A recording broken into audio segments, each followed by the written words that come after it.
Welcome back to Being Scared. The story you are about to hear is a horror story, although it may not seem like it. You need to listen closely and you will understand why by the end of the story. I highly recommend not reading any of the comments below until you are finished listening to the entire story. If you want to hear more stories like this, please subscribe to my channel, and it would mean a lot if you clicked the like button. Now, are you ready? I often used the subway to go to work in the morning. One day, when I was waiting for the train, I noticed a homeless man standing in a corner of the subway station, muttering to himself as people passed by. He was holding out a cup and seemed to be begging for spare change. A fat woman passed by the homeless man, and I distinctly heard him say, "Pig." Wow, I thought to myself, this homeless man is insulting people, and he still expects them to give him money? Then, a tall businessman went by, and the homeless guy muttered, "Human." Human? I can't argue with that. Obviously, he was human. The next day, I arrived early at the subway station and had some time to kill, so I decided to stand close to the homeless man and listen to his strange mutterings. A thin, haggard-looking man passed in front of him, and I heard the homeless guy mutter, "Cow." Cow? I thought. The man was much too skinny to be a cow. He looked more like a turkey or a chicken to me. A minute or so later, a fat man went by, and the homeless man said, "Potato." Potato? I was under the impression that he called all fat people pig. That day, at work, I couldn't stop thinking about the homeless man and his puzzling behavior. I kept trying to find some logic or pattern in what he was muttering. Perhaps he has some kind of psychic ability, I thought. Maybe he knows what these people were in a previous life. Many people believe in reincarnation. I observed the homeless man many times and began to think my theory was right. I often heard him calling people things like rabbit, or onion, or sheep, or tomato. One day, curiosity got the better of me, and I decided to ask him what was going on. As I walked up to him, he looked at me and said, "Bread." I tossed some money into his cup and asked him if he had some kind of psychic ability. The homeless man smiled and said, "Yes, indeed. I do have a psychic ability. It is an ability I obtained years ago, but it's not what you might expect. I can't tell the future or read minds or anything like that." "Then what is your ability?" I asked eagerly. "The ability is merely to know the last thing somebody ate," he said. I laughed because I realized he was right. He said bread. The last thing I had eaten for breakfast that day was toast. I walked away shaking my head. Of all the psychic abilities someone could have, that one must be the most useless.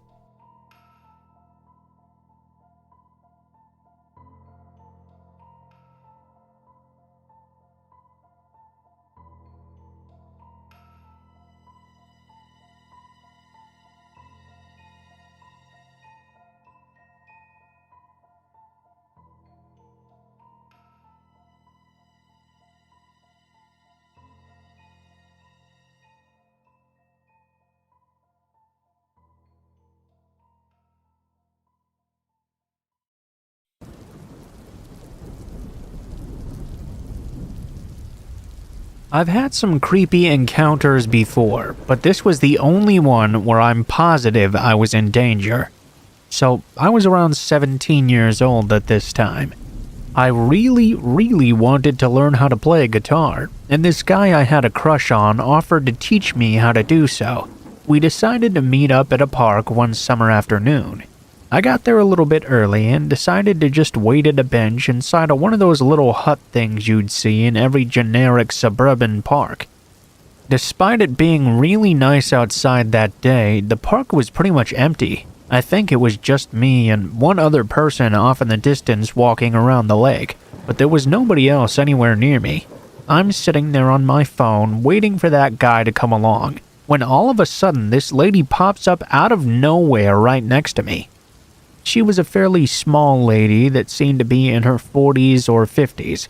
I remember specifically her being incredibly thin and very dirty looking almost. Despite having her hair and makeup done well and wearing very nice clothing, she just seemed off, you know?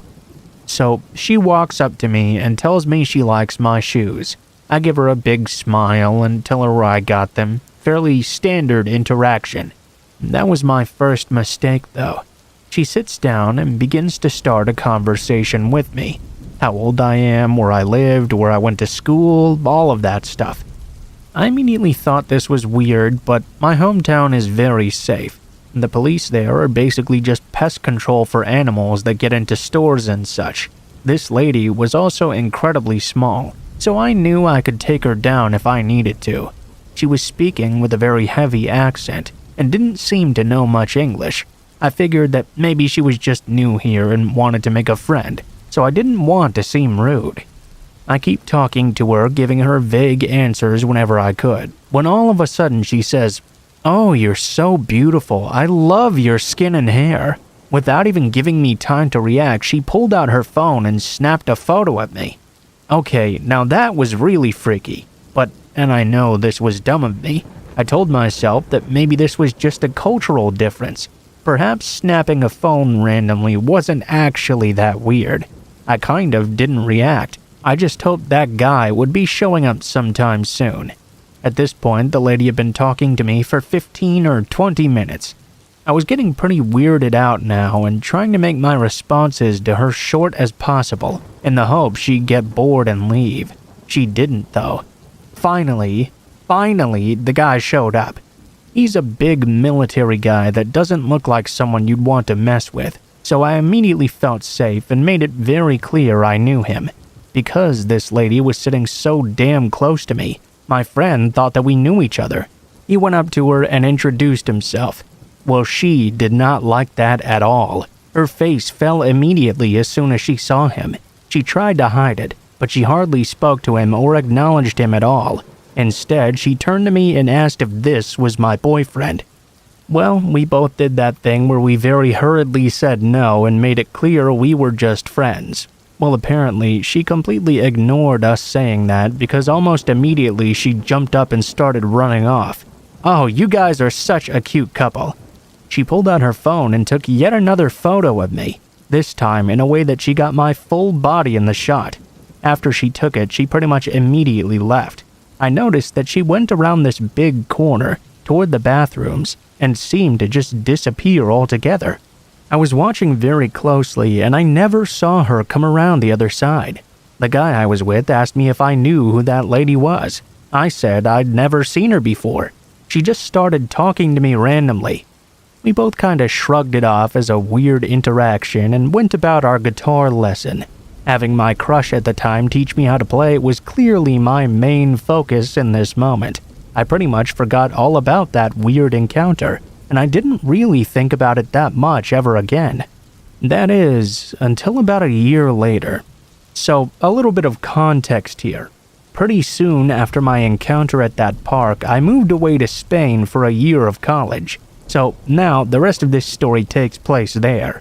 I was sitting in my dorm one night falling down a YouTube rabbit hole when I happened to stumble across a video of people telling their sex trafficking stories. All of their encounters seemed to be very familiar to me. All of a sudden, I remembered that encounter I had with that lady at the park, and I decided to on a whim Google sex trafficking in my hometown. I wanted to calm my nerves. I mean, there's no way that little woman could be a sex trafficker, right? Oh boy, was I wrong. I Google my hometown and immediately an article pops up about a woman being arrested in September for running 2 sex trafficking rings in my town. This happened just 2 months after my interaction with her as well. I was thinking this couldn't possibly be the same lady. I continued reading about how she kidnapped women and girls in my town and held them hostage at a massage center, then would sell them in the US and ship them out of country. Then I get to a mugshot, and my blood runs cold. On the screen, I see that very same small lady, with a description saying she's in her 50s. I recognized her immediately. I freaked out and FaceTimed the guy I was with at the time. I showed him the mugshot to confirm it was her, and without me saying anything, he said, "Oh hey, that's the lady we met in the park, right?" Needless to say, I lost my shit and freaked out for a day or two. The thing that freaks me out the most was that as far as I'm able to find out, she was the only person arrested, and there's no way she could have done all that alone. She was incredibly small, enough to the point where I didn't even feel threatened by her at all when we interacted. There's no way she would have been able to take someone without help. And yet somehow, no one else was found guilty of sex trafficking in my town or anywhere nearby. I've since moved back, and I truly think that moving away for a year may have saved my ass, although I don't know if someone still has those pictures of me out there.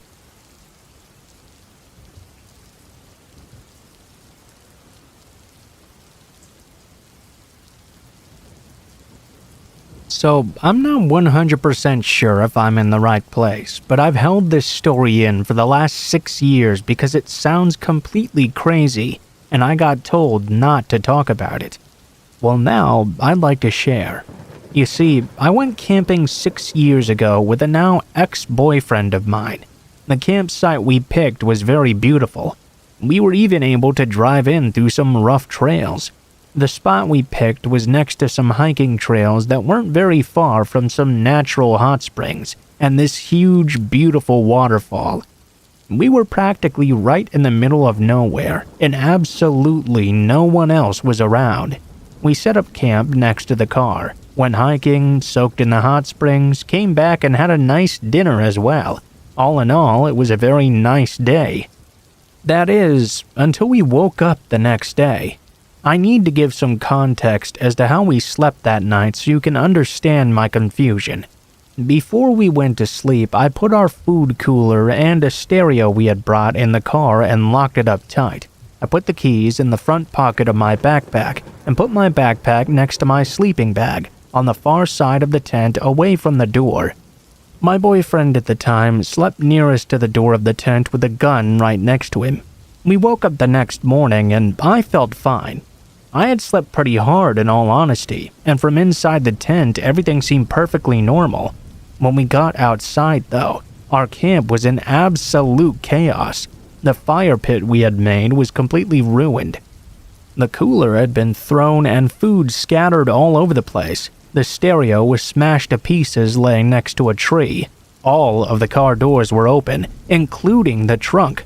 We stood there for a minute in silence, just taking it all in. Somehow, the woods felt very off now. It was quiet and felt nothing like the beautiful campsite I had seen just yesterday. Everything about these woods felt so wrong. My ex immediately accused me of not locking the car the night before, and that an animal must have gotten into our things. I promised, though, that I had locked it. I went into the tent to grab my keys from my backpack, only to realize that they weren't there. I would find them later after a bit of searching on the ground, right next to the car. Needless to say, we quickly threw everything that wasn't ruined in the trunk and left. My boyfriend was extremely quiet and refused to talk to me about what just happened. Finally, he spoke up when we were almost home and told me he'd had a strange dream the night before. You see, he dreamed about someone kneeling over him in the tent and grabbing his gun, holding it over him and just staring at him. When I tried to ask him more questions, he got very quiet again and said he didn't want to talk about it anymore, and I shouldn't talk about it ever again either. I've tried really hard to forget, but I just can't. Something really wrong happened to us in the woods that night.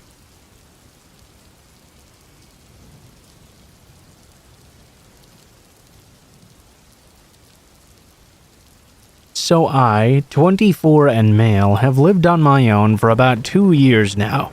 I have a very small bungalow I'm able to pretty comfortably afford. In this bungalow, I have an attic area. At a guess, I'd say it's about 5 by 5 meters in size. You can only really stand there in the very center. Anyway, I work the night shift at a factory, basically just sitting on my phone all night. So I usually get in at around 8 a.m. I was coming home last Thursday during a heavy storm. I got into the house and went to sleep right away. When I woke up, I went on my phone and saw that I was so tired that I'd forgotten to check my notifications. I have a Ring camera outside my door, which shows me anyone who would have come into my room. Well, I saw the camera had been tripped at 7:42 a.m. I'd gotten into the house at around 8:10 or 8:15. I checked the video, only to see that it was a man. He was pressed right up to the door, fumbling around with the handle. He did this for about 10 seconds until he spotted the camera. Once he did, he very quickly scuttled away. This definitely unsettled me, but it didn't entirely creep me out or anything. I got up to go make some food and discovered something in my kitchen. My back window was wide open. Of course, I instantly began having thoughts of a home invader, but I slowly began to chill out as I convinced myself I'd just left it open in my tiredness. The rest of my day pretty much entirely consisted of this. I'd notice a small thing that didn't seem quite right and start scaring myself. All up until a point. I leave for the shift at 10 p.m., so I was sitting down watching some TV at 9 o'clock before work. I spotted something that made my heart leap into my throat immediately. Out of the very corner of my eye, I could see my attic entrance was very slowly being slid open. I so vividly remembered that I began questioning my sanity. Surely I must just be hallucinating this or something. I looked over to it and saw something that made me so much more scared. I could see fingers wrapped around the hatch, beginning to move it more. I didn't know what to do. I could feel the panic beginning to really get to me. I wasn't sure if I should leave the house and call the police or if I should try and yell at whoever was up there. I chose a mixture of both. I began dialing 999 and ran to my bedroom where I could lock the door. As soon as I began to run, I heard the hatch almost get torn off with the speed they sheared it, and I arrived at my bedroom door. I looked down the corridor and watched for a moment, seeing only a little slice of the blackness in my attic. Then, though, I saw human hands holding onto the sides of the ceiling and a body lowering itself. Whoever's in there, I'm calling the police and I have a gun. I don't actually own one. If you take a step out of there, I will fucking shoot you. The adrenaline was really making my hands and voice shake, but I tried sounding as tough as I could. Then I saw something I don't think I'll ever forget. The hand slipped back into the dark, only for him to drop down completely. I slammed my door shut and locked it as quickly as I could. The call went through and I was able to get on a line with the police. They dispatched officers to my house. I told them I didn't know if the man was armed or not, and the dispatcher told me to stay on the line. I could hear the man slowly walk up to my door and begin to rattle the door handle. He seemingly went through my cupboards in my kitchen as well, as I began to hear a lot of commotion. Truth be told, I don't know why he stayed. I would have just left the house if it were me. But he stayed all the way until the police arrived and arrested him. Apparently, he was a homeless man and had armed himself with a knife from my kitchen. He'd recently been seen in the area trying to get into many houses. Truth be told, I'm very frightened to sleep still. I now sleep with my bedroom door locked at all times and all my windows sealed shut. I also sleep with a knife under my pillow. I know this is really rare and not something that's likely to ever happen to me again, but I just can't forget the creepy way he dropped down from my attic. That's the story of one of the scariest things that's ever happened to me.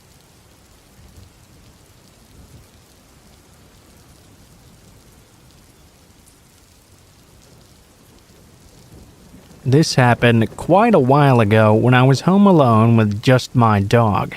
After all this time, I'm sure what happened was really strange, and I have no idea what this man actually wanted. So there I was watching TV one night at about 11 p.m. when I heard a car slowly pull up outside and shut the engine off. I figured this was obviously a neighbor arriving home, but of course my nosy dog wanted to have a look and went straight to the window. He kinda messed up the blinds as he went to look, so I got up to go fix them. As I did, I noticed a car parked on the street across from my house and my neighbor's house. I couldn't really make out any details, but it looked like the driver was just sitting there in the car. I didn't really think anything of this at first. Instead, I took the opportunity to grab a drink and go back to watching TV.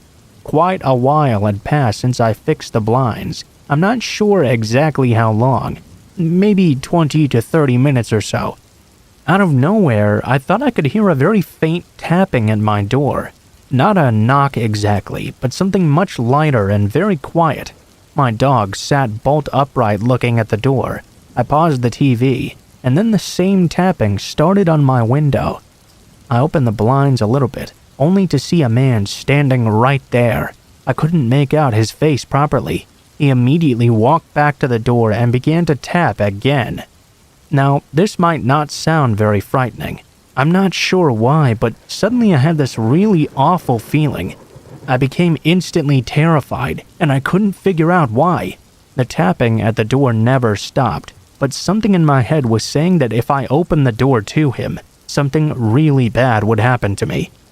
Instead, I went all the way upstairs to open a window to shout out and ask what he wanted. I felt a lot safer doing this. The man was very quiet and said in almost a whispering voice that he was delivering a pizza and told me how much I owed.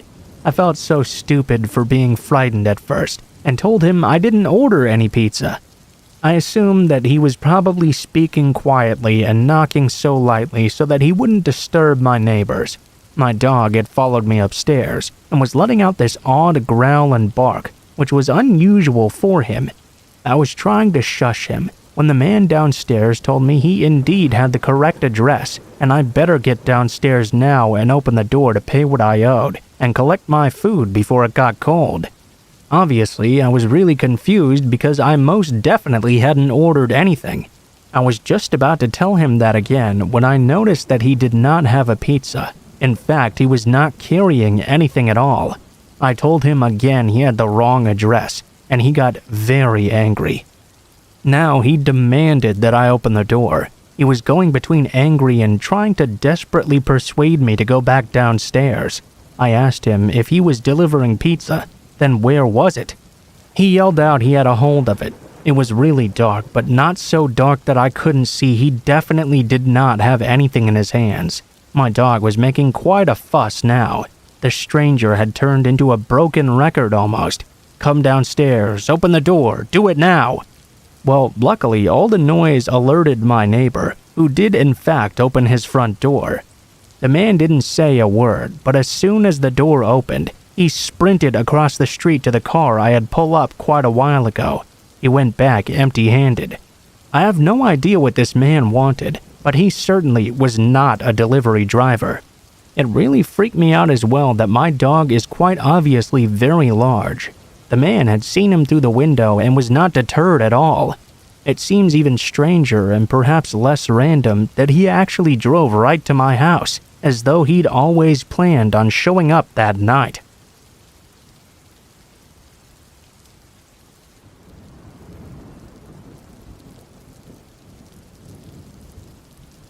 This happened a few years ago, when I was still living with my mom and I had borrowed her car to go see my then-boyfriend for the evening. It was around midnight or so when I got back to my neighborhood, so the roads were completely empty. As I was driving along, I noticed this dirty, run-down, rusted white utility van. You know, the kind a maintenance guy would drive, and I noticed it was following me. I never saw the driver's face, but I got this immediate sinking feeling in my stomach. Something felt wrong about this van. Now, I was only 20 years old at the time, but I knew better than to just drive straight to my house and let this person know where I lived.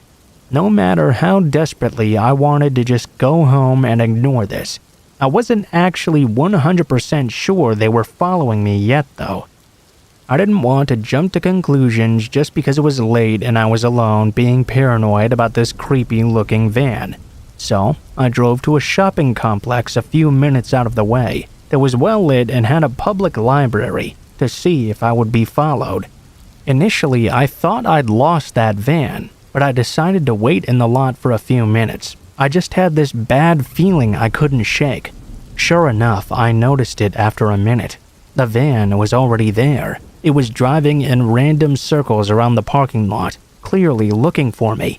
This scared me quite a bit, so I drove toward the big mall here that's always got a security and police presence. It was at about the midway point between where I lived and where I was. I parked in a well-lit area, although it was empty. It was a 24-hour McDonald's parking lot where I had a great view of the roads and the mall. It wasn't super easy to spot either. I waited there to see if the van would show up looking for me. It did. And of course, this would be the one single time security and the cops were nowhere to be found, which was half the reason I'd even decided to head there in the first place. Realizing that whoever was driving this van was 100% actively following me in the middle of the night, I knew just driving home was no longer an option. That's a really terrifying realization. Luckily, the police station was just a few minutes away from where I was. I tried to discreetly drive away, hoping the van had not noticed me yet. Unfortunately, I was not that lucky. It wasn't long at all before the van was back in my rear view mirror. At this point, I was panicking pretty hard and my anxiety was through the roof. I finally pulled into the police station parking lot. Seconds later, the van came to a stop right in the middle of the road. I'm guessing it was just long enough for them to realize where I'd led them to. They immediately shot off faster than I'd ever seen. I did make it home safe and without seeing the van again not long after, but this whole ordeal took at least an hour of my night. It was after 1 a.m. by the time I arrived home, and I was terrified the entire time. I don't know specifically what this guy's intention was, but honestly, I don't think I really need to know. I know it was nothing good at the very least, and likely I avoided a very bad situation. If you ever think someone is following you, it's not stupid or paranoid to make sure you're not right. I mean, who knows what might have happened if I had led them to my house or gotten out of the car.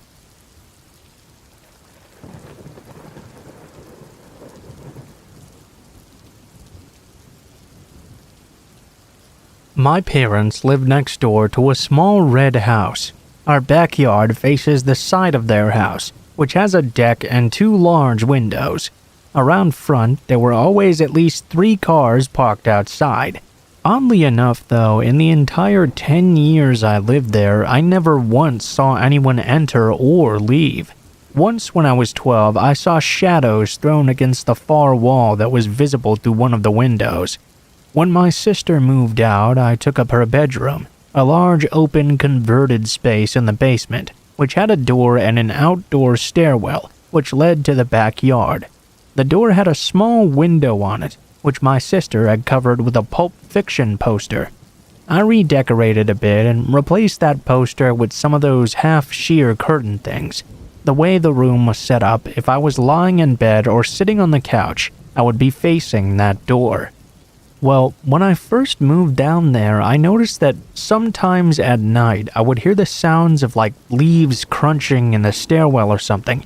I chalked it up to my cat at first, who liked to roam around the neighborhood a lot. I had no reason to suspect otherwise until a few weeks later. One night when my parents were away on business, my boyfriend and I were sitting on the couch smoking. Suddenly he got very stiff and was just staring at the window. I asked him what was wrong, and he said, "I think I just saw a camera flash." I kinda just laughed it off at first and chalked it up to him being high. I mean, who would want a picture of 2 people getting stoned in the basement? Still though, the seeds of paranoia had been sown, and it was not easy to get settled down for sleep that night. I couldn't resist just looking at that gap between the curtains. There was no light at the bottom of the stairs, so if someone really was down there, I'd be none the wiser. At around 3 in the morning, I heard the very distinct sound of leaves under heavy boots. Definitely not a cat. I don't know what made me decide that the best course of action for me, standing all of 5'3", was to confront the potential stalker myself. I didn't even have my shoes on. I just threw the door open. There was no one in the stairwell, so I ran up the stairs and into the backyard. Standing there was a man in his mid-40s, maybe 6 feet tall, wearing one of those mechanic jumpsuits. He was holding this clunky, outdated digital camera. We stood there for a moment, just staring at one another. He seemed extremely confused to see me. After what felt like an eternity, I finally remembered how to speak.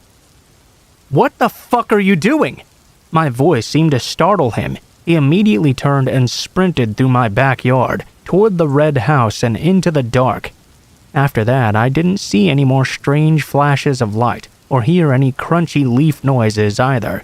It really freaks me out to think how many nights he could have just been standing there in the dark, watching me. Oh, and for everyone who was asking, neither of my siblings had any encounters with the man I saw that night. My sister only put up the poster of the window to block out the light, and because the idea of the window facing her bed made her anxious, not because she ever had a mysterious stalker she forgot to mention to me.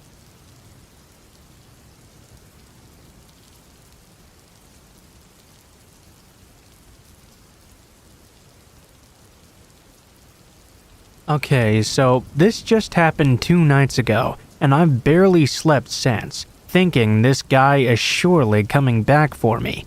I've spoken to the police about this incident, and they sent a car out to do a patrol, but nothing else has happened since then.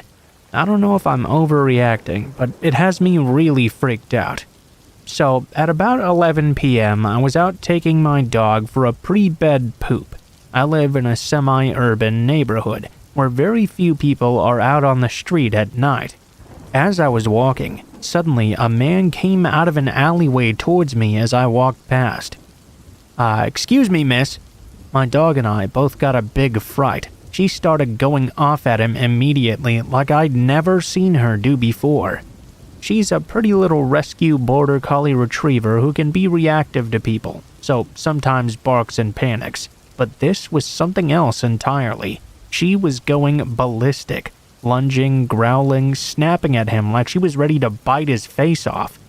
At first, I thought it was just because he'd given us both a big scare, but as soon as I took a better look at him, my stomach dropped immediately. I had an instant sick feeling telling me to get away from here. There was nothing particularly scary looking about him, but something was screaming at me that something was wrong with this guy. I told him not to come any closer. I told him my dog was dangerous, and she would bite him. But he just kept inching closer to me, whispering, "Let me come closer," over and over again as he crept towards me. My dog got between him and I, and finally he stopped moving. Do you know where insert my address is? I had never seen this man before in my life, but somehow he managed to pull my address out of thin air. I told him I had no idea where that was, and then, to scare him off, I told him again he needed to leave because my dog was on the verge of attacking him. The man just kept saying, "Just let me come closer," as he continued to creep towards me.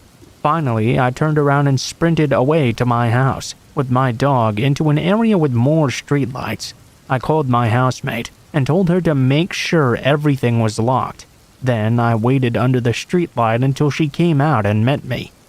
I really hoped that he just pulled a random address out of thin air or something, and it just happened to be mine. But I don't like the chances of that just being a coincidence, though.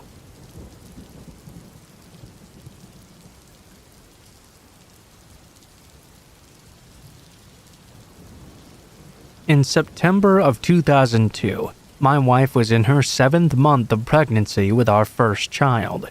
We lived in Ohio at the time, and she wanted a baby shower.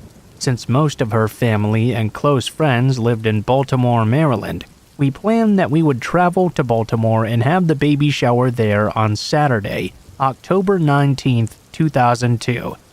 On October 3rd and 4th, though, we were brought the horrifying realization that a serial killer was on the loose in the Baltimore, D.C. area. We naturally re-examined our plans, but decided to go through with them all the same. After all, the likelihood of being this sniper's victim was practically zero from a statistical point of view. My wife and I listened to the news of the Beltway sniper in the days leading up to our trip, It was getting a bit more scary, as the death count had now raised to 9, and there were 2 additional people who had been wounded. In the 11th hour, we decided we would still go, but instead we would take the PA Turnpike over to I-70, then I-70 through Hagerstown, MD, then Frederick, and then into Baltimore. Around 5 p.m. on Friday, October 18th, my wife and I picked up my mom and my stepsister, and we set out for our trip. The trip was going slowly, but otherwise uneventful. We had used most of the time to review the plans of what to do when we needed to stop during our trip out.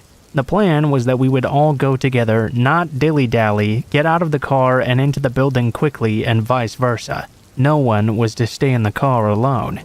Well, as happens eventually, around 12:45 a.m. on Saturday morning, we all needed a restroom break. We pulled off into a rest stop near Frederick and parked right in front of the door to the bathroom facility.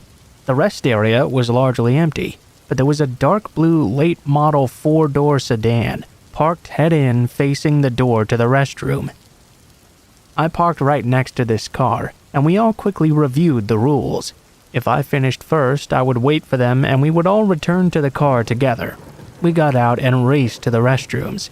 As I ran into the restroom area, I didn't pay too much attention to the car we parked next to other than to make sure they didn't open their doors. The night was crisp and full of moisture. I finished first, and so I stood by the exit but stayed inside the building. The doors and the walls were all glass, so I nervously scanned the parking lot for anything off-looking. Satisfied there was nothing ominous in the lot, I turned my attention back to that blue sedan. I travel a lot, so naturally I took note that their license plates were from New Jersey. In the front seat were 2 African-American males. The one behind the steering wheel was middle-aged. He was wide awake and staring back at me. Next to him was a sleeping teenager. I remember feeling a sudden chill go down my spine as I observed him watching me. At this time, the authorities hadn't released any info on the snipers, and they didn't know the ominous role the car played in their killing spree. I was ignorant of the danger these 2 really presented. A few minutes passed before my family returned, and we all ran back to the car. In a flash, we sped away and continued on to our destination. As we left, I remember noticing something weird about their trunk area. My family was poor growing up, so we sometimes had to pop out a broken lock and couldn't afford to fix it right away. We would rig the trunk open using a screwdriver during those times. I remember thinking that's what they must have done with their trunk. It turns out that was the exact hole they shot out through while staying concealed. The baby shower went well and my wife had fun. We didn't go out for meals or anything, but slept and ate at her mom's house in Baltimore. On Sunday morning, it was time to go. We took a much more northern route going back just to be safe. About a week or so later, once they'd captured the Beltway snipers, you can imagine the renewed chills running down my spine. When in the newspaper, the face of the man that had been staring at me when we stopped to pee at the rest stop, John Allen Muhammad, was staring back at me once again. There was also a photo of the car we had parked next to. Scarier still, the reports said they had been captured in that exact same rest stop about a week later. I can only assume the teenage boy that had been asleep next to him was Lee Boyd Malvo. Fortunately, they were both in the front seat. This was apparently where they had planned to hide out and sleep between their kills, so they likely wouldn't have done so at this particular rest stop. Therefore, I feel we weren't in the most danger during this encounter. Had we encountered them slightly out of there, though, we may well have been.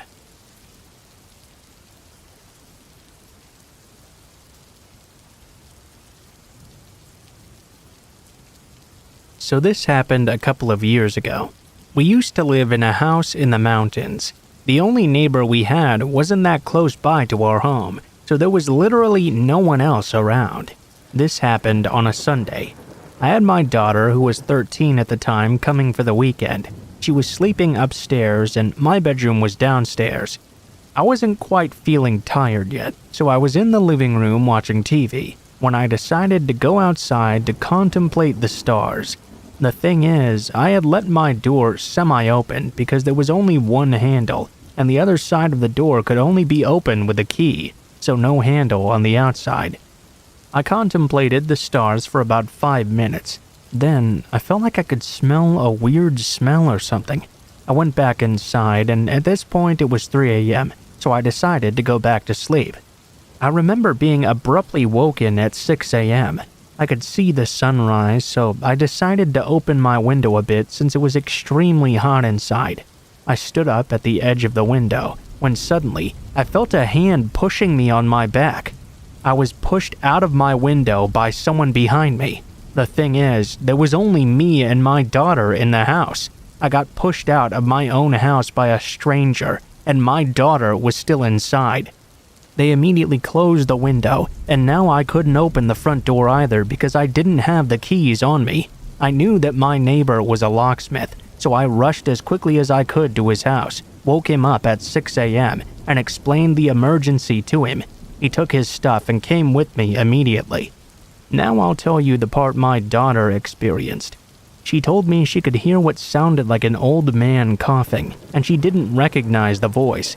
Instantly, she went into the bathroom, locked the door, and turned on the tap while she called the police. The neighbor managed to open the door, and we both rushed upstairs.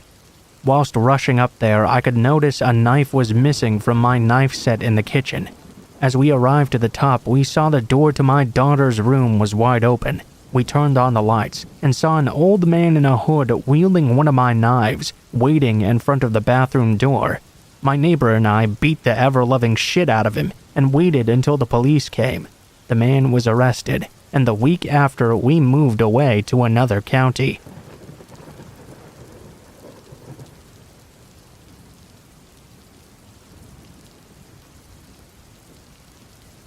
This story from my past happened about 32 years ago in East Texas. My mom and dad divorced when I was 16 years old, and my brothers and I lived with my mom from then on. My dad visited us every once in a while, but not really on a consistent basis. He was a bit of a gambler, one of the reasons my parents split up in the first place, and tended not to come around when he was broke. On the rare occasions that he won big though, he would visit and spend a lot of money on us kids, then disappear once again. My dad told me he had a job as a shuttle driver for a local hotel. He told my brothers and I that the shuttle driving was just a cover though. He actually worked for organized crime, which he claimed owned that particular hotel. He said his real job was to drive out to various places in the area to pick up fugitives running from warrants, or otherwise wanted by law enforcement, bring them to the place to hide, and then later move them on by means my dad said he didn't know. My dad was always a bit of a blowhard though, and always exaggerating or flat out lying, so my brothers and I just blew this off and didn't really think much of his claims, until something strange happened.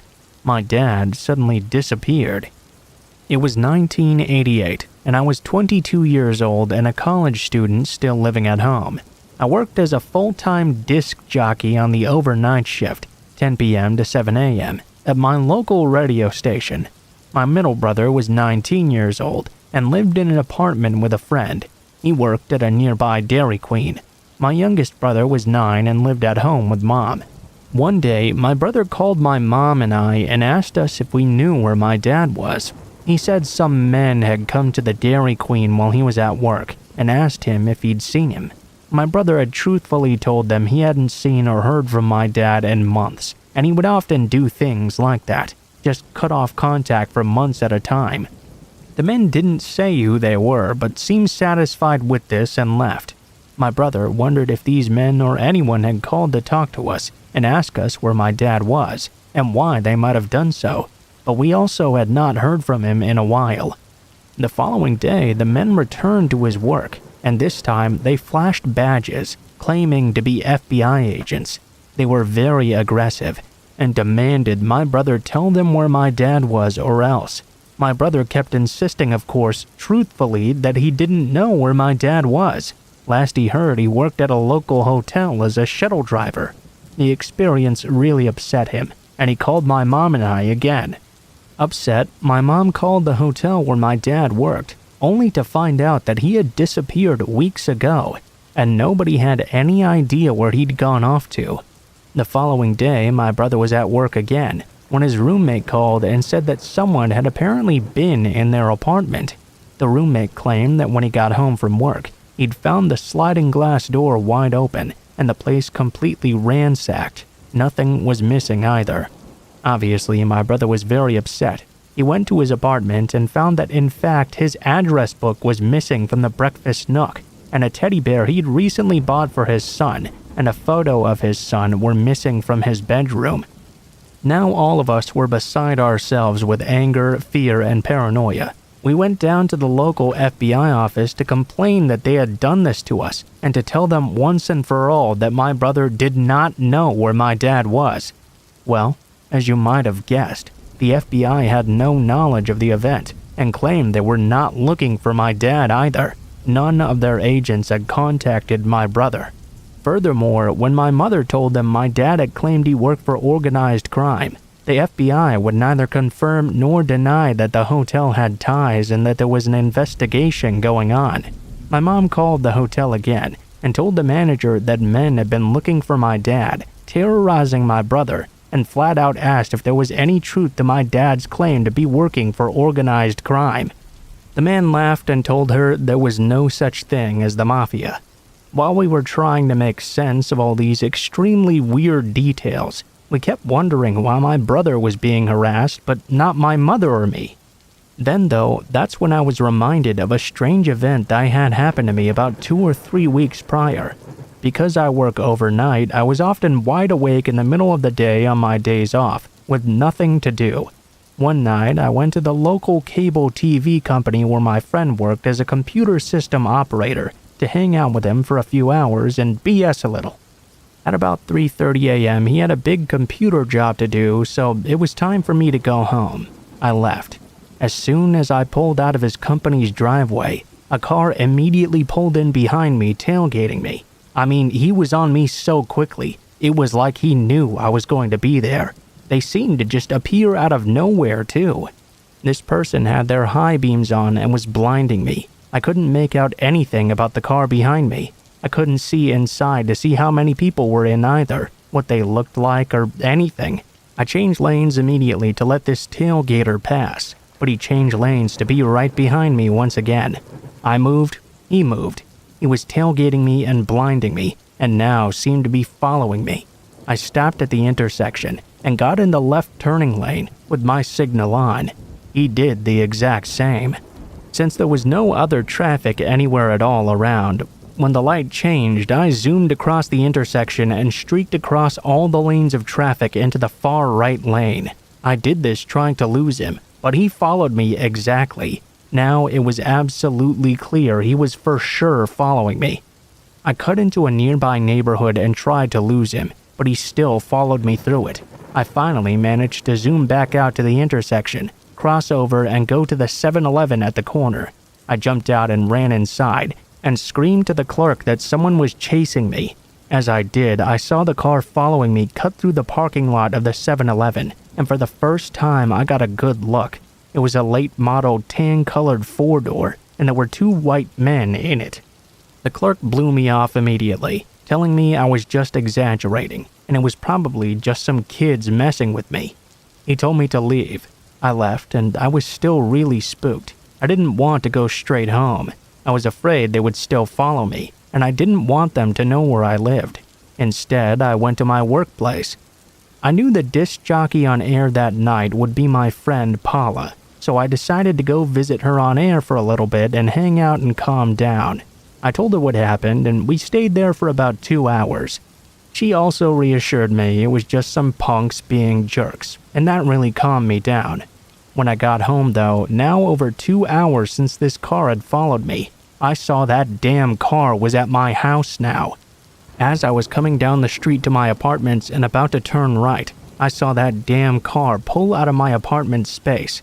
As it passed by, the SOBs flashed their high beams on and off at me. It was them. What the fuck? I panicked and called Paula at the radio station and told her what happened. I was freaked out as to how they could possibly know where I lived. Why would they wait 2 hours for me? And why, when they finally saw me, flash their lights at me, and just leave. Now, remembering that event and putting it together with my brother's FBI visit and apartment break-in, it seemed obvious this was all tied together. I hadn't really thought about it before, but now that I remembered, my car I was driving that night was actually my dad's car. He had given it to me about 2 months earlier when he got a new one, so if someone had been looking for my dad, they must have thought I was him. When they saw me coming home, they realized I wasn't and just left. But who was doing this, and why? Where was my dad, and why were these strange people coming after us? My mom, my brother, and I went to the local police and filed a missing persons report and a complaint. We spoke to a very nice detective. About 5 days later, we got a call. He had solved this entire strange case. As it turns out, my dad had disappeared because he owed his employers more than $50,000 in gambling debts. The detective confirmed my dad did work for some unsavory characters. He was now hiding out in Nevada. When we asked them who the hell these men were and why they were bothering us, the detective explained it was not uncommon for unsavory bounty hunters and debt collectors to impersonate law enforcement and harass the family. My brother asked how they'd gotten into his apartment. The detective showed him how easily a sliding glass door was to open. They'd probably stolen the address book hoping it had my dad's contact information in it, and stole the teddy bear and pictures to use to threaten my brother. The detective said because my dad had used my brother as a reference on his job application at the hotel, that gave them my brother's address and phone number. Those FBI agents probably figured he was closer to my dad, and either maintained contact with him or if threatened would contact him. Eventually, my dad did turn up back in town and acted like none of this ever happened. He never spoke of the incident, and we never brought it back up either. I guess he got the money he owed them in the end, and I don't really want to know how.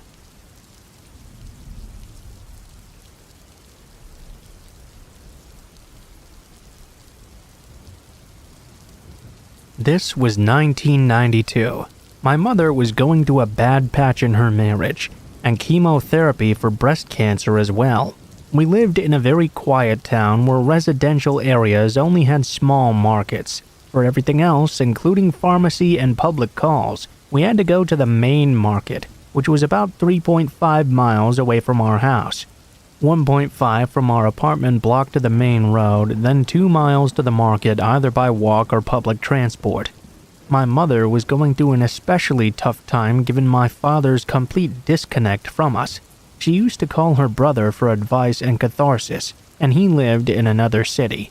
For those calls, she had to go to the public call office, which was run by these two extremely weird men.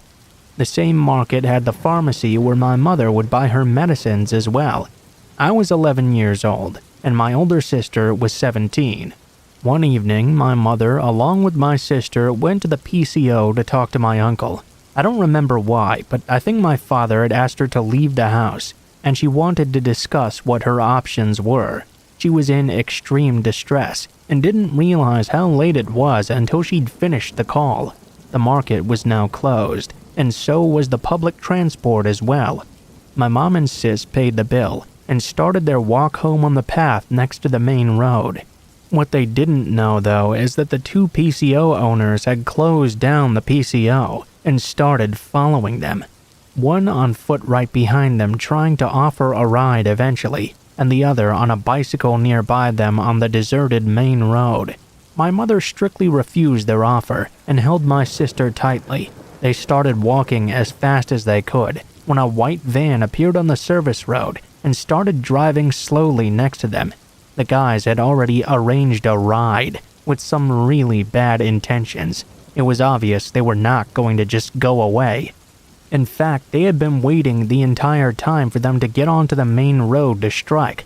On the next turn, two men came from the opposite side on the footpath as well. Much to my mother's relief, though, it was the pharmacist and his friend, who had just happened to be returning to pick up his car from his shop's parking after a long walk. They saw the men and the van, and immediately realized what was going on. They stopped and asked if they needed help. They agreed to walk them home as well. The PCO men had immediately fled upon seeing the guys coming up. Thankfully, that kind pharmacist saw my mother and sister to the safety of our house, and my mother never went to that PCO ever again.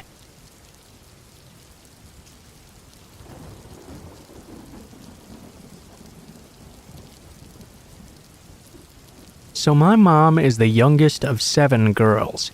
Her oldest sister is 20 years older than her, and all I knew about her was that she had a history of mental health disorders. She never treated them, and my mom, because of that, had not spoken to her since she was about 10 years old. To be honest, at the time this happened, I didn't even really know this aunt existed. One day, when my brother and I were about 6 and 7 respectively, my parents sat us down and showed us a picture of our aunt. They told us if she ever tried to talk to us around the neighborhood, to immediately run to the closest home and call them right away. They stressed that she was very dangerous and to treat her as basically a stranger. My brother and I were so confused because this was my mom's sister. She was family. But okay. Fast forward about a year later, my family was at my cousin's basketball game. This is the daughter of the aunt in the story. My aunt had walked out on the family about 10 years before, so there was no reason to think we would see her there. My brother and I begged my mom to let us get something from the snack stand, so we went over and stood in the line. I felt a sharp tap on my shoulder suddenly, and turned around. It was my aunt, or at least it appeared to be the woman in the picture. "Hi there, I'm your aunt. You recognize me?" I said hello because I didn't want to be rude. She said the same thing to my brother as well, but he didn't respond. Then she said, "Well, this line is so long. How about I take you guys to get some ice cream instead?" I didn't know what to say. This was my aunt. It's not like I could be rude. My brother intruded though. "No, we have to go back to our mom now." She said something along the lines that our mom had said it was okay. We were her niece and nephew after all. She would never harm us. That was it for me. I turned around to leave. Then I felt a tight grip on my wrist and was being dragged with my brother for the door. I didn't yell. I don't know why. I was a kid and I had a piercing scream. I just kind of froze up. It was so unexpected. All of a sudden I heard someone yelling, "Let them go! Those are my kids! Someone stop her!" My mom was running full sprint across the court. I had never seen the look in her eyes before. People immediately grabbed my aunt and got my brother and I away from her. Apparently, she was charged with attempted kidnapping, and my mom did press charges. We have a restraining order against her now as well. I'm 23. My cousins took my brother and I to get some food, so I don't remember much of the police part, aside from telling them what happened. I only learned once I got older that the main reason my parents sat my brother and I down was because at the time my aunt had started blackmailing my parents into paying all of her bills, phone, rent, medical, etc. She would send them pictures of our house and my brother and I playing outside, saying she would take care of us if the money stopped. Her grabbing us at the basketball game was right around when my mom and dad approached her ex-husband about the blackmailing.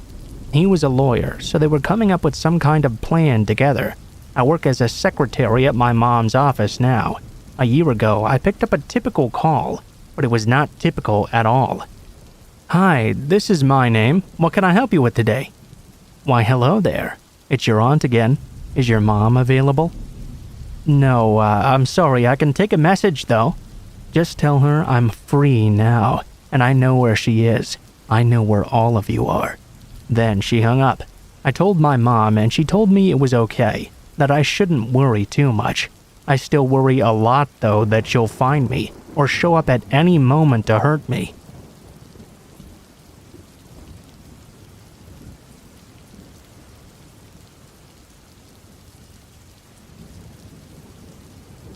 So when I was in 3rd grade, I lived in this weird townhome. Behind us was this gigantic forest. I would always go back there and make clubhouses with my friends. Every day, I would sit by my front door and wait for my friend and his mom, who lived about half a mile away, to come pick me up so we could go off to school together. Well, one day, I heard a slight giggle. I looked down the hall, only to see the door was cracked. I visibly saw it closed by itself, not like slamming shut, but slowly shutting at a normal speed. I'd never even heard the latch make a noise. Needless to say, I was pretty spooked. About a week later, my mom made me clean the house out, and while I was vacuuming, I suddenly hit something underneath the couch. I looked down underneath only to see a pizza box with only one slice left. I immediately got super pissed that my family must have had pizza without me. I went to my mom to complain to her about this. But she told me they hadn't even done that, and they hadn't gotten any recently either. Must have been old, so she told me to throw it in the trash can outside. I didn't really think anything of it. A few days went by. I was waiting by the front door for my friend and his mom when I thought I could hear something coming from in my mom's room. I went to go check it out. Immediately though, I got really scared and couldn't bring myself to open the door. Instead, I pressed my ear up to it to see if there was in fact anything I could hear going on. Almost at the exact same moment my ear touched the door's surface, I could hear 2 to 3 little kids giggling and laughing. I booked it out of my house and ran all the way to my friend's. At this point, I was very firmly convinced that my house must be haunted. A few months go by, nothing else really happens. At this point, we decided to move. Well, as we were moving, we go into the attic to grab some of the stuff we'd put in there and never saw again until we decided to move. What we found hidden inside was insane. There was tons of video equipment and cords running all throughout the attic, as well as a mattress and loads of food. It turns out somebody had been watching us from our attic. We later found out it was our neighbor, who'd told us when we moved in that he would change our locks for free. He happened to be a locksmith. In fact, he had actually been living up there ever since. We found some of his clothes we had seen him wearing around before. He had cameras set up to watch us shower, and even his own set of keys to our house. After I found this out, I immediately discredited that pizza box as being from a ghost or just old food. Adult me thinks it was him screwing with me by closing the door shut like that, and then playing an audio of kids laughing. I'll never know, though, if those 2 last things were him or not. Even if they weren't, I feel like finding out he was creeping on us from the attic the entire time is a lot scarier than some giggling ghost children.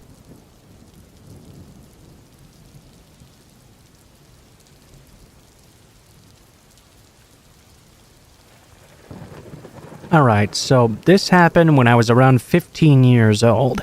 It was Halloween, and I was at my friend William's house with 4 of my other friends. 1 guy named Sebastian and 3 other girls. We were all just hanging out having fun. We were there all day pretty much watching scary movies and stuff, just being teenagers. Anyway, my friend's older brother, this very tall and buff dude named Jared, suddenly said, "Hey, I'll give anyone $100 if they walk out into the woods to that old cabin and back." Now, to explain this, I lived in a very rural part of New York, where there was a huge woodland area. William's house happened to be right in front of it, so their backyard was a looming, creepy forest. Don't get it wrong, though, I had been in those woods tons of times, and nothing scary had ever happened there. There was, however, this old dilapidated cabin way out in the woods where kids would sometimes go to smoke pot and drink and other crap like that. Anyways, since it was Halloween and everyone was a bit on edge from all the scary movies and shit we'd watched all day, no one decided to budge, except for Sebastian. He said he was going to do it. We all ended up following him into the backyard and watching as he walked out into those woods.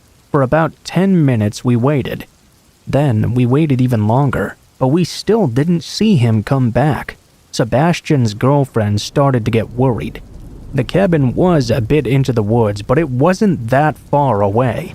Jared insisted that we wait for just 5 more minutes, and if we still didn't hear from him, Sebastian's girlfriend would just give him a call. Well, 5 minutes passed by and she called him, but there was still no answer. At this point, we were all really worried, so we decided to go in after him.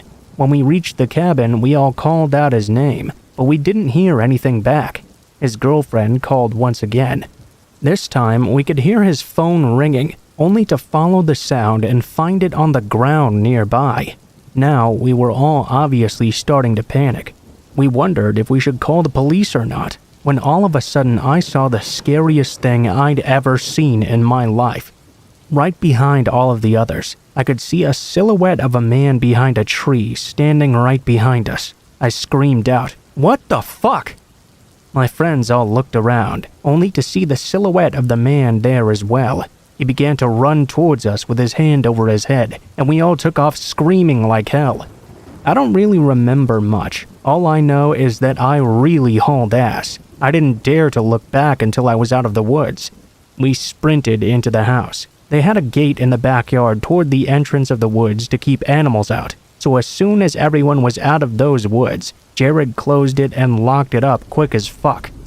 As we walked inside, we could see Sebastian there with a terrified look on his face. It turns out that when he'd gone over to the cabin, he'd run into that guy in the woods who had chased him with a knife and tried to attack him. That's why he dropped his phone. He told us he'd circled back around and come out of the woods in an area he didn't think the guy would be. He didn't see us though, and was worried we'd gone in after him. To this day, we have no idea who the hell that was out in those woods. All I know is that I never went back in there. Jared suggested it was probably just some prankster. He could be right, but from that moment on, whenever I saw those woods, my blood would always run cold.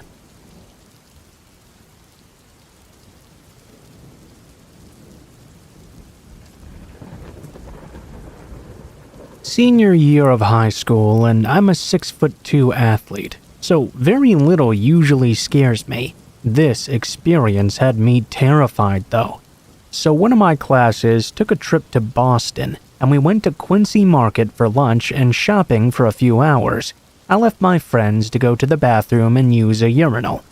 As I did though, suddenly I noticed this one guy in particular was watching me intently while he was drying his hands. I went to wash my hands as well, and he walked past me and went to the urinal for some reason. He had walked up right behind me, so I thought at first he must have been unstealthily trying to pickpocket me or something. I looked up to see he was standing at the urinal, and had his head turned to the side staring at me. Then, when I left, he followed me out. I have very good situational awareness, so I know about looking in windows and figuring out if someone is tailing you from the reflection. Well, I walked around the market multiple times, and through the crowds inside as well. I kept a fierce eye out on him, and stayed in very crowded areas the entire time. Everywhere I would go though, I would see him there. His head was turned to the side like he was looking into a store window, but I could see his eyes were turned towards me. The man followed me for 10 minutes, doing this until I went inside a clothing store. I ended up heading to the back of the store, and he still followed me inside. I ducked down behind some clothes and darted for the exit when I thought he wasn't looking. After I got out, I had finally lost him. I found my friends and was telling them what had happened. Suddenly, though, I look out into the big open part of the market, only to see there was no one there except that guy once again, walking straight at me this time, with his head turned like he wasn't trying to look at me. I pointed him out and said very loudly, "Hey, that guy's following me!" The man now looked straight at me with a shocked look on his face, like he hadn't realized the entire time that I knew he was doing this. He turned towards the nearest street and started sprinting towards it. All of a sudden, out of nowhere, I hear a cop yelling, "There he is, get him!" 4 other cops went charging after him as well. He was running down the street towards a run-down van parked on the side. You could see it from where we were. Luckily, the cops ended up getting him and arresting him before he got into the van. I never really heard anything more about this though, so I don't really know what that last part was all about.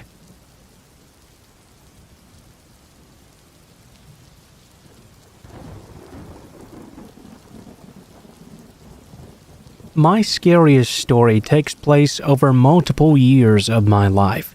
The shortest explanation is that my brother developed schizophrenia when I was about 13 years old, and he went undiagnosed for a few years. Well, apparently, many of his hallucinations didn't like me at all. I even had to sleep with a knife under my pillow after one particularly terrifying event. I have a few scattered journal entries here and there, and I'm piecing together my memories as best I can. Hopefully, I can flesh it out and make a good story. After he was finally diagnosed, the hospital cleared him, and the new medication they put him on seemed to be working. He was deemed fit to return home. By no means was he considered normal yet. In fact, he barely even acted human sometimes. It was always a rule that if someone was going out and that would leave my brother and I alone together, I would be offered a ride somewhere else where I could spend the day. My mom was the first to slowly retreat from this idea. After all, if he didn't have to be hospitalized anymore, she decided he must be okay. My dad, though, saw the toll everything had taken on me. I had been missing school, I'd lost significant weight, and had, for whatever reason, grown more accustomed to sleeping on the floor under a towel than on my own bed. It was like my life was being sapped away from me, and I had no motivation. I barely even wanted to leave my room. This really upset my dad. So it was that through his arrangements, someone I used to be close with would spend the night with me from then on. Our parents worked together. Bailey's mom was on my dad's crew. She knew some of what was going on, and I think she felt really bad for me. I was actually surprised she agreed to my dad's idea, but I was pleased nonetheless that a good friend would be spending the night after the initial testing period of my brother's new medication, where upon completion the schizophrenia would hopefully be considered repressed, and it would be relatively safe to be around him once more. I always thought it was kind of funny how he was considered unsafe, but still lived with us instead of staying in the hospital. No teenager should be so ready to accept that at any moment, one of the others living in the house could snap and decide to kill them. And yet my life had turned into gripping the handle of the knife I slept with to comfort me as I slept. The night of the sleepover eventually came upon us, with no major hitches. So far, my brother had no outbursts, for about a month or so. No screaming, no mumbling to invisible things, no trying to set the house on fire or kill the dog.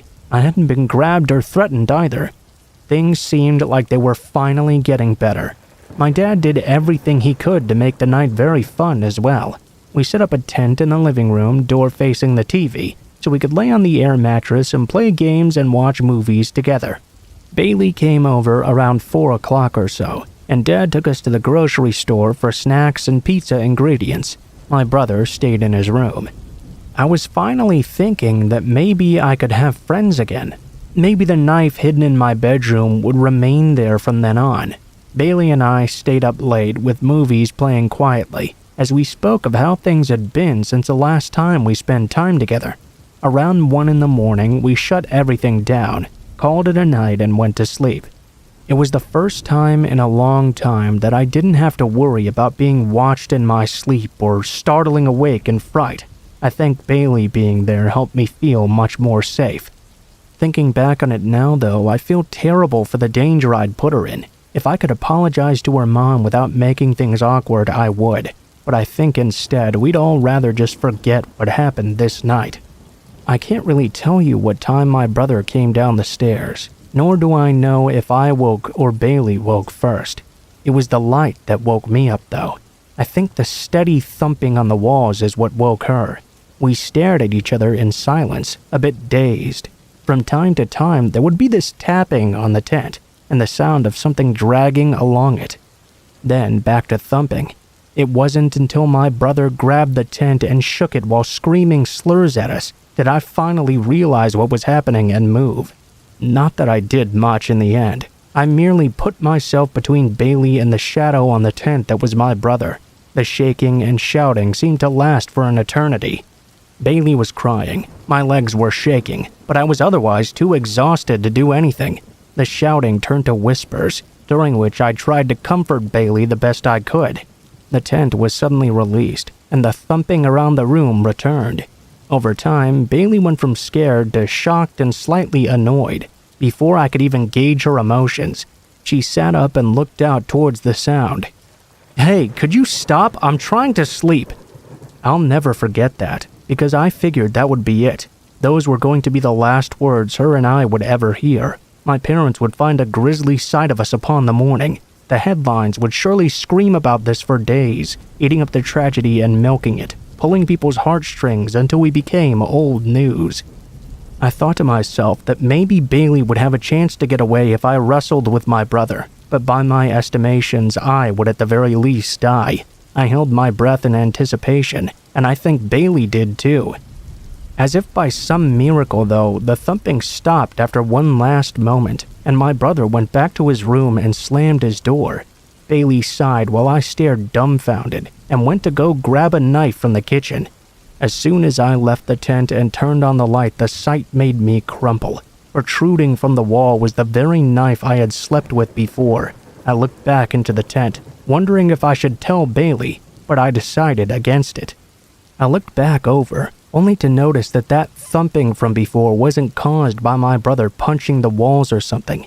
Instead, he had been stabbing everything. There were various punctures, mostly fairly small because the walls were thick, but some ran large and deep. I grabbed the knife and returned to the tent terrified. Miraculously, Bailey was now in fact asleep, but I couldn't rest for the next week and a half. I don't know why I didn't tell my parents what had just happened. I suppose I was scared of walking past his room to get to theirs. I also don't know why Bailey didn't call her family to come get her then and there. Nobody came by until after breakfast to grab her. Needless to say, though, she did not spend the night again. Once I told my dad what had happened, my brother was forced to go back to the hospital. Dad asked for the knife and recognized it as one that had been missing for a good long while. He got mad and afraid about my brother hoarding it. I didn't care to correct him and tell him the knife was in fact in my possession until last night. The marks from the night are still there in the walls as if taunting me, and I never had another friend spend the night again.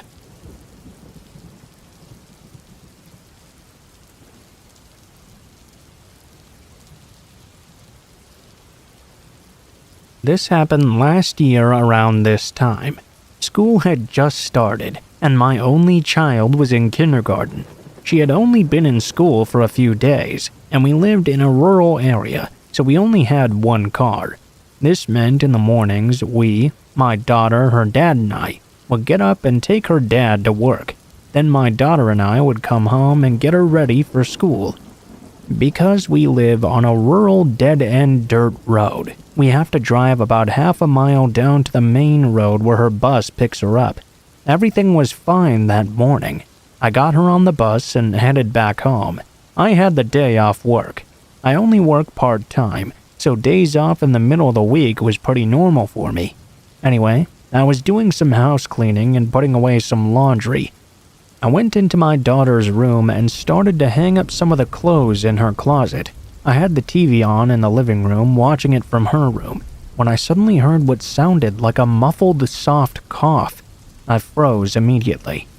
I had no idea what the fuck that was or where it had come from, and I had no idea what to do either. I was just sort of standing there almost paralyzed. My mind was racing. Maybe the cat outside her window had just hacked up a hairball. Perhaps I was just going crazy. Maybe it had come from the TV. I mean, it must have been the TV, right? Yeah, it's probably nothing. At this point, I was still standing in the middle of her room holding a shirt and hanger, not moving a single muscle. I really didn't know what to do in this situation. I thought maybe I should head next door and have my father-in-law check it out for me. After a few more moments of waiting, I just yelled, fuck it. I dropped the shirt and hanger and took off running to the next house over. Luckily, my in-laws lived in the house right next door, which was only about a football field away. My father-in-law was also on disability, so he was almost always home. He was in his mid-60s and on an oxygen tank most of the time, so I don't really know what I thought he could do to help me, but I just really was freaked out. I didn't want to be alone. Plus, he was a hunter, and hunters had guns. I was running faster than I'd ever run before across our yards. I burst through his back door screaming his name. He walked out of the kitchen looking extremely annoyed that I just scared the crap out of him. I was on the verge of tears, trying to tell him something was going on at my house. I was talking so fast, though, that he couldn't really figure out what I was saying. He did his best to calm me down, and I told him I thought someone might be in the house. He asked me if I was sure, and I said yes. I begged him to come over with me and help me check it out. He agreed and grabbed his gun. We hopped in his truck and drove over to my house. I waited inside the truck with the doors locked while he went inside. I was freaking out, looking all around me. He was in there for what seemed like forever. He finally came out and asked if I'd left a pack of Newports in her room right near her bed on the floor. I told him no, those weren't mine. His eyes got huge, and he had a real panicked look on his face. Now he told me to stay in the truck and call the cops. He handed me his phone, and I called 911. The lady said we'd have to wait for the state troopers because we didn't live in town. They seriously took like an hour just to get out to us. In the meantime, I had already called my husband at work. He called his brother to come and pick him up. He didn't work far from home, so it only took about 20 minutes for them to show up. My father-in-law, my husband, and his brother were all now walking around the woods that surrounded the houses. Nothing. There wasn't anyone around besides us. After a while, the state trooper showed up and took a look around. He didn't find anything either, but he did take the pack of cigarettes. I guess possibly as evidence and taking my statement, along with my father-in-law's statement as well. He told us there wasn't really anything he could do. I couldn't tell him what the person looked like because I hadn't actually seen the guy. There was nothing to go on, just a sound I heard and some smokes on the floor. Nothing was missing from the house. There wasn't anyone there now, too, and it didn't look like forced entry either. Fuck me hard. Of course there wasn't going to be forced entry. We live in the middle of fucking nowhere. Why the hell would I lock my door when I leave to go somewhere? I felt like such an idiot, but nobody locked their doors around here. I didn't even have a key for the door on my keyring.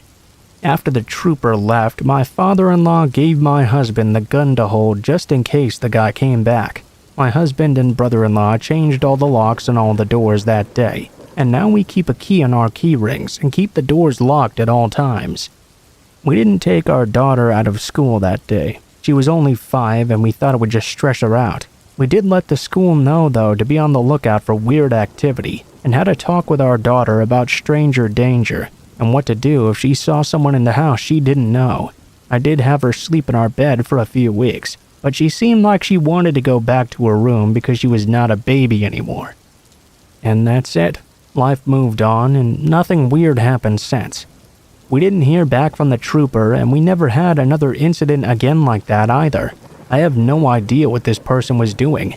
I don't know if they were after me or my daughter or if they just took the opportunity to try and rob us. Nothing was gone though, so I don't think I'll ever know.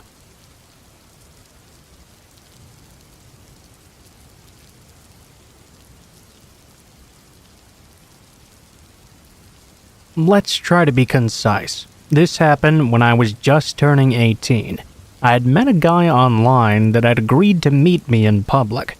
I showed up to the address he had sent me, only to find a small shopping center connected to a mass of condos. Out of one of these condos came a man I didn't recognize, which turned out to be him. The guy had catfished me. Somehow, though, he still convinced me to go into his condo, saying he had left something behind. For whatever reason, I guess being inexperienced and at least wanting to give him a chance, I complied. He led me in through the parking garage. Not only that, but once we reached his floor, he led me around in circles. Thinking back, probably so I wouldn't know how to leave. The entire time I was nervously trying to make pleasant small talk, to which he would respond coldly with single-word answers every time. Red alarms were ringing every second, but I was too timid and also didn't know the way back to leave outright. We reached his condo, and it wasn't particularly creepy. It was very dark, though, with many bits of trash laying around. I sat myself down with my belongings in my lap, feeling very nervous. The man stared at me for a moment, then walked across the room to grab all of my items off my lap, then walked them back to the kitchen. Now I was speechless. He told me he had to make a phone call and just walked off into the next room. Immediately, I could hear 3 doors shut, and I caught glimpses of the call as well. I distinctly remember hearing, "Yeah, she's inside now." I was on the brink of tears at this point. I had to at least try to plan an escape. I thought to myself, I'll hit him with that beer bottle on the side of the coffee table, then run and grab my stuff and leave. Just as I was about to finalize this escape plan, he calmly walked outside and sat beside me. It was complete silence for a few minutes, and I could feel him just staring at me. Suddenly, he grabbed my ponytail violently and yanked my head, turning it painfully towards his to try and force a kiss on me. I freaked out and pushed him away, telling him now I needed to go. The man stared me down, then walked back into his room. Once again, I could hear multiple doors closing and opening at the same time, and I could faintly hear him talking to someone. I grabbed all of my things very quickly. He emerged right as I was about to exit the front door. He grabbed me and walked me to the elevator, then out into the garage once again. This time, neither of us were saying a word. There was dead silence. Suddenly, he interrupted this by asking me, "So, have you ever been in a fight before?" There was way too much interest in his voice, and he was staring at me excitedly. At this point, I booked it for the door. I sprinted away as fast as I could and sped out of the complex, fumbling my way out the entire time, all the while watching him stare me down from the garage door. Ever since this experience, I've avoided online dating altogether.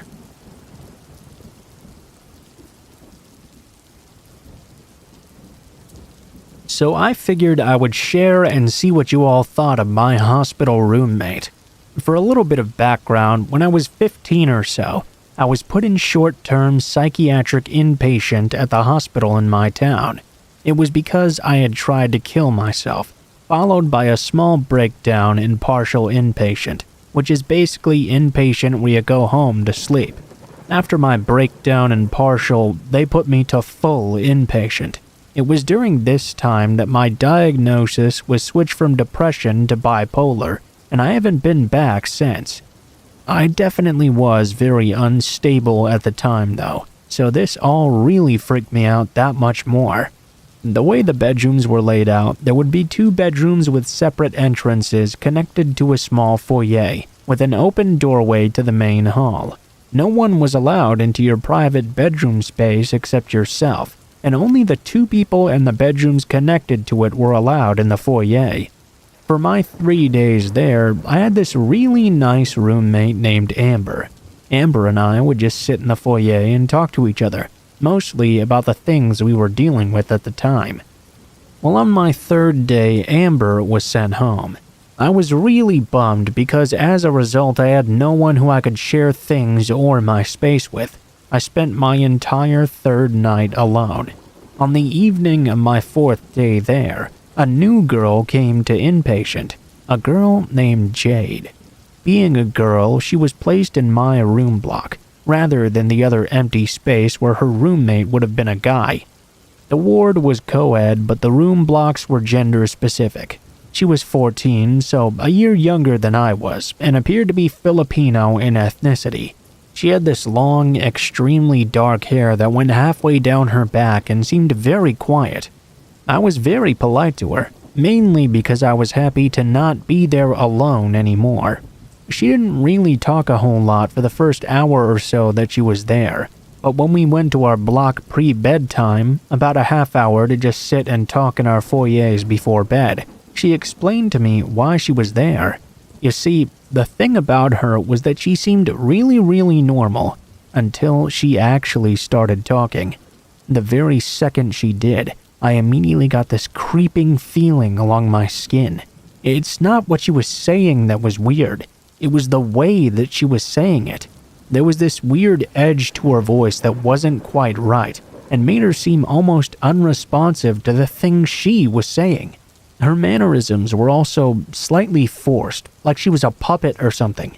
She went on to tell me she and her friends had gotten really drunk, and while running around doing drunk people things, she'd been caught and put here against her will. Now, that in and of itself really didn't make any sense. I mean, you don't get put in the psych ward for getting drunk with your friends. A lot of people had bogus stories though about how they'd gotten placed there, so I shrugged it off as her just not wanting to share.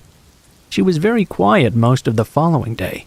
That evening, when TV time was about to start, Jade and I were sitting in the TV room with a third girl from inpatient named Ruby. You see, Ruby and I actually ended up friends in the outside world after coincidentally seeing each other again over a year after inpatient. The three of us were alone in the room because the staff had walked out for just a minute to talk to the desk person outside. She was still within our view, but more than likely could not hear what was going on. Ruby, Jade, and I were just sitting there on the couch. I was in the middle with Ruby to my right and Jade to my left. Ruby and I were talking about our cats on the outside, both missing our pets. It was common for the teens in inpatient to talk about the things they loved the most on the outside. Jade wasn't participating really, but she suddenly piped up saying how much she hated cats. She went on to tell a story about how a stray had once scratched her, so she killed it and chopped it up into little pieces, then threw the bits out into the woods. If that story wasn't creepy enough on its own, recall how I described her demeanor.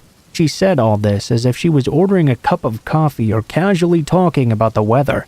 It was horrifying. Ruby and I exchanged a brief look, and one of us asked about whether that was the first time she'd ever killed something. She responded that it was not. She killed small animals all the time, and even tried to hurt other children as well, because she hated them. Because that's a healthy and constructive way to deal with something you hate, right? Within the next minute, the staff person came back into the room. Ruby and I were still relatively floored by this incident. The staff member was unaware of what had been said, and we were too scared to mention it. Fortunately, I left the hospital 3 days later.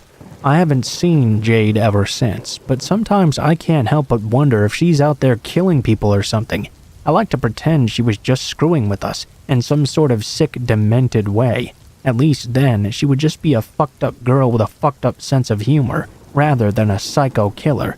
But honestly, I'm not sure.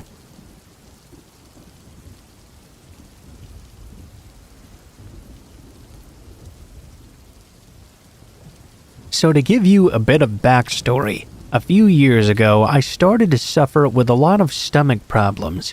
Fast forward about 4 years, and turns out I got a real bad stomach ulcer. Not ideal. Anyway, last summer I had to spend a night in the hospital running some tests on it, and the main hospital was not in my town. My boyfriend offered to drive me up there. We got there quite late, probably around 9 p.m. or so. When I arrived there, they mentioned my boyfriend could not stay with me. I didn't like the idea of staying there alone, mainly because I hated hospitals. He offered to at least stay with me until they kicked him out.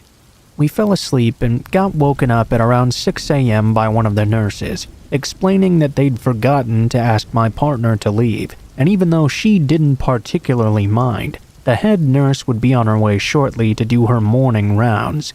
I really shouldn't have a visitor in my room, and we might both get in trouble if he stayed. My boyfriend offered to go down to the car for a few hours to sleep more, and once they'd finished up the tests, they'd let me go. Anyway, this is where it got weird.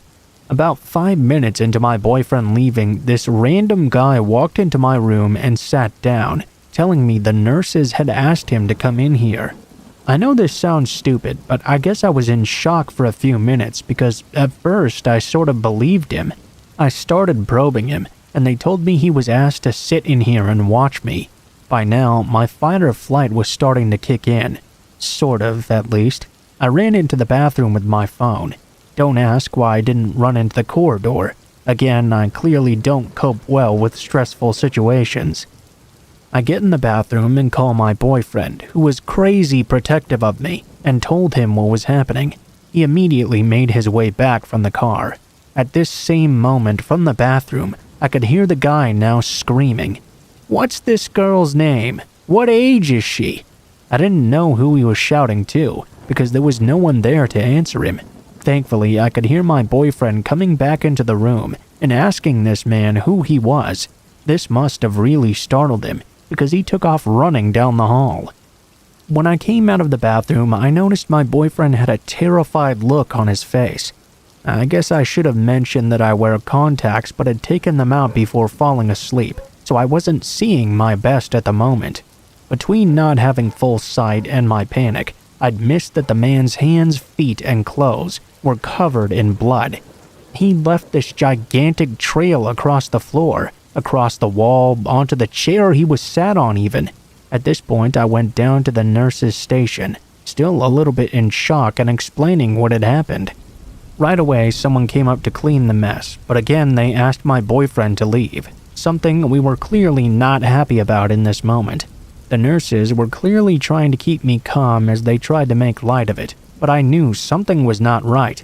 At this point, I realized the guy was actually keeping a close eye on my room, because no sooner than my boyfriend had left, the man walked right back in, closed the door, and began walking towards me as I was on the bed.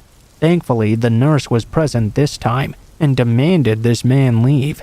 I don't think they'd really taken me seriously until now, but finally they noticed that having a bloodied man continuously trying to break into my room was really shaking me. They told me it was safer to have my boyfriend with me now, as he must have been that guy's biggest deterrent. Rightly so, I guess, because for the entire rest of the time I was there, this guy would keep walking past my room, trying to peer through to see if my partner was still there. Eventually, I guess he gave up or was sent somewhere else. I finally finished my tests and was allowed to go home. The nurses tried to tell me that this guy had a head injury, which was the reason he was in the hospital, but they were obviously worried enough for my safety to let me break the rules and have my boyfriend stay in the room. Anyway, what really worries me the most is that this guy was definitely watching my room, because every time my boyfriend left, he came in right away. It doesn't even bear thinking about what would have happened if the nurses had kicked him out in the middle of the night instead.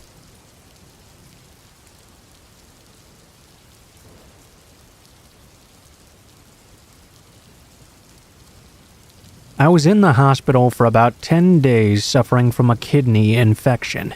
My mother visited me, but the rest of my family was too busy to do so. Honestly, I was pretty lonely and in a bunch of pain as well. I used to keep in touch with my friends and family by my mobile phone. There was this young male doctor student who was very chatty and friendly with all the patients. I can't quite remember his name, so I'm going to call him Edward. Whilst attending the ward, Edward used to chat me up quite a lot. He was very intelligent and nice and seemed a decent chap. He even gave me a get-well-soon card to cheer me up. The other female patient teased Edward and said he should ask me out. I made it very clear though to Edward that I did not fancy him at all. I told him instead he was like a brother to me. Edward just laughed at what the ladies had said. He assured me he didn't fancy me either, and said that a patient-doctor relationship was very unethical anyway. After 10 days, I felt a lot better. The doctors discharged me. I said my goodbyes to the other patients and to Edward, and wished him well in his studies and career. I called a taxi to take me home at this point. I'd put my mobile phone on silent. When I reached home, I checked it, and found I'd had 8 missed calls from a number I did not recognize. I was puzzled, but I didn't really think too much of it. I thought I'd just ring the number the next day and find out what was going on. I had my shower and went to bed. The next morning, though, I checked my phone, only to realize that I'd forgotten to put the ringer back on. I'd seen that I had another 10 missed calls during that night. I called this number, and a man answered the phone. To my surprise, it was Edward. I was extremely annoyed and asked Edward how he'd even gotten my number. He told me I'd given it to him, but I assured him that I had never done so. He insisted so much that I honestly started to even doubt myself. After all, I was in the hospital in a lot of pain and doped up with morphine most of that time. Anyway, Edward and I chatted for a small amount of time before I hung up. He called me again a few days later. I was recuperating at home. He would call me every few days from then on. One day, I told Edward I could not talk, as I was still not well. I really needed to go food shopping before the shops closed, too. Edward offered to shop for me and bring the food over to my place, which I politely declined.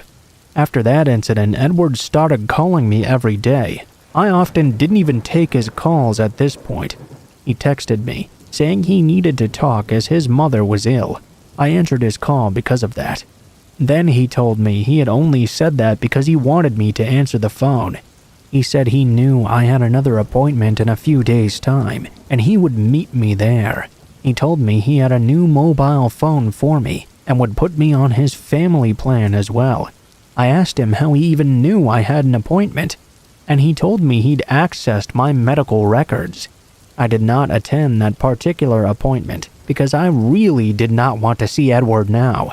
I told him I didn't want any more contact with him at all and to leave me alone. Edward told me he was in love with me and wanted to marry me.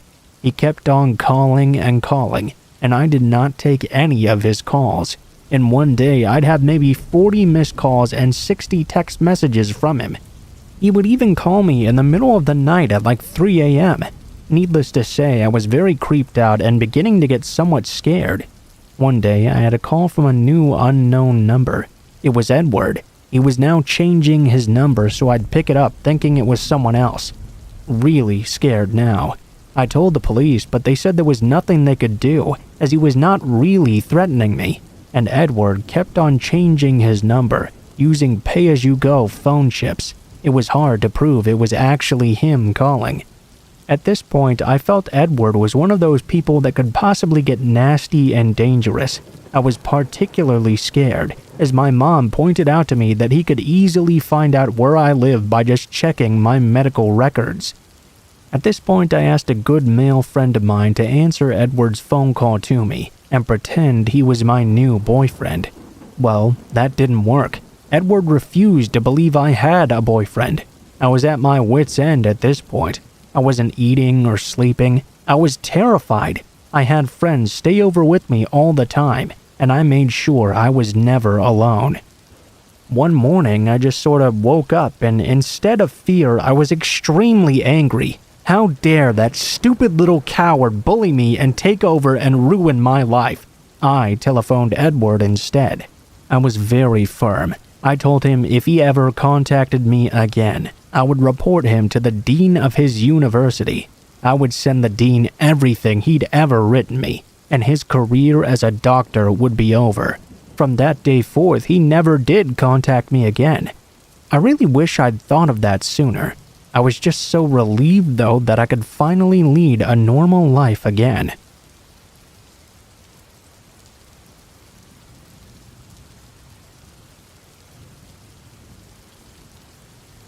Okay, so a little bit of backstory before I tell you one of the craziest experiences of mine that happened during my 2-year security career from 2013 to 2015.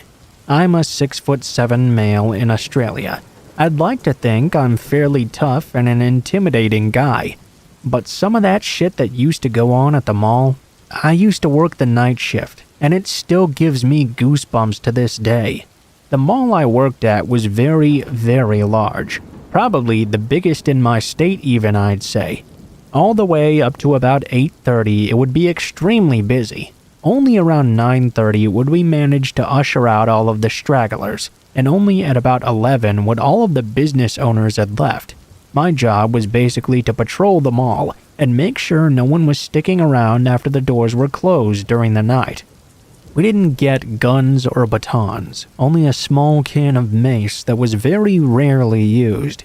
There were multiple occasions where we would find would-be thieves hiding around, trying to break into shops after dark, but they were normally far outnumbered by the 4 or 5 of us on shift at a time, and they would usually be intimidated by me or some of the more imposing members of security. This one night, though, shit started getting really weird for me on the night shift. I'd say it was about 2 o'clock or so, and I was standing in the middle of the empty food court just eating a sandwich. This was the only part of the mall that had any light at nighttime due to the skylight, so it was the most comfortable place to eat lunch. While I was eating, though, I heard this dull scraping noise from the hallway leading off from the food courts and to some toilets. It sounded like a piece of metal being dragged across the floor or something. I was immediately put on edge and flicked my torchlight over there without a moment of hesitation. I remember creeping down that hallway, flashlight in hand, illuminating a good 6 or 7 meters in front of me. As I got closer to the end of the hall, the noise became louder and louder until I was at the very end of the hallway. There was the toilet doors to the left and right of me.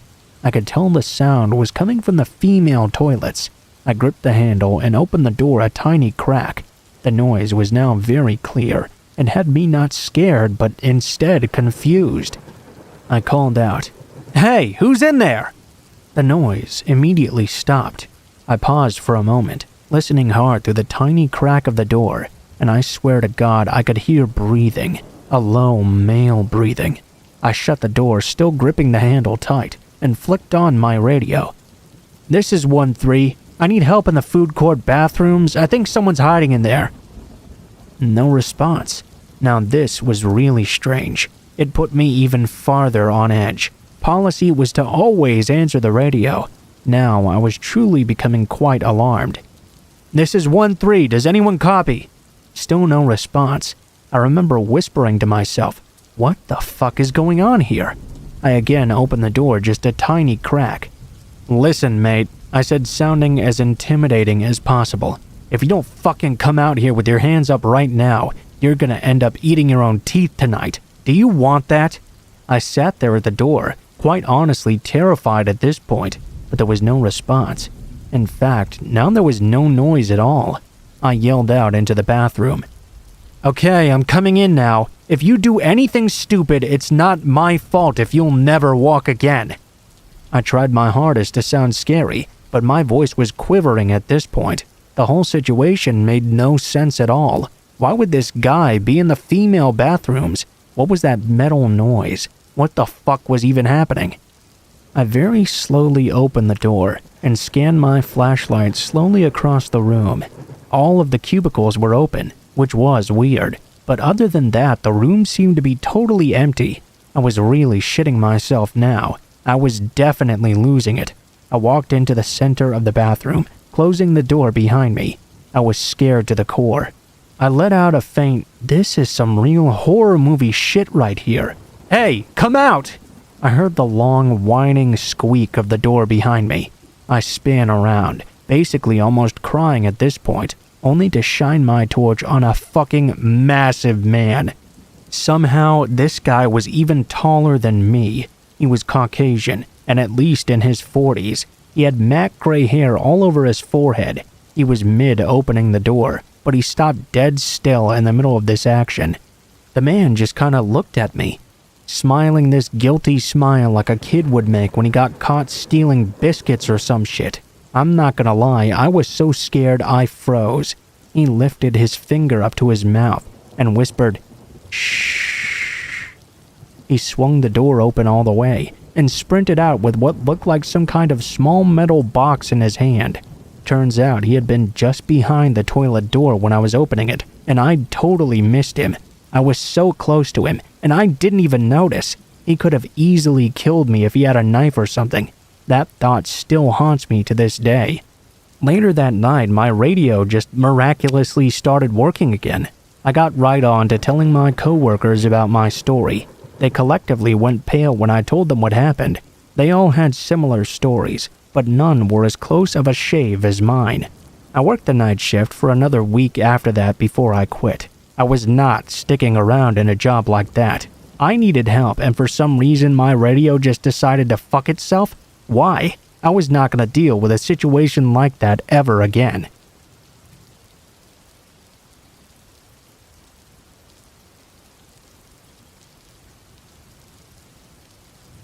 This story might not be poop your pants scary or anything like that, but it has left me shaken and very uneasy about working late shifts. Anyways, I had just finished my first year of university and taken up a position as a taxi dispatcher with my boyfriend's cousin's taxi company. For the first week and a half, I worked mainly day shifts until the owner decided to extend the hours to 24/7. I was the lucky employee who would be covering 3 to 4 of these shifts a week. The next week I was working would be my first night shift alone. The driver would be out all night looking for fares, which meant a lot of the night would be just me. I wasn't uneasy working such a shift by myself. since I had worked at a 24-hour coffee shop before and was used to midnight shifts. It was also a Wednesday or Thursday night, so it wasn't particularly busy. The best part about this job was that my boss let me use the internet to play video games on my laptop in the office.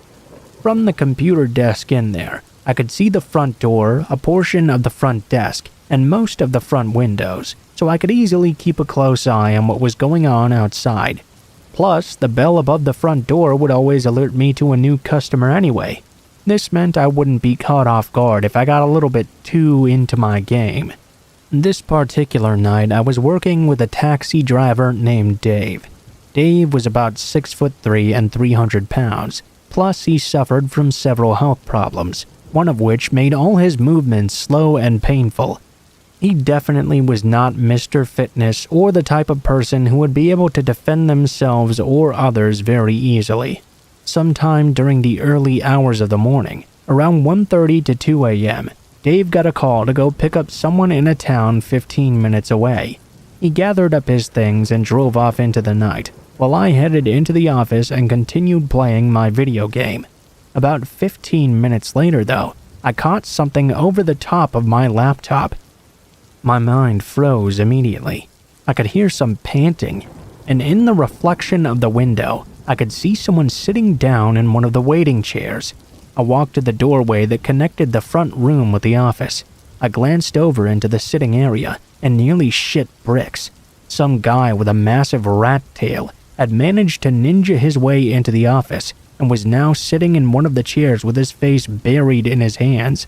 This guy was extremely dirty and sweaty and sounded like he had just run a marathon or something. Now, the rat tail should have tipped me off, but I found it more hilarious than frightening. A few moments passed, and I finally got up the courage to ask him if he needed a cab. He didn't respond at first, so I asked him again. He looked up at me, and I took a step back into the office. His face was scratched up and covered in blood from a wound on the top of his head. I was shocked and immediately offered assistance to him.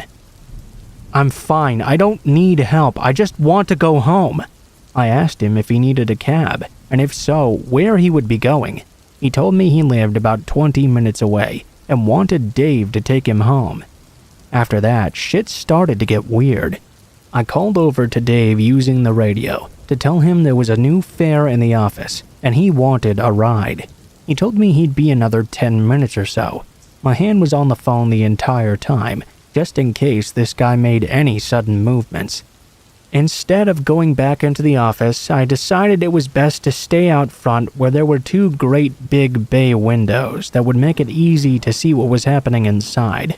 I didn't feel as though he was a particular threat, but he seemed really angry about something. I wanted to make sure that if something did happen to me, people would be able to see it. I walked out into the front room, and as I got closer to the gentleman, that's when I saw it. He was not just bleeding from the head, but from the shoulder and knees as well. I asked him again if he was okay, and I offered to call an ambulance for him. Bad idea. "You don't need to be doing that," he told me. "It ain't like I killed nobody, right? I never killed nobody. Don't go doing that. You don't need to call anyone. I just need to get home." "Okay, I'm sorry. I just noticed that you're kind of bleeding pretty badly. I thought maybe you'd like someone to make sure you're okay." "I didn't kill nobody. That asshole should have kept his mouth shut. He got what was coming to him. He shouldn't have said those things. But it ain't like I killed nobody, so you don't need to call nobody. I just want to go home." "Okay, but you're bleeding," I told him. "I swear I didn't kill nobody. Please don't call the cops. I don't need the cops. I just need to go home. I didn't kill anyone." There was silence for a few minutes. He noticed the phone clutched in my hand. "I fell down," he blurted out. "Pardon me?" "I fell," he repeated. "That's why I'm bleeding. I fell." He got up and started pacing around. He was growing impatient for his cab, and now I was scared shitless. Blood was on the chair and the floor. I had the phone in my hand, and every once in a while he broke the silence with another string of incoherent babbling about how he had done nothing wrong. He hadn't killed anyone, and I didn't need to call the cops because he was a good guy.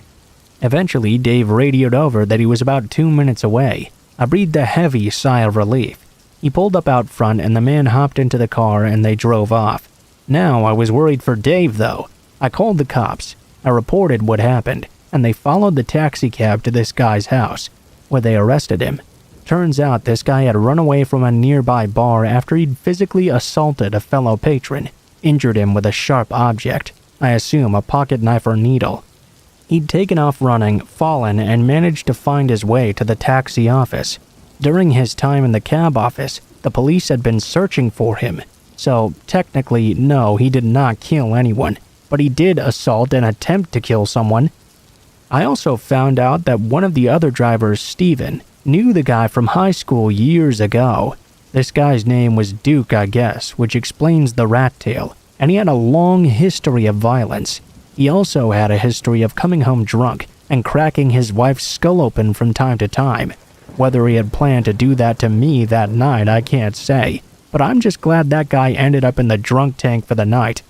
His wife was unharmed, and thankfully the guy who got stabbed did not die. At least, I assume he didn't, since I did see Duke every now and then walking the streets with his glorious rat tail, which I assume means he did not get arrested in the end.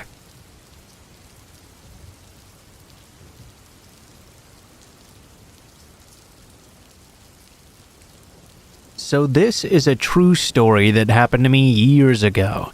I'm from Germany and worked at an old people's home in a little German town around this time. The facility was in a very rural area on the outskirts of town.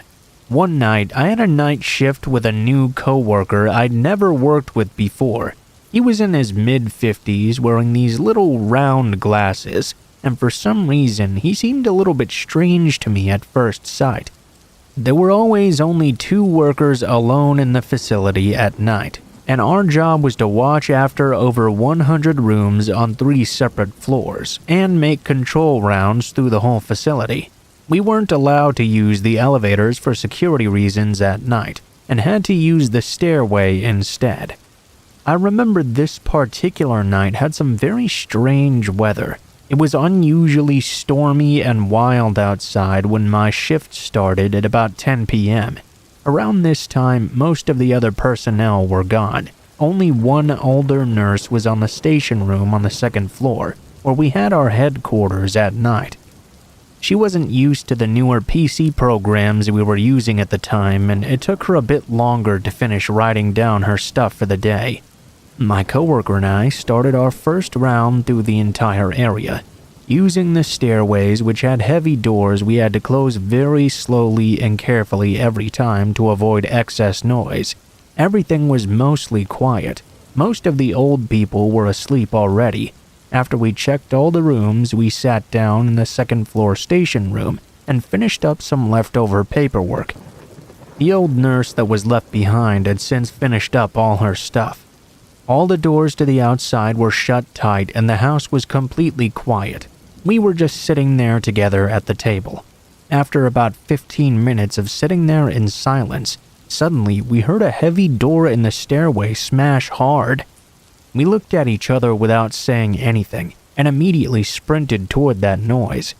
I ran up the 3rd floor to search, and my workmates sprinted down to the ground floor. But no matter how hard we searched, we didn't see anything or anybody suspicious.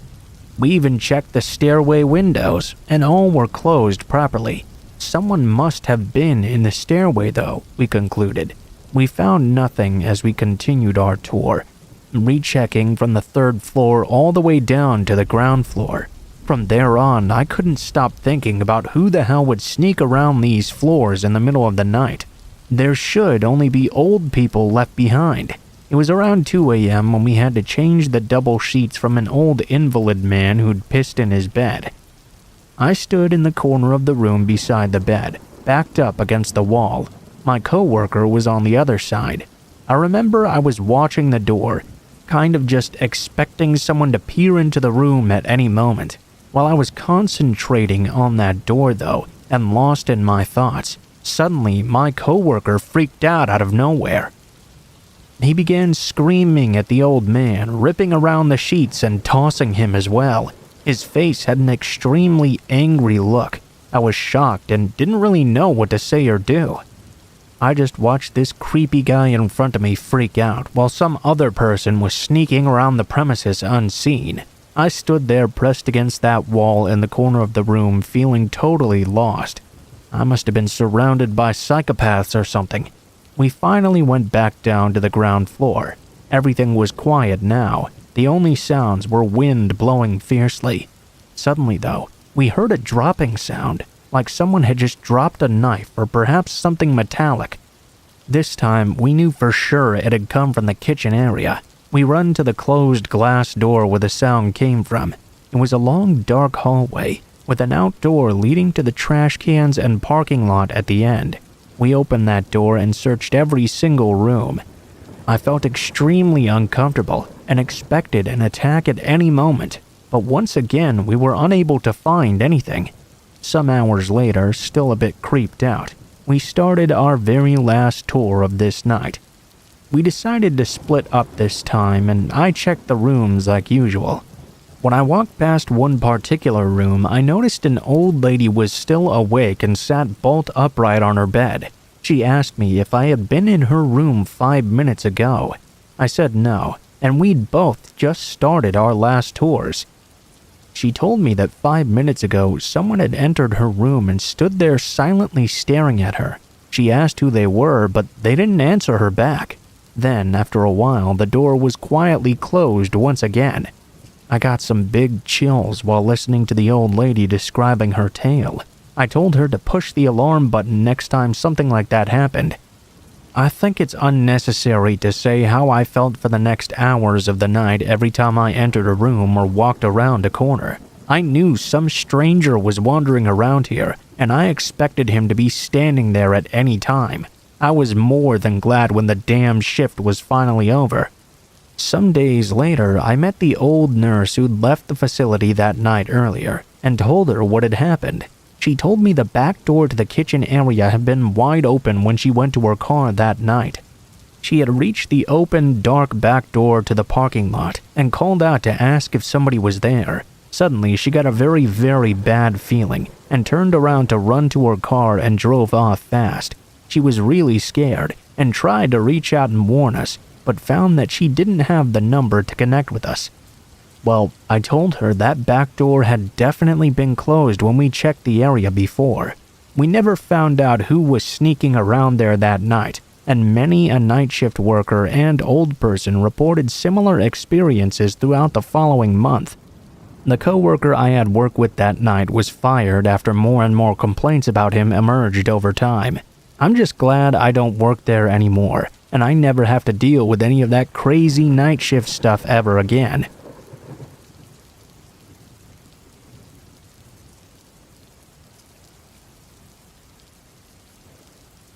Around March of 2014, I started talking to this girl on Tinder.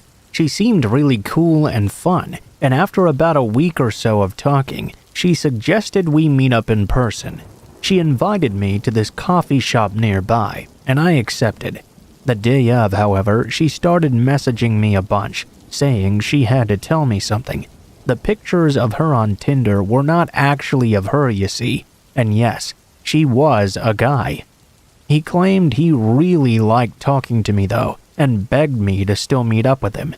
Naturally, I declined this offer, and blocked his profile and continued on with my life. About a week later, I started talking to another girl. Once again, she seemed very cool and fun, and we hit it off right away. She asked me if I spoke to people on Tinder frequently, and rather stupidly, I told her about my previous encounter with the man lady. It would take me a few weeks to realize this new girl was the exact same person as the week before. She asked me if I wanted to meet up, and I said sure as long as it was in a public place. We decided on a cafe nearby, and the next day I sat there at the table waiting. 5, 10, 15 minutes had passed and she was nowhere to be found. I then peered out the window and saw from across the street a man staring at me very intently. I looked away, waited a few moments, and looked back. Sure enough, he was still standing there staring at me. At that point, I left the cafe, hopped on my bike, and booked it home as fast as possible. I was definitely more than a little bit freaked out, but I tried to pull myself together and reason that no one could have possibly followed me. I then deleted my Tinder profile, and things were fairly normal for a few weeks after. About 3 weeks later, though, I started getting these phone calls. The numbers all showed up as unknown. I picked up the first few times, only to hear some guy breathing heavily into the phone. I was already freaked out. After about a day, I stopped picking up any call unless it displayed the caller's name. Then I started receiving strange texts. At first, they were pretty harmless, calls for attention and begging me to meet in person. Then, though, they became very sexually charged, until eventually the messages became threatening. Whoever was messaging me started throwing out my family and friends' names and whereabouts, saying he or she would get them involved unless I answered. Because they were texting me now, I could see a displayed number, but when I called phone providers, they told me the number couldn't be traced and was probably a track phone. Great. I waited about 2 weeks not responding to these texts, thinking I shouldn't feed this troll. Eventually, though, it became too much. I started getting upwards of 50 texts and phone calls a day. I would wake up to 10 to 20 every morning. I then decided to change my number altogether. The calls and texts stopped for a while, but sure enough, it started happening again somehow. I called my phone provider asking if they'd ever given out a number at a user's request, and they said their policy stated that they could not unless valid identification was provided. Then one day I tried logging onto my Facebook, only to see that my login was denied. Within a single day, friends had started contacting me, asking what the hell I was doing. Apparently, they were all getting these terrible messages from my account. In particular, one of my girlfriends was receiving messages about her mom who had died years ago. I apologized profusely and told everyone what was going on. I contacted Facebook and explained the situation, and they helped me access my account again, at which point I deactivated it. Enough was enough. I decided to contact the FBI, explaining what had been going on for over a month now. They documented everything, but told me since I or any of my relatives or friends were no immediate danger, they probably wouldn't be able to do anything. At that point, I felt stuck. I thought about hiring a private investigator, or possibly a hacker. I decided against it, however, and hoped it would all just fade out if I kept ignoring it. I left my Facebook deactivated and ignored any texts and phone calls. I never had any trouble at home, but some of my closest friends received texts as well, which definitely weirded us all out. I hated that they'd gotten dragged into this. One day I came home, and things felt very eerie suddenly. Door unlocked, windows open, no one home, a strong breeze running through the apartment. I did a thorough check of the place and found nothing else weird, so I locked everything up tight and waited for my roommates to get home. It's been almost 7 months now, and the calls and texts just kind of suddenly stopped. I'll still get the occasional one, but at most every 2 weeks now. At the peak of it, I was receiving hundreds a day. This has definitely affected my social and personal life. I became much more wary of the people around me and my surroundings. I felt like I couldn't really focus on anything until this all stopped. Work was difficult, though I tried to maintain my composure as best I could. Everything was just so weird. Life itself felt weird. I've since stopped using all forms of dating apps and websites. Things are finally getting back to normal, and at this point I kinda just want to put it all behind me. I'm moving at the end of this year, so it'll be nice to have a fresh start in a new place. I'm not gonna sit here and say all dating apps are dangerous and no one should use them or anything like that, but definitely cover your bases. Ask questions before meeting anyone. FaceTime them first, Skype, anything. I was naive about this, and I really regret it. Be safe and stick close to your friends. Try meeting people in more traditional ways if you can.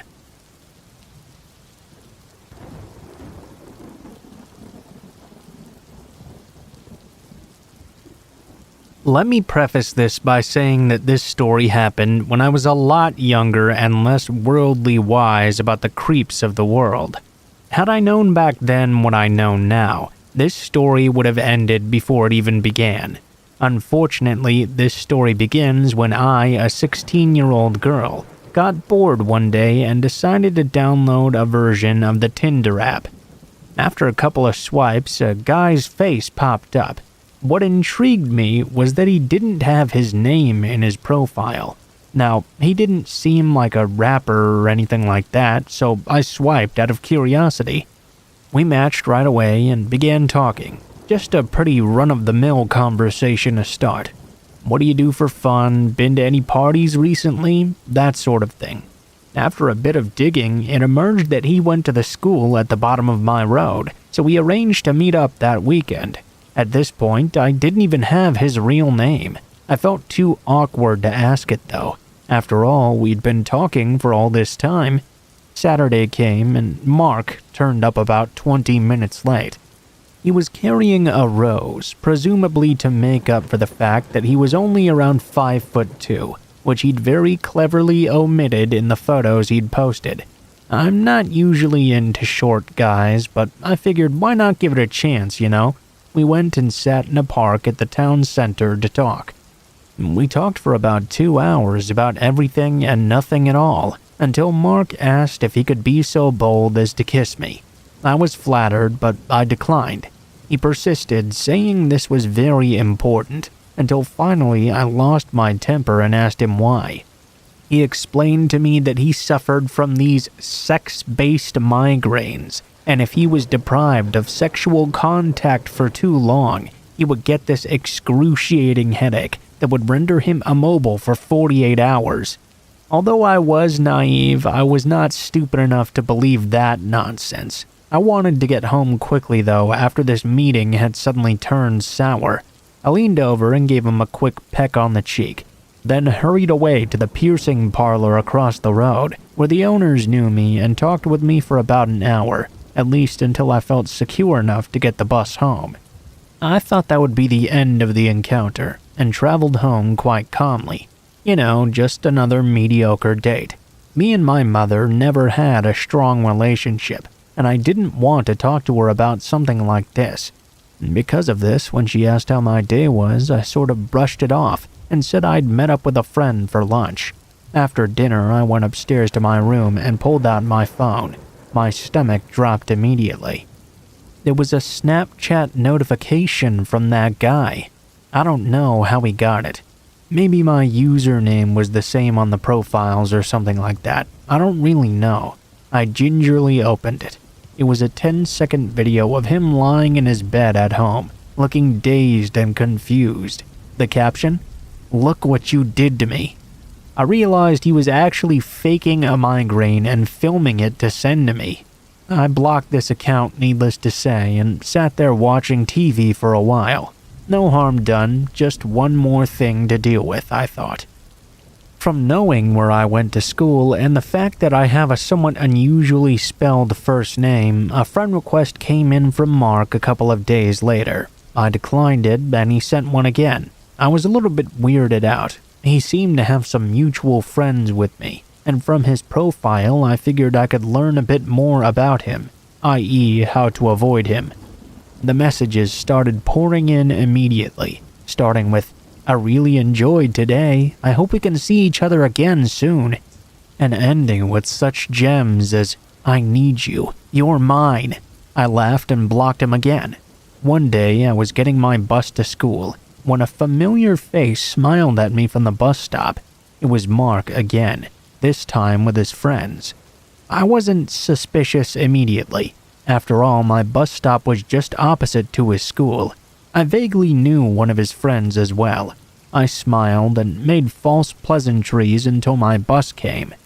This was only the first of my many encounters with Mark though, all of which I brushed off as a coincidence.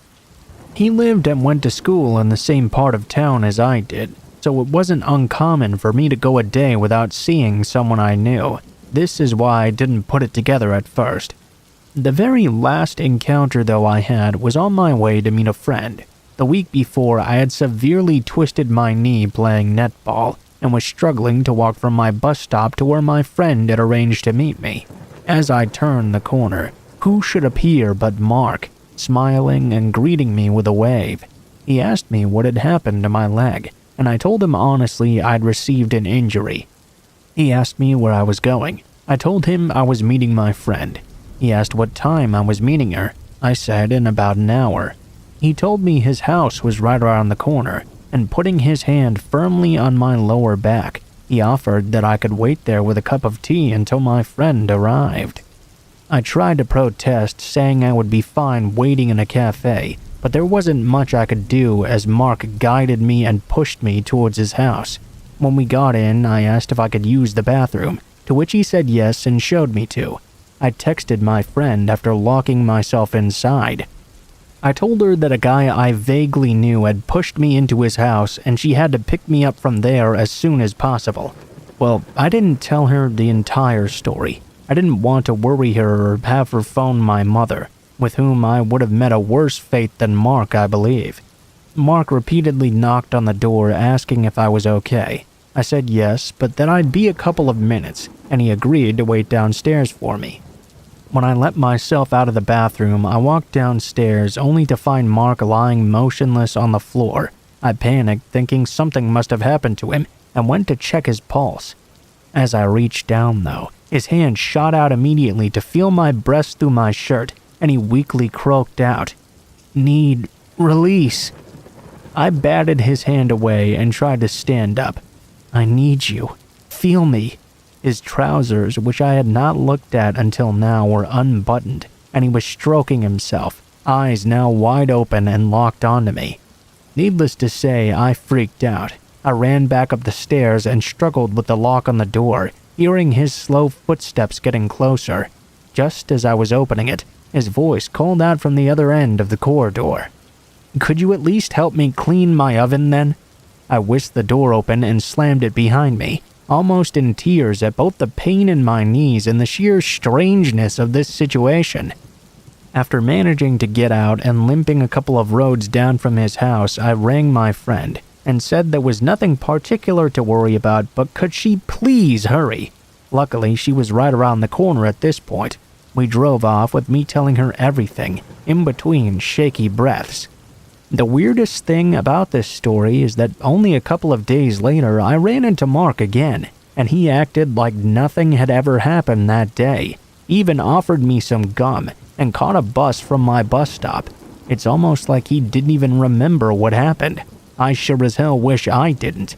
Knock on wood, I haven't seen him around in some time, but that could be because he's gone off to university. He's around the right age to have.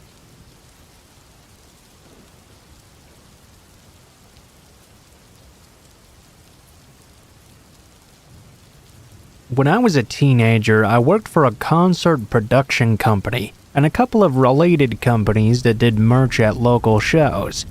The venues for these shows range from festivals to all-ages venues to even the occasional huge gig. This encounter takes place at a teen girl pop show. Word to the wise, if you work in the music business and want to take a glimpse behind the curtain of true creeperhood, go to a show put on by a teenage female musician. Most of the audience were teenagers, sure, but there were a depressingly high amount of weird guys who didn't appear to have any daughters in tow.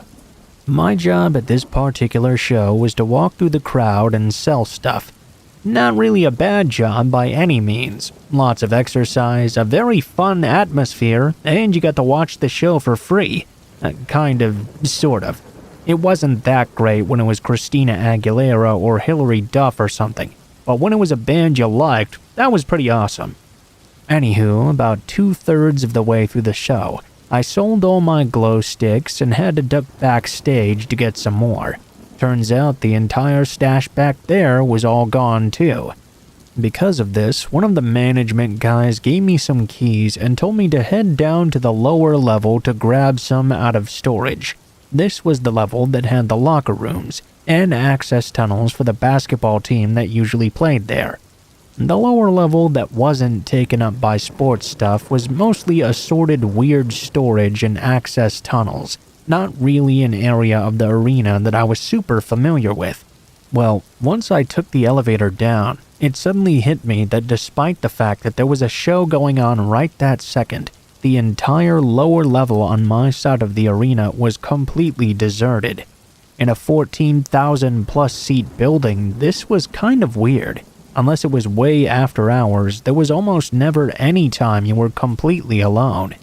I got about 100 or so feet down the hallway from the elevator, then rounded a corner. I actually thought I was seeing a zombie for a second.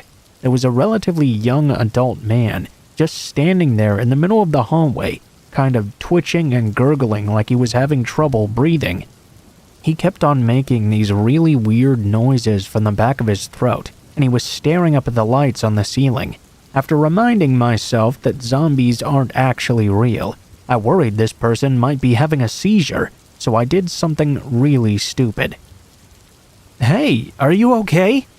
It didn't even occur to me that calling out to a strange adult acting weirdly in a deserted area would be bad news for a skinny teenage girl. His head snapped immediately, and the look on his face was angry and malicious. He didn't look like he was in distress. He looked like he was about to fucking kill me. He was pretty normal looking otherwise. Decent hygiene, clean shaven, not dressed like a slob, but there was something in his eyes that was not right. It was like he couldn't see I was there at all. Obviously, I did the bravest thing possible. I turned around and ran as fast as I could back to the elevator. I can't say for sure, but I think I heard footsteps chasing after me. Maybe I just imagined it though. I reported him to the venue security because he was in a secure area. So secure, in fact, that in theory the elevator should have had a guard down there at all times. But for whatever reason, this time it hadn't. Maybe he didn't even use the elevator to get down there. Who knows how or why he did. I never personally found out what happened, but the paper reported the next day that 6 people had been arrested for drug use at the venue. I really wondered if he may have been one of them. If he was tweaked out of his mind, it would have explained the completely terrifying behavior. It wouldn't really explain, though, why he was an adult male, possibly on his own, in a secure area at a girls' pop show for young teens, though.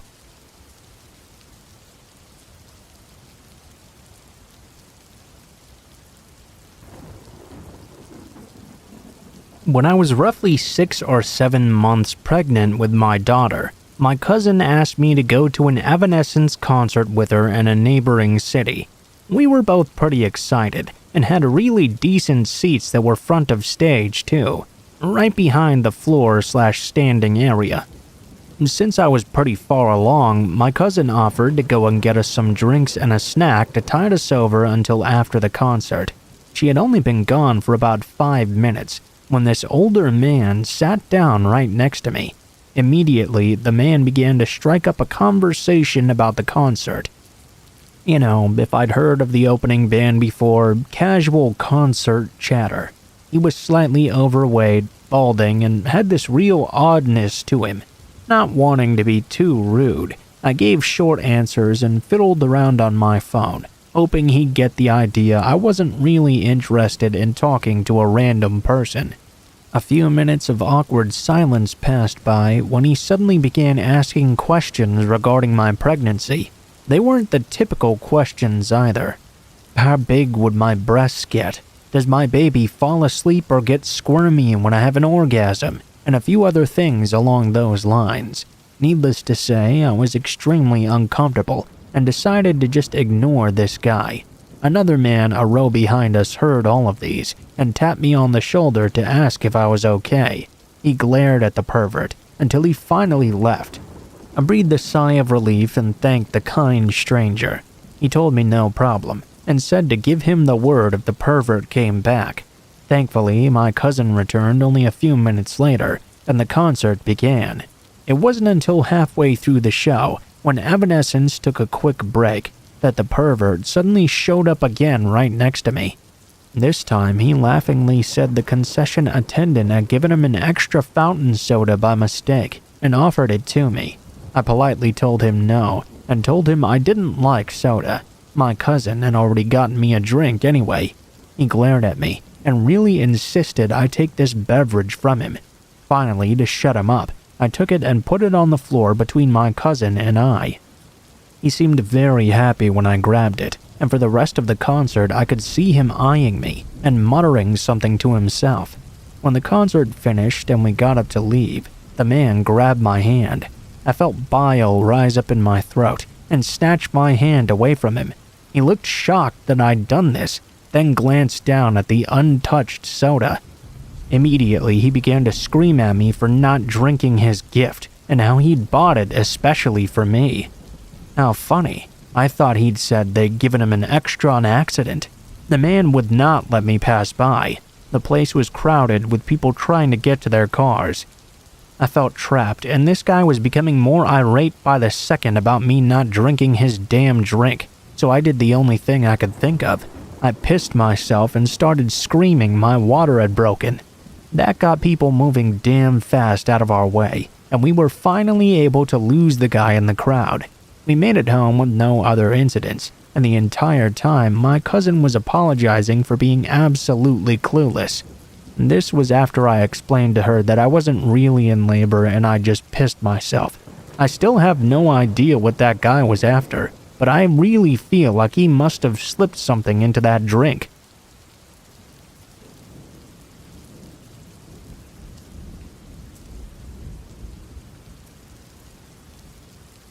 As a brief introduction for some background on how this happened, allow me to say I'm an old-school metalhead. I travel around my tri-state area to see various heavy metal shows. The town I live in is a pretty small town with no real musical scene, outside of some hip-hop and pop music. No venue here really has anything I'd like to pay money to see. As such, I'm forced to travel at least an hour or so away to see any shows I'd really like. This has me often traveling with my wife, my favorite concert buddy. Usually, we go clear across the state to see concerts. There's this one particular venue we love to frequent, but it's a good 3.5-hour drive away. It always has great metal acts playing there though, many even coming from Europe. When we go to this place, we usually stay in a hotel/casino that's about 3 or 4 blocks away from the venue. It's a very short walk. This particular night, we just finished up seeing Dark Tranquillity, a Swedish melodic death metal band. It was about 2 a.m. when we got out of the venue, as we'd stayed behind for a bit afterward hoping to meet either Dark Tranquillity or some of the opening bands afterwards. This can happen quite often actually at small venues like this. We did, so it was a little while after the show before we got out of there. We left and began to make the walk back to the hotel. At this point, there were tons of fellow metalheads milling out as well, and it was kind of a general idea for many of us to stay in the same hotel. After all, it was right around the corner, like I said, just a few blocks over. This meant we were all kind of walking there together in this big mob. Now, if you're into the heavy metal scene and frequent live shows, you'll know it's a fairly tightly knit community. We're all there for the same reason, so everyone is usually pretty friendly and talkative, discussing the show, past shows, the meeting of band members, lots of really jovial discussion. I'd had to piss for over an hour at this point, but I hadn't wanted to dip into the restroom during the end of the band's show. Afterwards, it had been packed with a line flowing out back onto the floor. At this point, though, it was hitting me pretty hard. I'd also had a few drinks in the club as well, so I really couldn't hold it anymore. Rather than wait till we get back to our room and pissing myself, I decided I needed to stop at a public restroom down at the bottom of the parking garage and take this piss. It really needed to happen. My wife didn't mind very much, as she needed to go herself, so we split off onto our own ways. I come into the restroom and think I'm by myself, so I hit the first urinal there and start my go at it. As I'm about to finish up, the door creaks open, and this rather large bald fellow walks in. He stopped dead in his tracks right in front of the door for a moment. He took me in, like he didn't expect anyone else to be in there. Then he went to the sink as I was doing the same, and started washing his face. I started washing my hands, and he looked over at me with water running off of his nose. He asked me what I was doing out here so late. I explained I was coming back from a concert without even looking at him. He then started to ask what kind of music, and I explained to him that it was a heavy metal concert. He kinda shrugged and nodded and said, "Cool." I finished up and dried my hands. He turned around and grabbed my upper arm. "Hey, then maybe you're interested in buying something I have." He started to rifle through his jeans pockets and mumbled that it must be in there somewhere. I tried politely telling him I was not interested and needed to go, but he shuffled in front of me quickly, blocking off the doorway. He looked extremely angry at this point and jutted out his shoulders. He was probably a good foot taller than me. I'm a fairly short guy, so this isn't really hard to do, but still, this guy was huge. "Look, man, no need to be rude. Don't be a dick." I again declined, trying to stay polite. At this point, I was starting to tense up, anticipating a huge scuffle. The problem is, I was exhausted. I just spent the better part of 3 hours jumping around and smashing my body into other people. Quite frankly, I was ready to collapse, not fight. The guy grabbed my arm again, this time a lot harder. "Hey man, I'm fucking talking to you!" My sense of trying to be reasonable had left me behind at this point. I was too tired to give a shit anymore. Knowing I shouldn't, I told him, "Man, you're the one being an asshole. I'm fucking tired and I'm just trying to get the fuck out of here, so get out of my damn way." The man shoved me back and stepped in closer. I was trying to be nice. "Fuck you. You trying to start some shit with me?" It ran through my head that while I almost usually always have a pocket knife on me, in case things like this happen to go down, at this point I was completely unarmed. I couldn't bring the knife with me into the venue club through their security. I was preparing for the worst. This guy was clearly hopped up on something and was a good deal bigger than me. I was really going to lose this fight hard, and it was about to get hairy. The guy was blocking my way to the door too, so there was really no way past him. Just as I was thinking I was done for, the door creaked open again, and I heard laughter and talking start to flood in. The guy let go of my arm suddenly and turned around to look. A group of 5 guys in black shirts, studded leather jackets adorned with dozens of band logo patches, and jeans strolled into the restroom. One of them was a Hispanic fellow with long curly dark hair. He waved to me excitedly. "Oh, dude, what's up? That was a sick fucking show tonight, huh?" One of his friends, another Hispanic guy with a shaved head, took in what might have been going on here. "Hey, this fucker giving you shit, man?" I looked back to the bald assailant. A worried expression had crossed over his features. Even being a pretty big guy, he was now 6'1", and all of them were at his back. A few of them were even bigger than him, too. They were all pretty decked out from the show as well, so they must have been pretty intimidating looking to an average person not from a metal scene. He glanced at me for a split second. "Oh, nah, man, we were just talking." I interjected quickly, fed up with this jackass. "Yeah, and now we're done talking. Get the fuck out of my way. And next time, don't be a dickhead if you know what's good for you." I started to barge past him, pushing him aside. The Hispanic dude with the long hair turned back to me as I was passing and told me to have a good night. I met up with my wife, who had decided to stay outside for a smoke. She asked me what took so long, joking that I had to take a huge shit, and I told her about everything as we were going up the elevator into the hotel. We decided to stop in at the in-hotel bar and grill before returning to our room, as we were both kind of hungry. After ordering, we were standing by the counter for a few minutes when I hear laughter and loud voices coming in from the lobby. The same group of 5 guys was coming our way, back toward the snack shop and bar and grill. The long-haired guy saw us and said, "Shit, dude, look at that." He pointed to the window, looking out to the lobby, down into the entrance of the parking garage. I could see the bald guy down there, laying on the ground and clearly being handcuffed by 2 police officers standing over him. One of them had his taser in hand and its line was connected to the guy's side. He told me apparently the guy had stuck around in the restroom as they'd left, and one of them went over to a parked police car a few aisles over in the garage after noticing there was an officer inside. They told him the guy was on something in there, and he'd been acting threatening and kind of shady. Apparently, the officer and his partner decided to step inside the restroom and take a look. As the guys from the concert were going up the elevator to the hotel lobby, they'd heard some shouting and looked down to see the guy being drug out by both officers. I guess he tried to fight them or something. Apparently, there had been a big scuffle before one of them tasered him. And then it ended up as we all saw now, with him getting cuffed and dragged into the police car. We all had a good laugh about it actually, and talked while we waited on our food. Nice guys really. I connected with some of them on Facebook, and we're still friends to this day.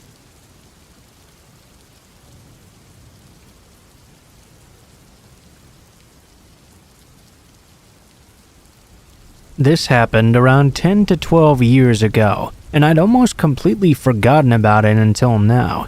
It's a somewhat short story, but at the time it absolutely terrified me. You see, when I was younger, my entire block was filled with kids around my age. At the time, that was around 9 to 11, I think. I can't remember how exactly old I was. We would all play around the neighborhood near this cemetery that was right next to my house. We all used to play until after dark, playing games like Ghost in the Graveyard and Tag along with all that other fun stuff. It wasn't particularly uncommon for us to be completely unattended around the block. It was a relatively safe neighborhood after all. I still live in the same house to this day, and I'm surprised this even happened. This particular day, my best friend and I, who was 2 years younger than me, decided to go look at the gravestones in the cemetery. We went in there and started browsing, amazed by all the dates and names we found. We were so preoccupied, in fact, that we didn't notice this man who was walking aimlessly alone in the cemetery, not looking at any graves in particular, just sort of shambling around. I saw him and told my friend that maybe we should head back now. The guy was a bit creepy, and we were just scrawny little girls. She agreed, and we decided to go. Just as we were about to exit the cemetery, this older woman stopped us. "You girls shouldn't come in here at night. There are creeps that walk through here." She gave a knowing, creepy smile. We told her sorry and we were just playing. We went back on our way. When we got back to our houses, we continued playing in the front yard, doing what little girls are wont to do, when suddenly I looked up, only to see that same man from the cemetery, standing a distance away. I was a little bit creeped out, but I didn't know at the time that this was something to watch out for. The man started to walk up to us, trying to talk to us. We just kept playing and running around like we didn't notice him, and eventually we moved to the backyard instead, where we felt a lot safer. We waited for an hour or so for when we thought that guy would leave. We thought it was safe to venture back into the front yard now, but we could see him there, just sitting on the curb staring at the house. I could now see that he wasn't dressed particularly nicely, and maybe hadn't taken a bath in a while. Despite it being summer, he had a hat on, kinda like this thick beanie. We got really creeped out at this point and ran over to our moms. My friend's dad came out and tried to shoo him away, and we thought that would be it. Another hour goes by again though, when we see the same man standing right next to our neighbor's backyard, trying to pet their dogs. We ran in and told her dad again, and he ordered us to stay inside. We watched interested from the window, and God, I wish I had not. My best friend's dad ran across the street just in time to see the man standing near the same yard with a bite from the dog on the one hand, and the dog itself dead in the other. He ran down the alley just before my friend's dad could reach him. Our parents called the cops immediately, but I don't think that guy was ever found.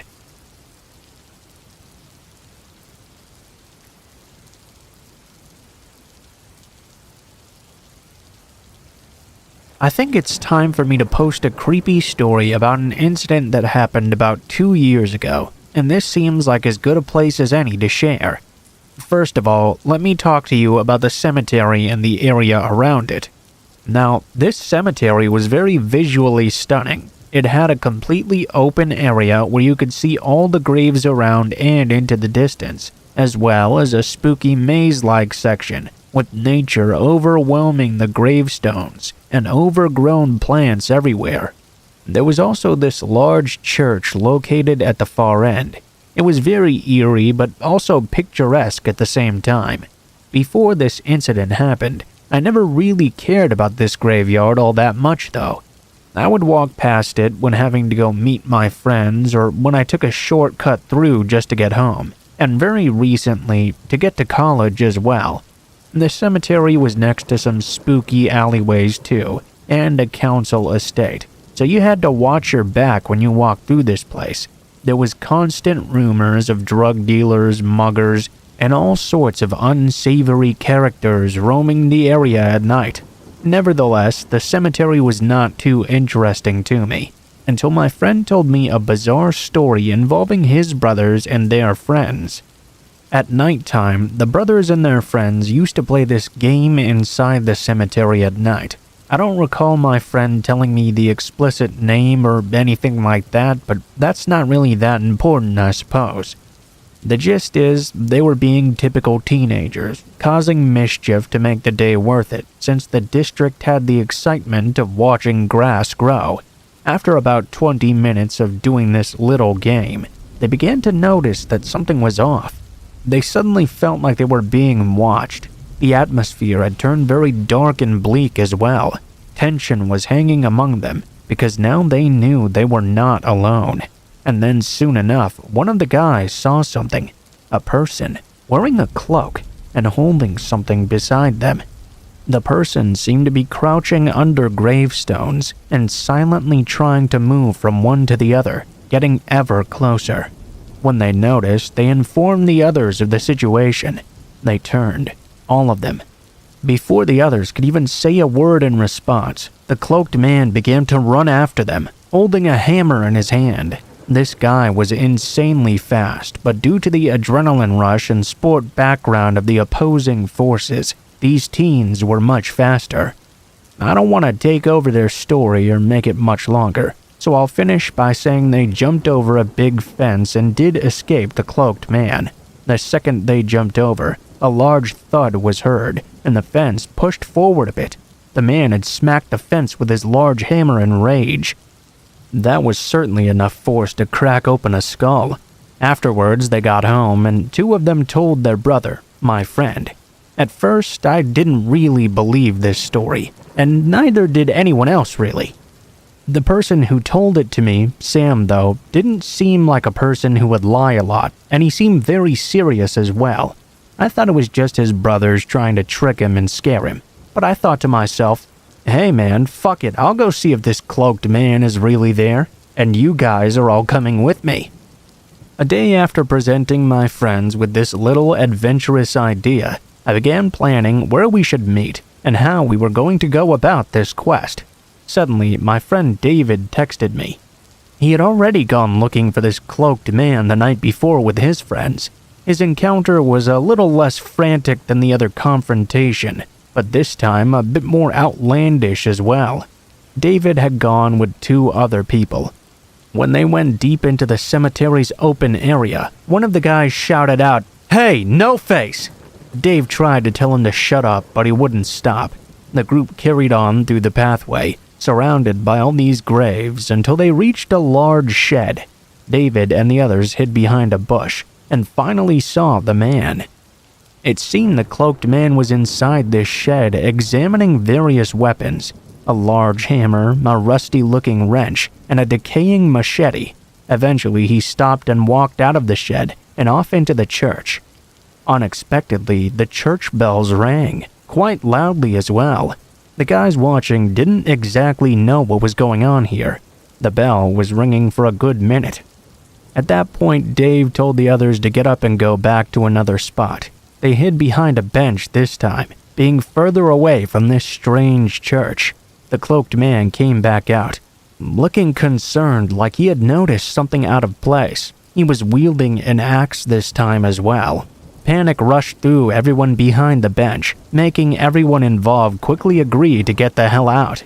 They tried to sneak away, but David kept his eyes locked on that cloaked man. What he did next, though, gave my friend various amounts of what the fuck thoughts forever. The cloaked man just kind of stopped dead in his tracks and fell over to the ground. What the hell was this guy doing? He was crawling around the gravestones rapidly, going from one to the other like he was enacting a scene from The Grudge. However, he was not just doing that. He was making these weird noises too. He was spewing out these weird growling animal sounds that conquered the frigid, emotionless graveyard. Abruptly, he got up and smashed one of the gravestones with his axe for no reason, and let out a haunting scream to the skies. Well, at that point, they said fuck hiding and all ran away. The cloaked man didn't even try to chase them. Instead, he kind of aimlessly looked off into the distance. When he finished his story of discovering more about this mysterious man, I thought there might not be any point to going now. We all knew for sure that this cloaked man was real, and was apparently just a weirdo that preyed on teens and poor short-lived gravestones. What else could you really find out just by watching him? Well, I'm big on adventure, so I thought that David, Sam, and I, and many others should go and explore just a bit more. You know, just see what else this guy does. Might be interesting. A few days later, we put together our all-star team. Sam, David, Charlie, Mike, and I. Charlie was a fat slob and Mike was the funny man of the group, so we all met up at the local tube station, in daytime. Yeah, we were going to go at nighttime at first, but everyone, including me, wussed out, so instead we went in the middle of the day. We walked slowly through the empty alleyways and the council houses until we got to the gates, which we found locked. We hopped over, though, and began our adventure. Sadly, Charlie and Mike were already not having it and climbed back out. They weren't going to be too far, they were just going to wait for us outside. We wanted them to come too, but after about a minute of trying to convince them, we left them behind and walked through the large pathway with the gravestones around us. Instead of going straight over to the shed, we decided to take another route. All of us went through the claustrophobic maze-like section, where the gravestones were covered over with overgrown plants. We began walking around and arguing amongst each other as well. Sam was bored and wanted out. Dave didn't care that much, and I wanted to go back out into the open and find this shed. 5 minutes of pointless arguing in, suddenly we heard footsteps around us. We looked all around but saw nothing. "Dude, grab your phone," Sam said to me. "All right, hold on a moment." I got my phone out and unlocked it and went to the camera. I was pointing at the remoteness with my iPhone, but nothing was lurking in the distance or anything like that. At least, not that we could see. We knew someone was near us, so we began to frantically walk through this maze. Sam told me to begin recording, so I did just that. Since nothing was happening again, the recording just became a dragged-out video of us walking around like idiots, looking in every direction. I switched that damn phone off, and we went deeper into this maze. It got darker and darker and tighter and tighter. And then I saw it. The cloaked man was following us. I finally saw that fucker. When I looked behind, I noticed he was hidden right behind this huge angel statue, and he was stupidly close. "Guys, he's right there behind us. Let's get the fuck out of here." David, being the confident and curious guy of the group, walked back and tried to catch the guy. I didn't want to see this person pop out, but I wasn't leaving my friend behind, so we all went to see behind the statue. Somehow, he was already gone. Sam began to get scared and wanted to go home. He had this crawling feeling that the cloaked man was still staring at us. We continued on, though, being young idiots, and that's when I spotted him once again, this time on the other side. He was a little bit further away from us, but I could see him trying to get closer, blending in with the trees. I started to really freak out. Dave and Sam noticed him as well, so we ran about 30 feet away and tried to hide. The cloaked man was now going in the other direction and entered the church, which was noticeable where we hid. We heard those bells begin to chime. David confirmed those were the same ones he'd heard that other night. Then the cloaked man emerged with his huge axe. Without any hesitation, he charged at our direction immediately. We were still in the maze-like area of the cemetery, but we could see that open area in the distance where the gravestones and church were located. He was far away, but definitely charging right at us. He knew we were there. Even though we were hiding and nowhere near him, he still knew where we were. He didn't change directions or anything. He sprinted in a single line with the axe in both hands. As I realized he was getting closer and closer, I screamed to run, and we legged it. We ran, and I looked behind. He was right there, ready to swing his axe at us. We didn't want to split up, so we ran around the maze until we found a pathway with large hedges on the side. No going back now. We all ran and ran through the path, but after running down, I was beginning to have a heart attack. When I looked in front, I felt so much fear. I was losing hope. This was a dead end. My friends and I were greeted by a locked shed at the end of the path, with no way to get in. No way to climb on top either. We had the feeling of dread taking over our bodies. We waited there for a few moments, and the cloaked man didn't come. We silently went the other direction, and stumbled back to the overgrown plant gravestone maze. We looked everywhere, finding broken tombstones and ripped up branches all over the place. There was silence for about 10 minutes. We searched in every direction, hoping the cloaked man had given up and was really gone. All of us were sneaking around as best we could until we finally got out of the maze and the claustrophobic feeling of that horrible area disappeared.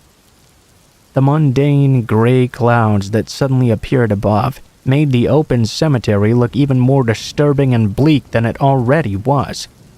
As we walked on, we could hear a thunderstorm starting, and it looked like it was going to rain. We tried to jog out of there. We looked up, only to see something sticking out. Holy shit. The cloaked man was in the distance, his hood off, standing on top of a gravestone. His face was partially visible, but not exactly. He was wearing a cliché Halloween mask for some reason. We stared at him for about 20 seconds before he got down and began crawling in our direction. Well, fuck that. We ran until we jumped over the fence. Charlie and Mike weren't there. The bastards must have gotten bored and left, but I guess I can't really blame them.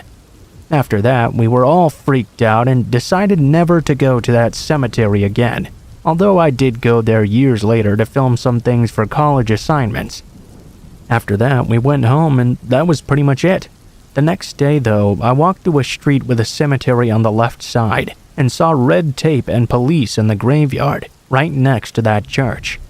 I wish I had asked the police officer what was going on, but I was too freaked out to go back there to check, even with the police all around.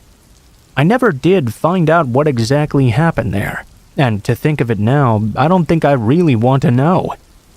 There were rumors that the guy that was stalking and chasing all of us was just the caretaker wearing a mask, and trying to scare people who went to the cemetery and tried to mess around. The police investigation probably had nothing to do with the cloaked man. At least I hope not. But I guess I can't really be sure.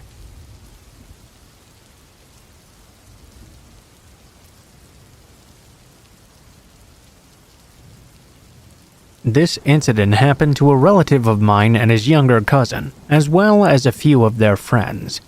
I'll name this relative Dave. He and his wife were in their 20s at the time this happened, and had not been married particularly long. This incident happened around the 1990s. Dave also had a younger cousin who was being raised by her grandparents. The grandparents lived out in the country, and there were not a lot of kids her age around to hang with. This meant that Dave and his wife would often invite her along if they were driving into the nearest city to see a movie, play mini golf, or do anything like that. It happened to be the cousin's 13th birthday, and she wanted to have a sleepover. It was decided this would be held at Dave's house. She invited 5 of her closest friends as well. Well, Dave and his wife themselves were not exactly all that mature, and when around the kids, they would act like kids right along with them. Anyway, they decided later that night to all go to a graveyard together, I guess just for a thrill or something. It's not like there was really much in our tiny town to do anyway. In our small town, the graveyards around this area were all located out in the woods. This particular one was surrounded by a really thick batch with no houses nearby at all. It was fairly small and had a chain-link fence around it, as well as a street light near the gate where you enter. I think there hadn't even been that street light until a caretaker installed it at some point, presumably to deter teenagers from drinking and partying there. Dave, his wife, and the 6 girls all exited the car and walked around the graveyard. They were all laughing, joking, chasing each other, telling scary ghost stories, trying to spook each other. Really just doing a lot of teenage girl stuff. They finally got tired of playing around and decided to go back to Dave's house. They all went and got back in Dave's large 70s model car. The girls piled into the back, and of course he and his wife hopped into the front. All of the girls were talking and giggling amongst each other, being silly, while Dave, sitting in the driver's seat, was getting ready to crank up the car. While this was going on, though, they heard a sudden tap on the driver's side window. It wasn't a tap like someone using their knuckles. It was more of a ting, ting, ting, the sound that it might make when someone was tapping with a light metal object. Everyone looked toward that sound, only to see a man standing there, holding a machete. The tip of that machete was what he had used to tap on the window with. Dave and his wife said this guy was dressed like Rambo. He was not wearing a shirt and had some kind of rag wrapped around his head. It was painted up with green and brown paint. I guess kind of like army guys paint themselves when they go on maneuvers. Dave, for some reason, assumed this was possibly someone needing help, so he began to open his door and get out to talk to the guy. When he did this, his wife and all the girls started screaming at him and diving for the door. The girls were diving all from the back seat and his wife across the seat as well. They all pulled it shut together and locked it, then frantically began locking all the other doors. They began to scream at him even more, telling him to get the fuck out of there. While he was putting the key in the ignition, the guy did this sort of weird karate move, like you might see on TV. Dave cranked it up and they took off out of there. Later that night, they rode back to the graveyard to see if he was still there. Of course, this time they had the doors locked and did not get out. They thought they could see someone lying on one of the graves toward the back of the graveyard, but perhaps it could have just been a trick of the lighting. We still don't know to this day who this individual was. I believe he was either on drugs or mentally ill, perhaps. It creeped all of them out, though, that this very strange guy was hiding in the graveyard watching them earlier, when they were all walking around out there laughing and having fun, totally oblivious to his presence.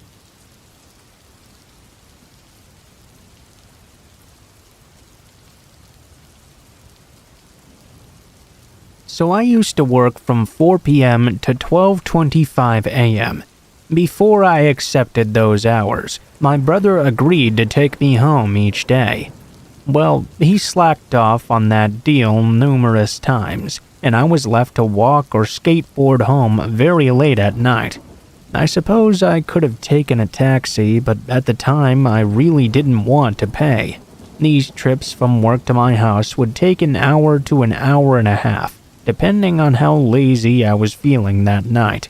The route I took was extremely simple as well. It was pretty much a straight shot. It was through one of the scariest and most ghetto parts of Phoenix, Arizona, though. Needless to say, I was already in a pretty bad mood this night because my brother had once again bailed on being my ride. By the way, this was a few years ago, roughly 3 or 4, I think. There I am, making my way home in the cold, lonesome dark. I'd been on foot already for 15 to 20 minutes, and I was about to go underneath the freeway. I noticed a car coming up on my way. No big deal. People are always up around this area, no matter what the time of day is. I just kept on walking, but when I looked up, I noticed the driver was staring right at me. He was still driving by very slowly, but his eyes and head were focused on me. I figured it was just a guy being weird and rubbernecking. He drove about 50 feet down when he suddenly did a U-turn and came back towards my way. My heart dropped immediately, and I realized this guy might be a real danger. Again, I watched as he drove by, his eyes strictly focused on me. He sped up and drove ahead. I stared at his car the whole time, hoping he would just leave and go on his way. But no, he made a left turn into a bank's parking lot and shut off all his lights. I was on the side of the road nearer to him, I just kept walking, my eyes searching everywhere for him. I knew I had to keep him in my sight. I kept walking because it was all I could do. Luckily, there was a low-cut wall and some dirt to space out the parking lot he was in, and the sidewalk I was on apart from each other. I walked for a minute or so, when I noticed the car parked right there by the wall. I could make out the shape of a man. The door opened, and he quickly hopped out of his car. I knew now he had some awful intentions for me. I ran and jumped on my skateboard and pushed the hardest I could, the fastest my feet would allow me. I heard the man yelling at me from behind. I saw him quickly hop into his car and restart the engine. I skated the fastest I could to an empty intersection. He drove by me, keeping those shady eyes on me. He sped ahead and again made a turn somewhere in the distance. This time I stayed at a post office, trying to figure out what I could do. I didn't have a phone, and all I could think of was how I could get out of this situation. I knew he was waiting for me just up ahead. I decided to go back and go up across a bridge to a gas station instead. I kept on searching for his car, but I didn't see him around. At the gas station, I decided not to use the phone. Don't really know why. I decided just to use a different route going home instead. It was much longer, and I arrived home at 3 a.m. I went to the kitchen to see my brother's television on, the light coming from underneath his door. I was too tired to be mad, though. I just got to my room, went to sleep, and pretended I'd had a bad nightmare. I wonder what that man wanted from me. I was 19 then, and my hair was somewhat long, but from a distance I might look like a guy. It was clear I had no money as well. Why else would I be skating home at such an odd time of day? I skated home a few more times after, but I never did see that man again.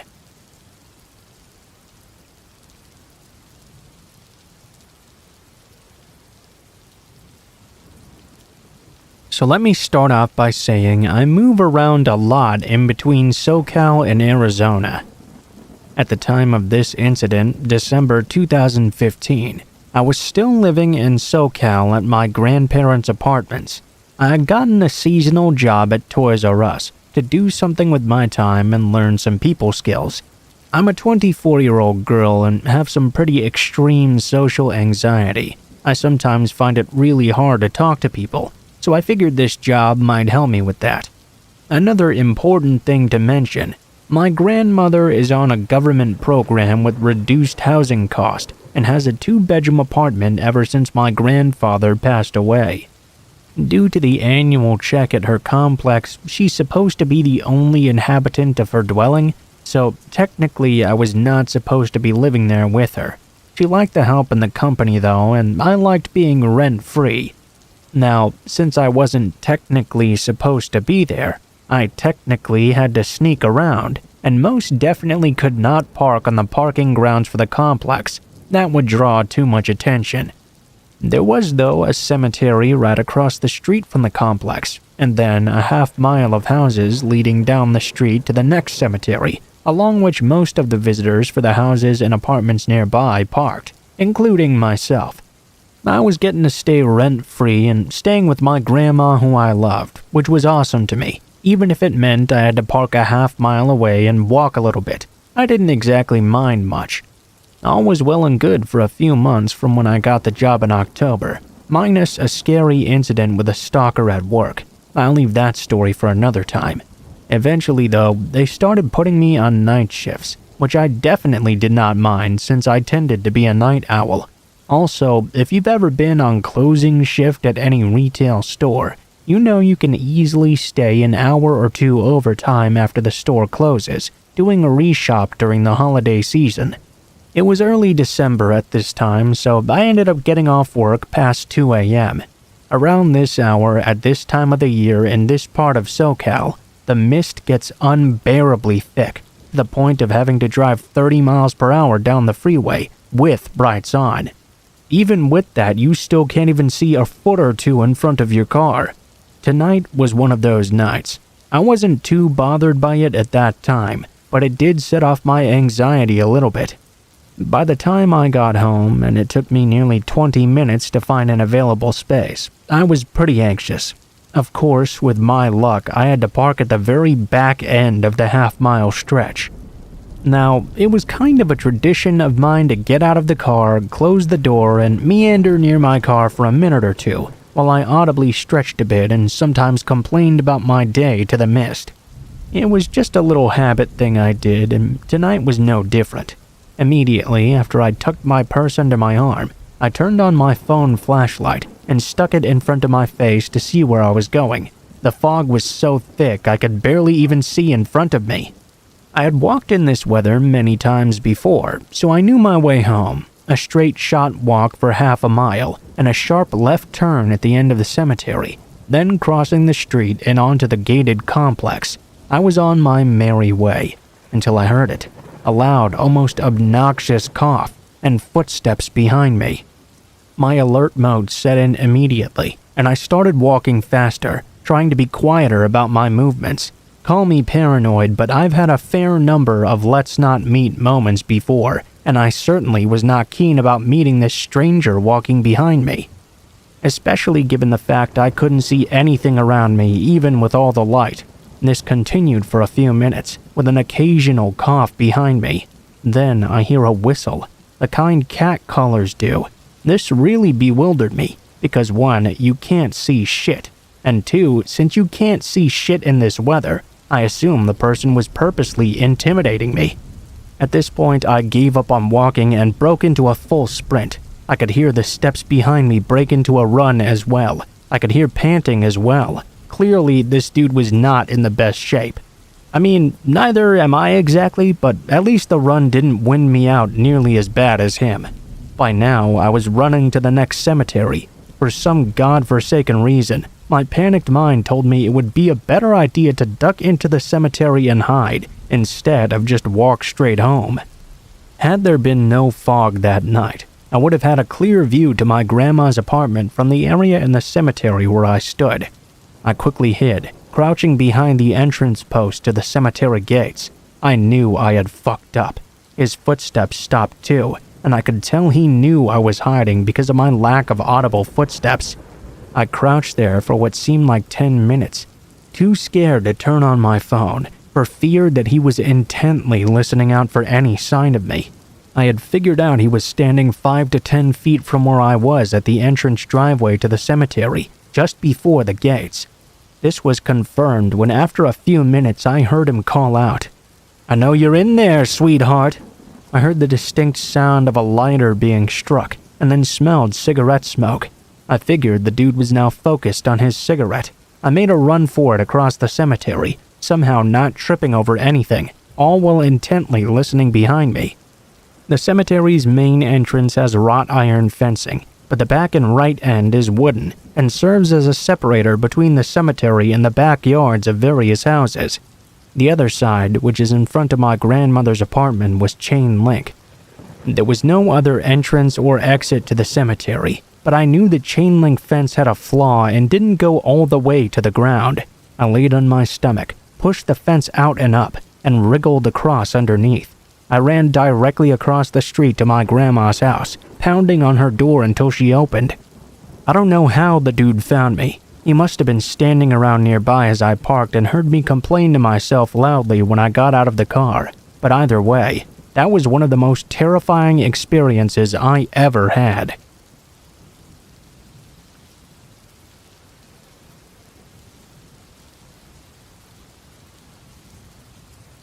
Walking alone at night with headphones on and without my cell phone as a female is probably considered a stupid thing to do, but I've been walking and running at night ever since I was 13 or 14 years old.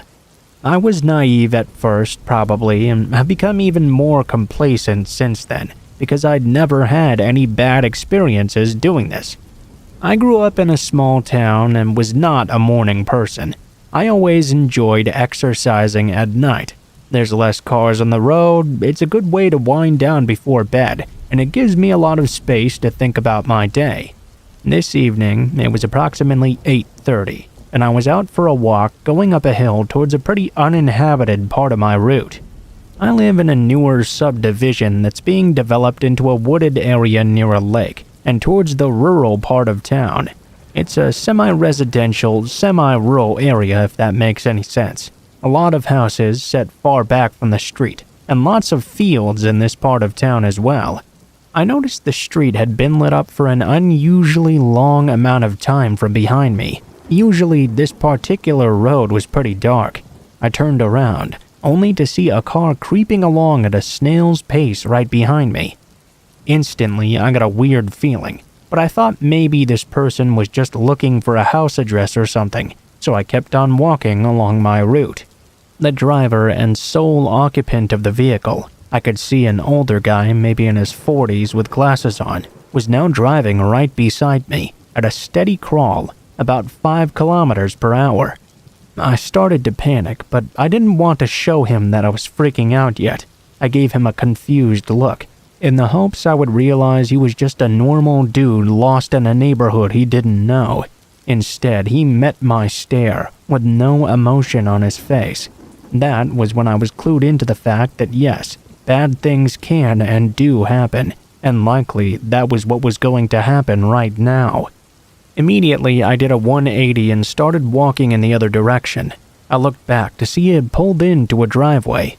I was very relieved. I thought the man had reached his destination, and I was perhaps being paranoid all along. Then, though, the sickening feeling came back to my stomach when I saw him back out of the driveway and continue to follow directly alongside me. My adrenaline kicked in right then. My subconscious told me, murder, not tonight. I booked it at lightning speed to a side street that connected the street I was on to the street I lived on. I jumped onto the first lawn I saw and dove into a hedge. I removed my high-vis vest I wore for night runs and shoved it underneath my black hoodie. I watched him through the leaves as he drove up and down the street several times looking in my direction. I was hyperventilating now, debating on what I should do. I thought about knocking on this person's door whose bush I was hiding in, but the urge to just get the hell away was too strong. I waited until I hadn't seen him drive by for at least 15 minutes. Then I decided I had enough adrenaline to run all the way home. It was only about a 7-minute walk away, and I could make it in 3 if I ran. Instead of walking on the sidewalk, though, I ran through people's lawns just in case I saw him again. Perhaps I could sprint to a neighbor's door for help in an emergency. I had never run so fast in my life. I was hyperventilating when I got home. These weird, loud, short, gasping breaths from fear. I'm a runner, so the run itself wouldn't have affected me in that way. I was bright red and shaking, and I called my mom immediately. 4 hours later, I'm sharing this for myself to work out what happened. Perhaps it was some misunderstanding and he was harmless, but I'm on high alert right now, and I can't sleep at all.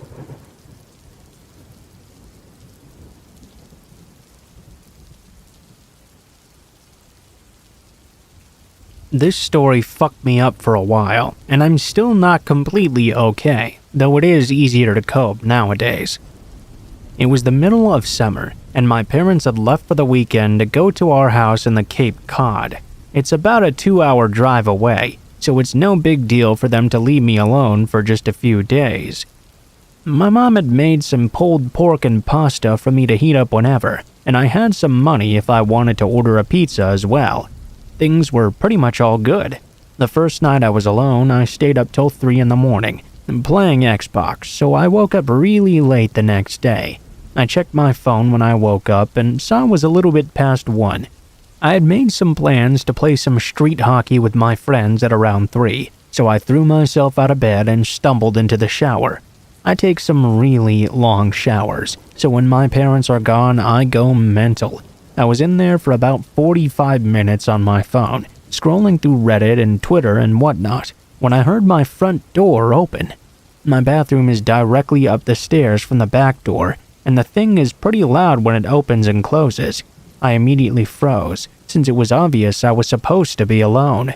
I waited for about 2 minutes, ears trained and trying to hear anything else. I couldn't hear anything though. I figured maybe it was just the wind, or maybe my parents had come home early because they'd forgotten something. I turned off the shower, wrapped my towel around myself, and slowly walked down the stairs to check things out. So the stairs to the kitchen where the back door is are pretty tight and walled in.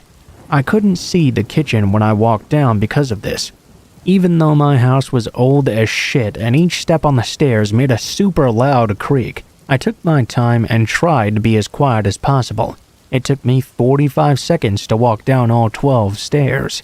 When I got to the second to last one, right before I could see around the corner into the kitchen, I took a little breath to compose myself. In my mind, I knew I was being stupid. Obviously, there was not going to be anything in the kitchen. There's no way I wouldn't have heard another noise. Besides, there was no reason for anyone to still be there, even if there had been burglars or something before. After sort of mentally chastising myself for being such a wuss, I chuckled to myself for being so stupid, and normally walked the last 2 stairs down. I turned the corner into the kitchen. Standing about 2 feet away from me, right in the center, was a man staring right at me, perfectly still, with a massive smile across his face. He just stood there staring at me. The thing I remember most vividly wasn't his face or his smile though, but his arms. They weren't just at his side. Instead, he held them in the strangest, most abnormal position I've ever seen. It was like where one might normally hold their arms, but he had rotated them to the point where they were almost completely reversed, as well as lifting them a little behind himself. I don't know why I remember this so much. It just looked like a demonic possession or something, I guess. Honest to God, I think I almost had a heart attack right then and there. Looking back, I think I can realize how creepy this situation was. In the moment, though, I was so startled I took a step towards him and punched him as hard as I could right in the center of his jaw, sort of half slapping and pushing him towards the ground.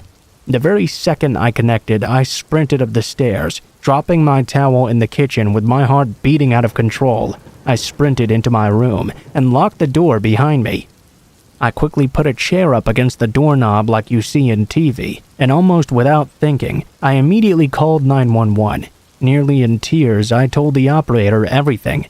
As I sat on the floor of my room, practically in the fetal position, staring at my door, praying a cop would be there soon, I noticed that the light coming from the gap between my door and the floor had stopped. The fucker was standing right outside. There's no words to describe the feeling I had in that moment. I was paralyzed with fear, watching the shadow across the bottom of the door shift in tiny ways.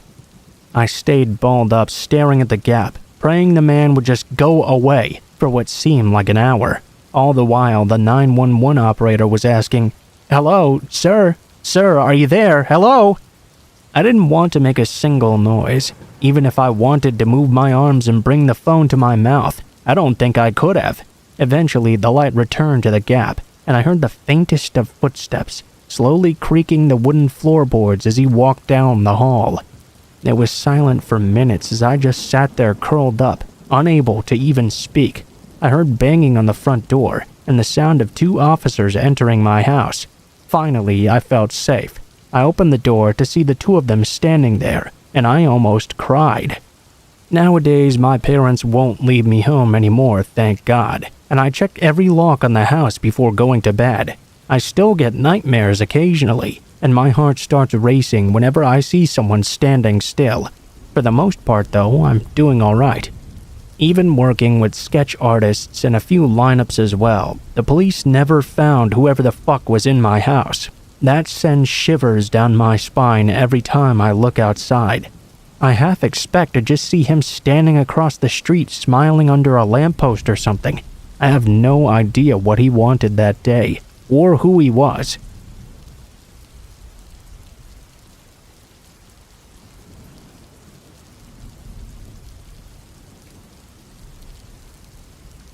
At the time this happened, I was working on a train platform. I used to do train dispatch.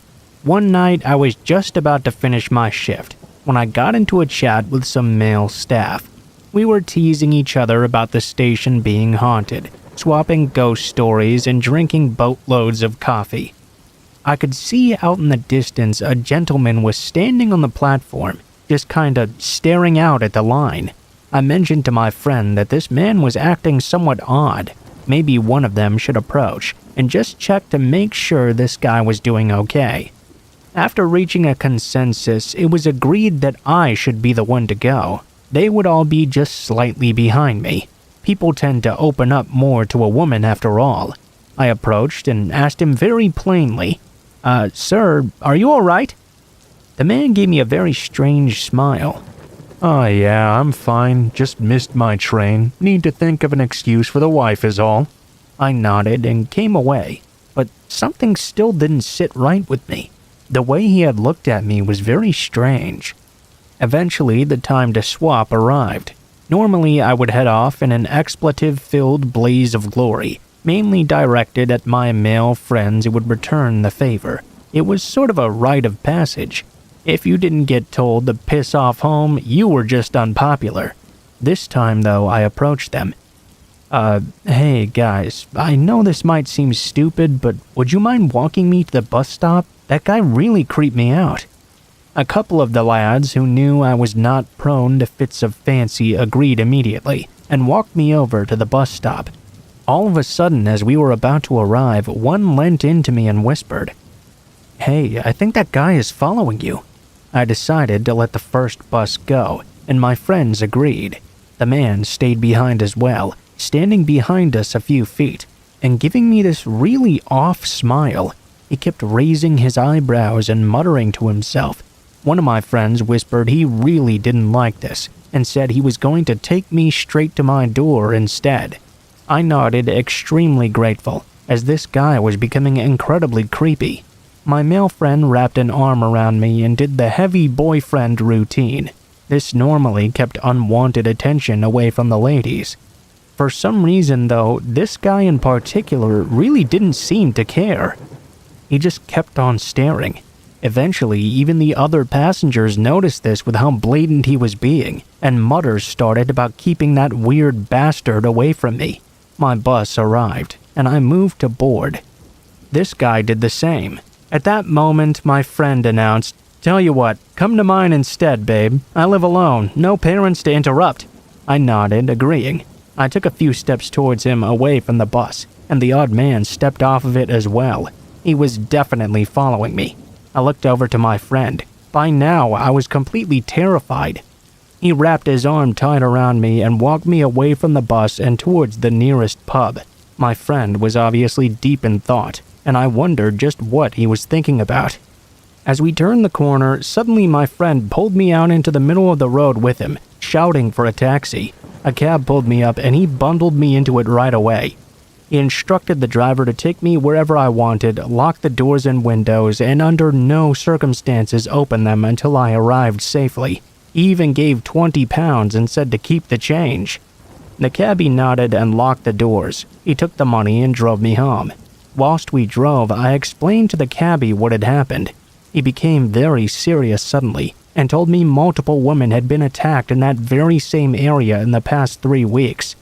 Needless to say, he got me home safe in the end and made sure I made it to the door as well. My brother met me on the doorstep. I can never thank my friend enough for what he did that night. My brother picked me up on his motorbike every night after.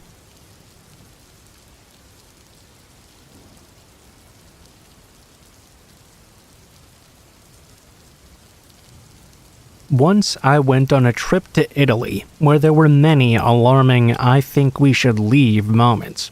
Around the year 2000, I had this friend. Let's call him Matt. I knew Matt from a club we were both members of at the time. We used to hang out every now and then, maybe grab some drinks at the bar, that sort of thing. He was self-employed and made a fairly good living for himself. He liked to travel and take many vacations abroad. Well, he called me up one day and said he had gotten wind of a very special deal. 2 round-trip airline tickets to Rome, Italy. First class, each for 75% off. Fly out on a Thursday, fly back on a Monday. Apparently, he had some sort of in with a travel agency and was thus able to score some special deals like this at very deep discounts. As I had always wanted to go to Italy, I jumped at this rare opportunity. Now, this was my very first trip with Matt, and as it would turn out, my only trip with him. I was really looking forward to it. They say you don't really know someone until you've either lived with them or traveled with them. In the handful of years I had known Matt up to this point, I had only ever spent a few hours with him at any given time. There were never any real problems or difficulties during those outings. Now, though, I was about to get the full Matt experience. He picked me up and we drove to the airport off-site parking, then took the shuttle to the terminal. This was pre-9/11, so things weren't quite as tight as they are today. While we checked in, Matt kept on making personal demands of the staff there. Honestly, he was being a bit of a douchebag. At first, I just chalked it up to nerves, though it ended up being a very clear preview of things to come. We boarded the plane and took our seats. Matt immediately started making demands of the flight attendant, wanting something to eat, wanting liquor, an extra blanket. She told him he'd have to wait, as there were other duties she had to attend to first. She was standing in the aisle with her back to us when he leaned over to me and whispered, "Whoa, dude, she's cute. Nice ass, too. Watch this." He then took out a digital camera and started taking pictures of her backside. She turned around and didn't realize what he was doing, as her gaze was higher and looking past us. He took a picture of her groin and angled the camera up to take photos of her chest and face as well. Still, she didn't notice. She turned around and walked away, and he started laughing hysterically. I sat there in disbelief at what I'd just seen. "Dude, what the fuck, seriously?" He looked at me extremely confused. Then he started getting pissed off because he hadn't gotten the liquor he wanted. When the plane took off, they came around with the cart drink and service. There was a basket of those little liquor bottles in it. The FA walked away from the cart for just a moment, and the next thing I knew, Matt grabbed a couple of air sickness bags and crammed as many into them as he could. He was fumbling with them, dropping them out on the floor. When the FA came back, she saw him sitting there in his seat, clutching 2 whole barf bags full of booze to his chest and laughing sheepishly. She told him he couldn't have that many. At first he refused, then she demanded, and he gave them up reluctantly. I tell you this story to give you an idea of how he was. He pulled so many stunts like this, I was sure we were going to be greeted by security when the plane landed or get killed once we were there or something. The best part of that flight was when he finally drifted off to sleep. We landed in Rome, found our hotel, and of course Matt complained and didn't like it. So we spent the last part of the day going around to 5 different ones until he found one that suited his tastes. Since this was his trip though, and he'd done all the planning and gotten the tickets, I was essentially at his whims. We finally found a hotel he liked and started seeing the sights. Despite his obnoxiousness, I was now starting to enjoy myself. By late Sunday afternoon though, I was ready to kill him. Sunday morning, we decided to hop on the fast train going south and visit Naples for the day. Took about an hour and 20 minutes. The countryside was beautiful, even though it was whizzing by at 200 miles per hour. We had lunch in a cafe and took in some of the sights. We were supposed to see the ruins of Pompeii that day, but somehow we ended up off the beaten path and in an area that was rather seedy and run down. As I was trying to figure out how to get back to where we were before, Matt stopped in front of what looked like an ordinary doorway. He looked at a small sign taped to it and said, "Hey, we need to check this out. I've been to a couple of these before and it's pretty damn cool." I told him we shouldn't be anywhere near this area, but he insisted on going inside. We walked down this short hallway, which emptied out into a large room. It seemed to be some type of casino or something, with lots of TVs all over the walls. There were quite a few people in there, and they were all betting on televised horse races being broadcast. Well, Matt decided he wanted to place a few bets. I told him we really should not be in a place like this as tourists who didn't know what we were doing, but here he insisted. To me, it looked very shady. I wasn't even convinced this place was legal. It was not marked from the outside, suggesting that whoever ran it didn't want too much attention. We weren't in there for very long when I noticed a group of men standing along one wall. They were very closely observing us. Of course, it must have been pretty clear to everyone that we were tourists. After a couple of minutes, one of those guys came over and started talking us up in broken English. His name was Antonio. He convinced Matt he should place bets for him because he claimed to know which horses were the best ones. He would take the money from Matt, place a bet with the teller, taking the betting card, wait for the result, turn it in, collect any winnings, and then pass the cash back to Matt. Out of the 5 bets placed, his picks won 4 times. The guys by the wall were really taking an interest in us now. By the 5th bet, my somewhat uneasy feeling was now very distinct. I told Matt it was time to leave right now. Matt complained though and said, "I'm pretty sure this Antonio guy is ripping me off. I think he's swiping a portion of my winnings. I ain't gonna stand for this." I told him he was probably right, but there was nothing we could do about it. It was time to go now. We were really beginning to put ourselves in some danger by remaining here. I discreetly took his shirt by the sleeve and proceeded to prod him toward the door. All right, but I need one thing first. Before I knew what he was doing, he walked over to the teller booth, whipped out his digital camera, and took a picture of the very cute young woman working behind the counter. She saw him do it very blatantly, and she looked pissed. I stared at him in disbelief. I could barely contain my anger now. It seemed that everyone in the room had sprung up and was now giving us the stink eye. "Matt, what the fuck are you doing?" I whispered to him. "She's cute, isn't she? Too bad we're not staying here in Naples." "Dude, you don't fuck around in a place like this. You're gonna get us both killed." Before he could reply, that woman behind the counter was shouting something in Italian and waving her arms in the air. What looked like a couple of cops appeared out of nowhere, along with a security guard. Well, fuck. The woman was talking to one of those cops, pointing at us and yelling. The other 2 flanked Matt and myself on both sides. Not good. Antonio walked over to the teller booth and started talking to them. Then he came over to us and started talking to the other cop. There was some banter back and forth that we couldn't understand at all, but I didn't like the tone that was happening. Antonio tried to translate it to us. He said Matt had committed a very serious crime by taking a picture inside the establishment, especially taking a photo of that woman without her permission, as her job was sensitive. The cops wanted to arrest him and take him to the police station for questioning. Since I was with him, I was obviously an accomplice to the crime and guilty as well. I envisioned myself sitting in an Italian jail, wondering just how the hell I was going to get out of there, being charged with murder because I was seriously going to kill Matt now. He told us that Matt would have to erase the photo from his phone and hand it over to prove he had done so. Matt erased the picture and showed her the camera. Antonio then told us if Matt made a small donation, the cops could possibly be persuaded to let us go, provided we never came back. As it turned out, Matt was forced to fork over double the sum of his winnings. I thought they were going to ask me for a donation as well. Then, though, I noticed the 4 guys by the wall, who had been watching us the entire time, had slipped away through a side door near the back of the room. The cops then started to escort us out, but not out the front door. They made us leave through the side door, which led into this dark, sketchy alley. They shoved us outside and shut the door up tight.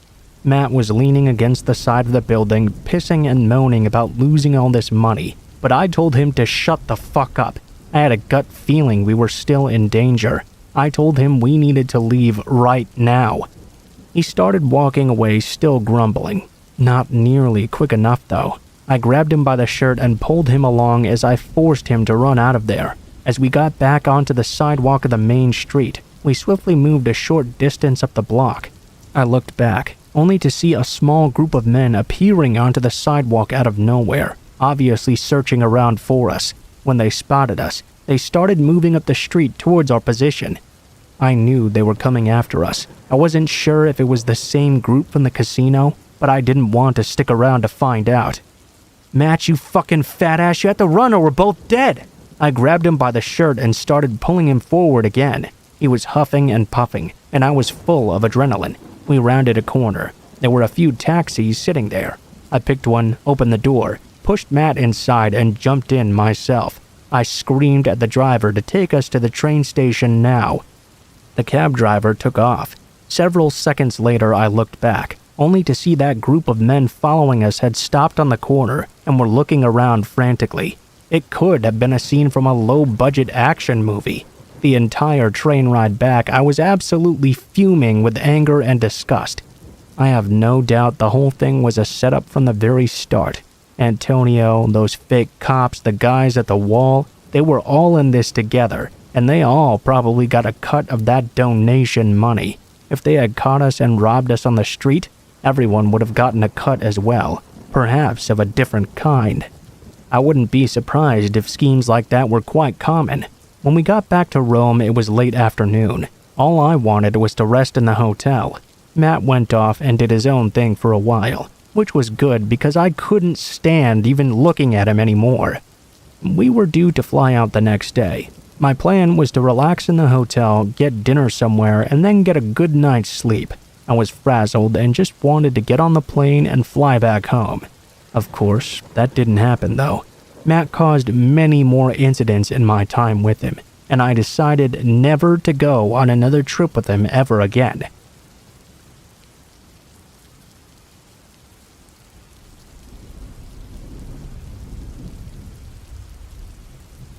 When I was a young teen, the local kids and I used to play in the local creek near our houses.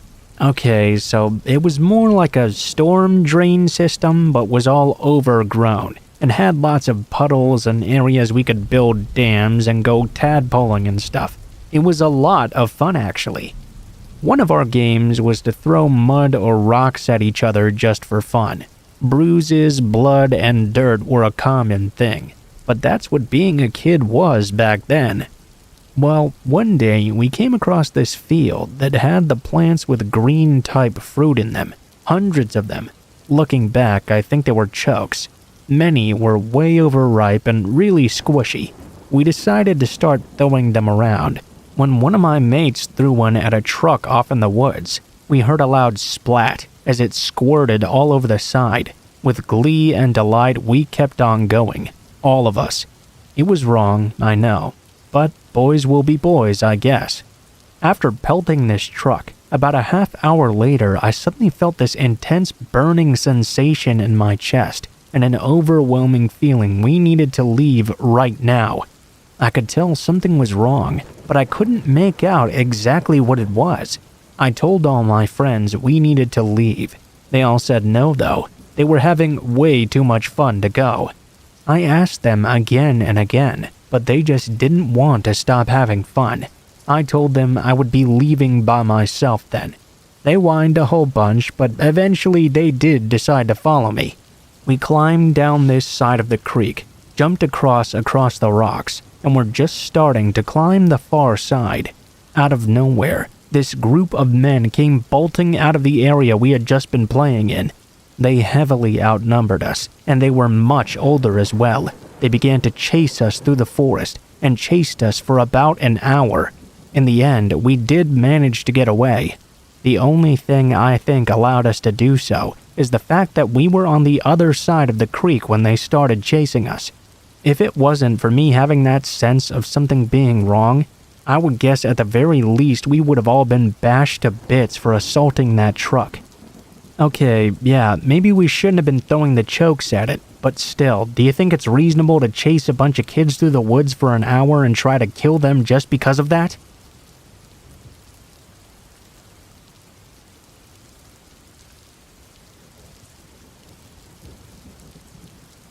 July 8th, 2007. This date marks what was probably the most terrifying moment of my entire life. Narrowly missing terrorism in India, running from a mugger on a desolate street in New York, getting way too close to a wild crocodile in Australia, and encountering armed gang members in Camden, New Jersey. Had nothing on what I faced this eerie summer afternoon. I've now visited every national park, forest, memorial, and monument in the United States, but back in 2007, I had not yet seen Washington's North Cascades National Park. A friend and I were road tripping in the Pacific Northwest when we made our way to the North Cascades. It's a place of devastating beauty, and also one of the very few parks that has no roads at all. You have to hike in. This is very rural territory, one of the least visited national parks on the mainland of the 48 contiguous states, second only to the least visited one of Isle Royale in Michigan. Needless to say, there was nobody else there. Mistake number 1. The entrance along the main hiking trail is many miles from the visitor center, but the sun would set in just 2 hours. We didn't have time for an extensive hike into the woods. I mean, there had to be some sort of shortcut, right? Our computer software, DeLorme, marks every road in America, even old, abandoned, unpaved ones. So we decided to put this to the test. Scouring DeLorme on our laptop, we tried to find the quickest way across the park boundary before sunset. After a bit of searching, we found a very inconspicuous gravel road just off the main highway. Our GPS indicated this was an unpaved forest path that would lead to a side road that would take us within half a mile of the park. We would be able to walk from there. Mistake number 2. It turned out this gravel road was so obscure, it was only marked on a scant few maps.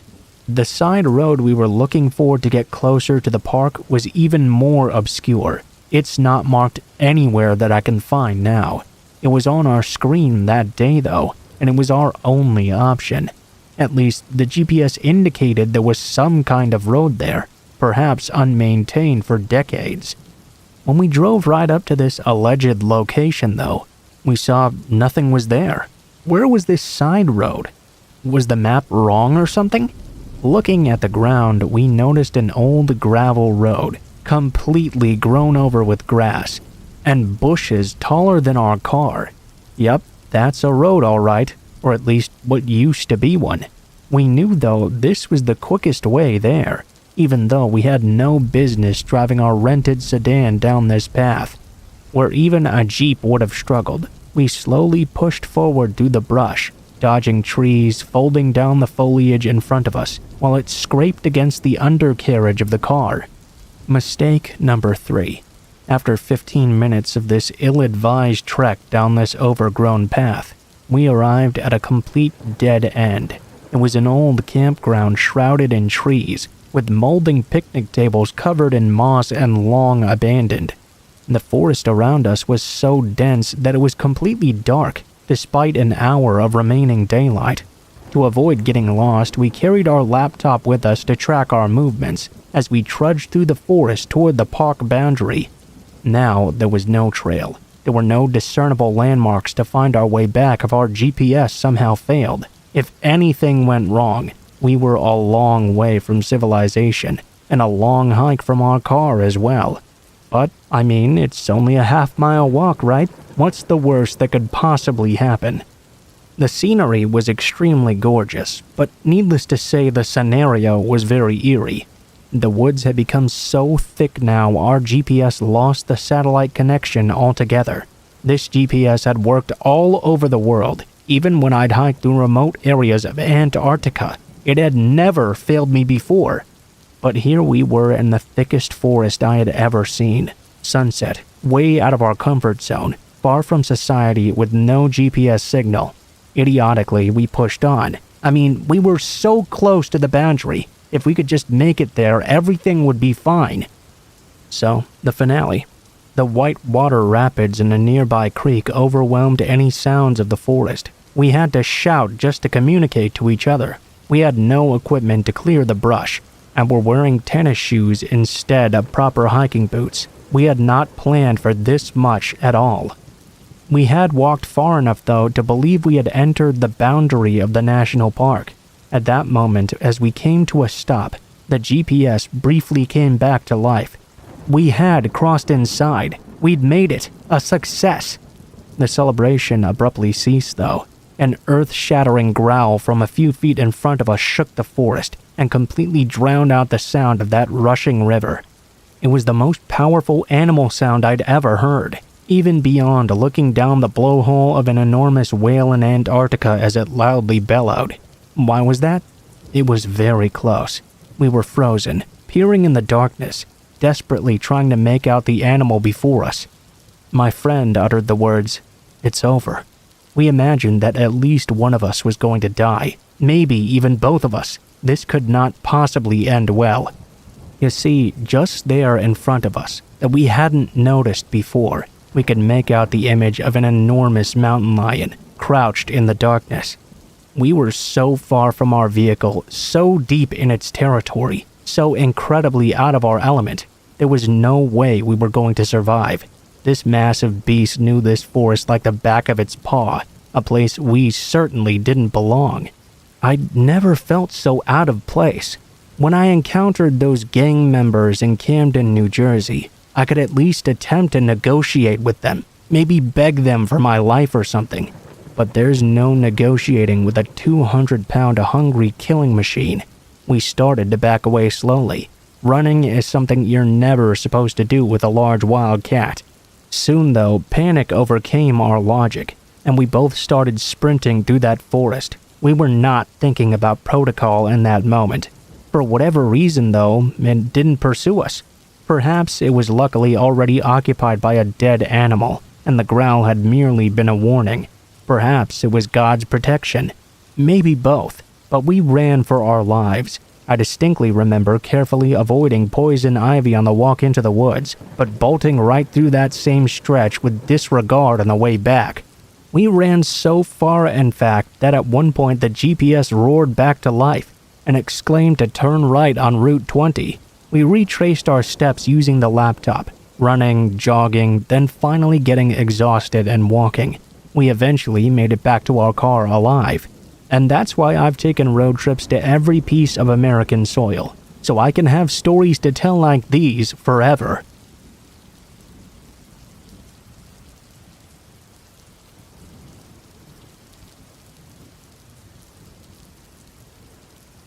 I was chilling at a friend couple's house one day. I call them that because both she and he are my friends equally, and they were both getting quite rowdy with their drunkenness.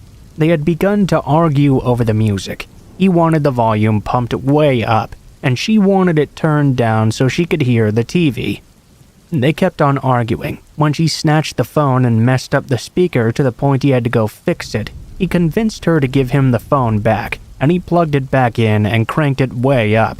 Now, let me take this moment to go back and explain some things.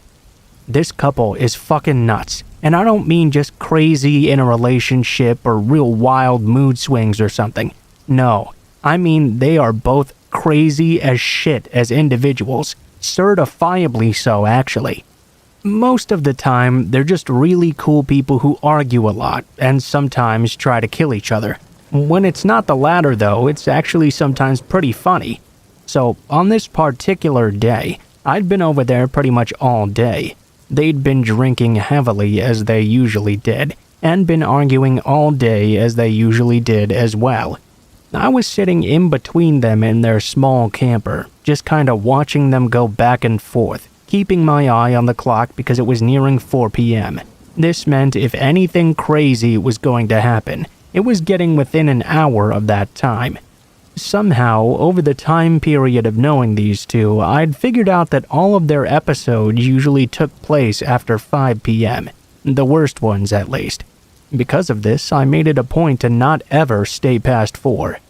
They continued to fight, but this time it was really escalating. He started getting really pissed and told her if she ever touched his music again, he was going to shoot her with his gun.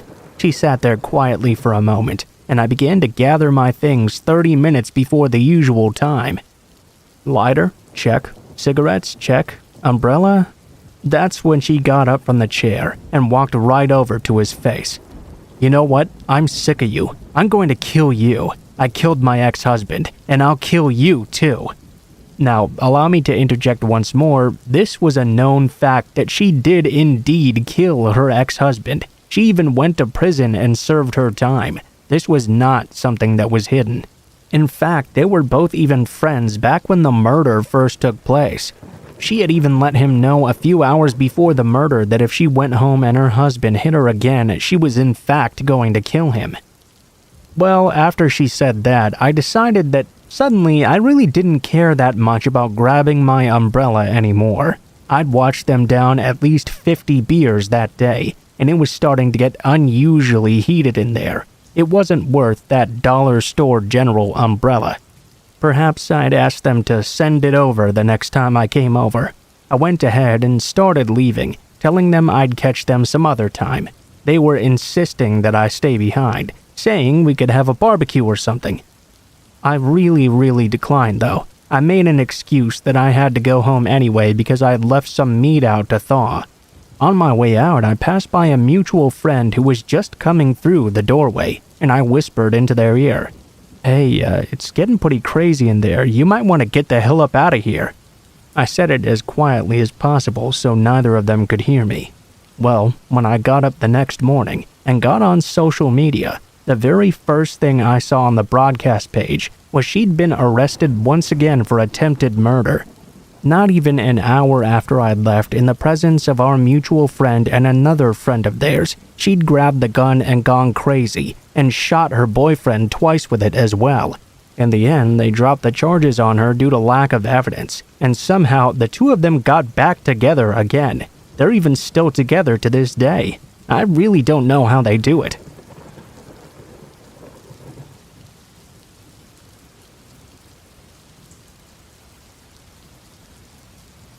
At the time, I was about 10 years old, so really young.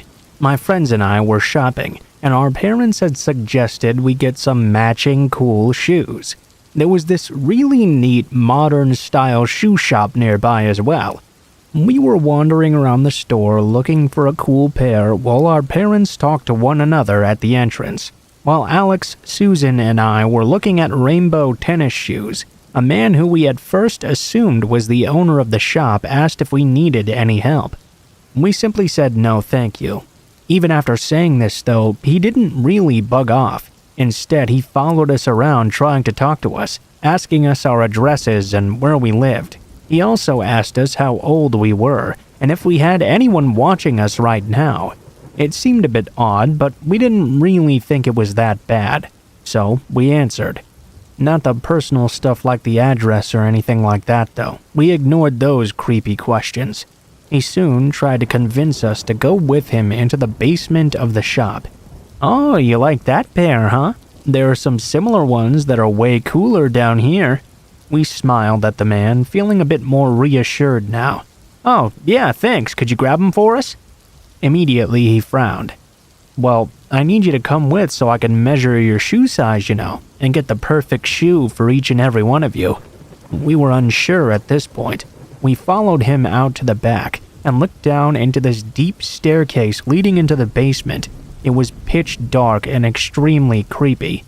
It smelled heavily of cigarettes and something else we couldn't quite pin down, and we could hear the faint sounds of people talking down below. We were young and stupid though, and youngsters, I suppose, always see the best in everything. I was the very first to take a step down. I remember I had only taken 2 steps when my parents burst through the door extremely freaked out. They thought we had gone missing. The real owner of the shop had been looking for us as well. When they saw the situation, they seemed very confused. They grabbed all 3 of us by the arm and ran out immediately, and we walked as far away as we could. At the time, I was extremely confused, and I asked my mom what was going on. She told me that man had probably wanted to do something bad to you. I thought he wanted to murder me at the time. Now I look back on that day though, and I'm so grateful that my parents came to save me. Who knows where I would be today, or what I would be like. That was definitely one of the scariest moments of my life.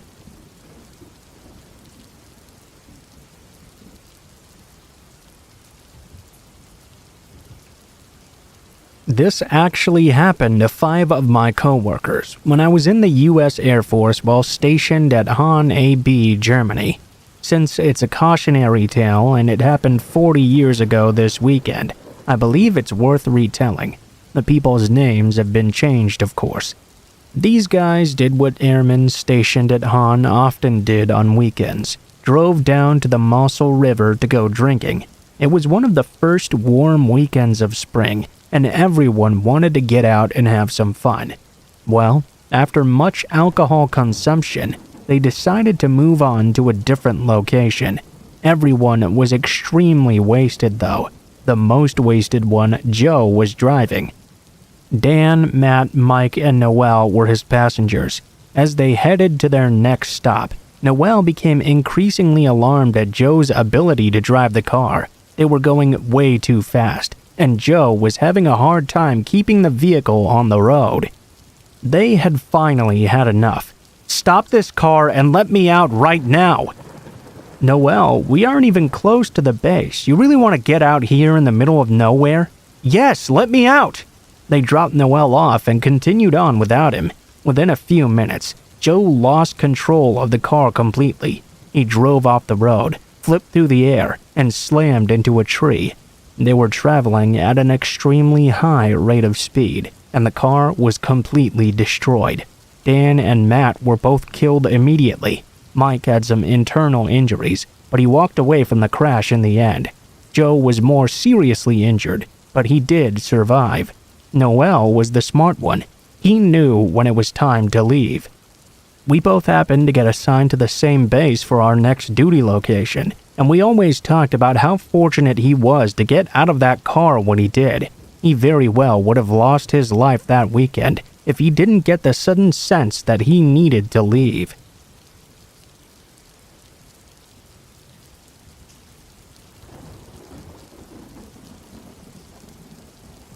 When I was a teen, my two friends who were sisters would always run away from home. They usually came over to my house on weekends. Then they returned home a couple of days later. One night I drank for the first time, and the next day I felt extremely hungover. I had a real bad headache.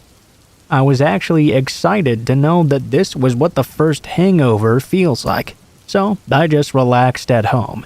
One of my friends, though, called me up on the house phone, asking me to come kick it with them. She had found a new hangout spot she'd run away to, and it was close by to my apartments. She wanted me to come check it out with her. At first, I was really hesitant because I really didn't feel well, but she begged and begged, so eventually I did give in. It was kind of close by to where I lived, but still somewhat far away. I got ready real quick and started walking, feeling a bit shitty. Anyway, I go to my friend's runaway home. She answered the door and showed me around this random house. I was surprised she'd found an actual place to stay. "I mean, you have your own room here?" She said yeah, and that she just gave the owner of the house stuff like food and he let her stay there. I nodded my head, thinking that made sense. Next, she told me we were going to hang out in this particular room, and I was surprised. "We? What do you mean?" She said her boyfriend was there as well. She wanted me to meet him. She loved him so much, and he was so cute and all that stuff.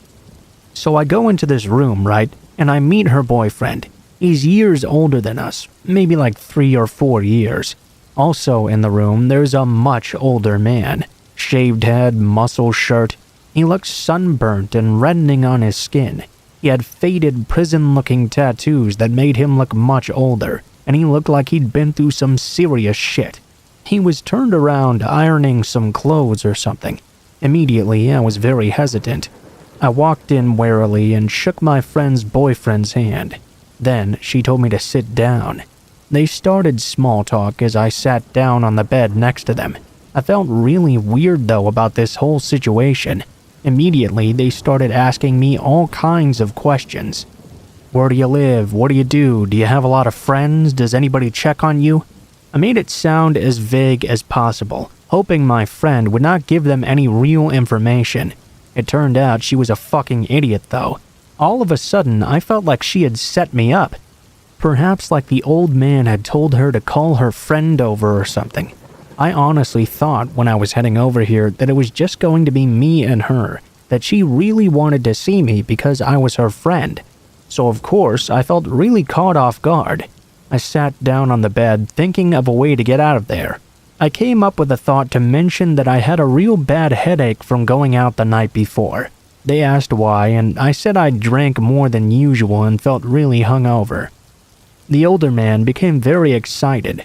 "Oh man, have a beer then. It's a cure for hangovers, you know. You gotta drink, that's the only way." He handed me this open beer he had set to the side. Little known fact, I fucking hate beer. I won't drink it ever. But that's another story. I pretended to drink. "Oh yeah, that's the stuff." I could feel the beer pressing against my lips, but I didn't take a single sip. The man immediately came over once he thought I'd finished. "Here, I'll grab you another one." He handed me an even bigger can. "That'll sure cure your hangover." At this point, my idiot friend grabbed a meth pipe and started lighting it right in front of me. All I could see were huge, thick clouds. I was thinking, what the fuck? She passed it over to her boyfriend, who smoked out of it and then tried to pass it on to me. No thanks, I'm good. The beer is really good though, thanks so much." He passed it over to the old man. I was really starting to get concerned now. He hit the bowl and exhaled.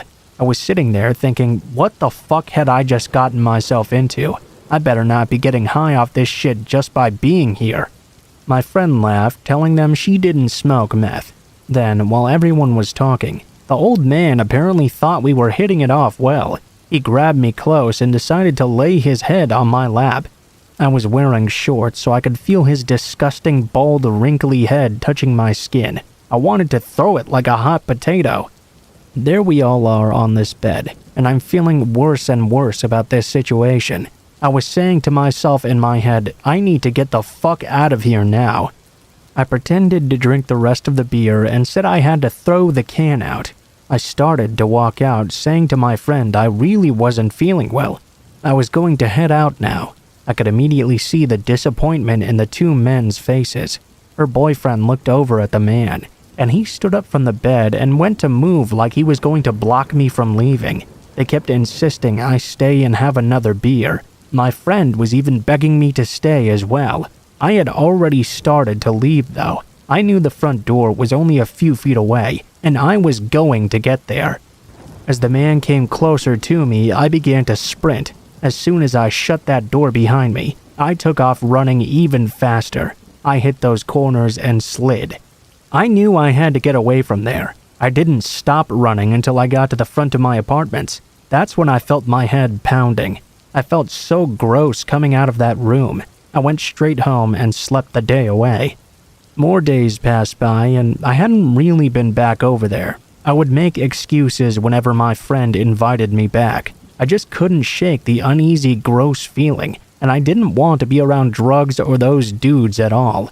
One day, I finally met with my friend's sister.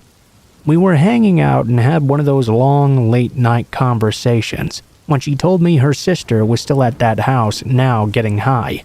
I was surprised. I thought she would have gotten fed up with running away and went back home like usual by now. She told me she had been over there to visit her sister and spent the night, and then she asked me to keep a secret. She told me during the night she slept over, an old man had come into the room and forced himself on her. I asked her if she knew who it was, and she said yes. It was that older guy with the bald head. I'm really glad I didn't decide to stay any longer.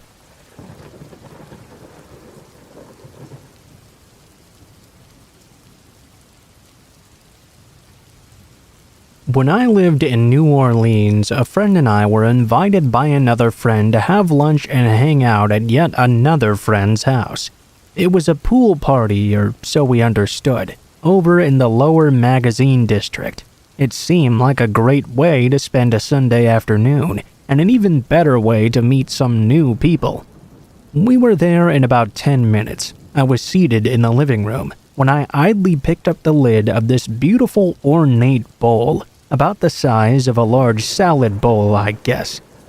It was really pretty, so I wanted to take a closer look at the gorgeous glaze. Holding the lid though, I looked inside and saw the bowl was heaped full of white amethyst crystals of varying sizes, from aquarium gravel to as thick as my index finger.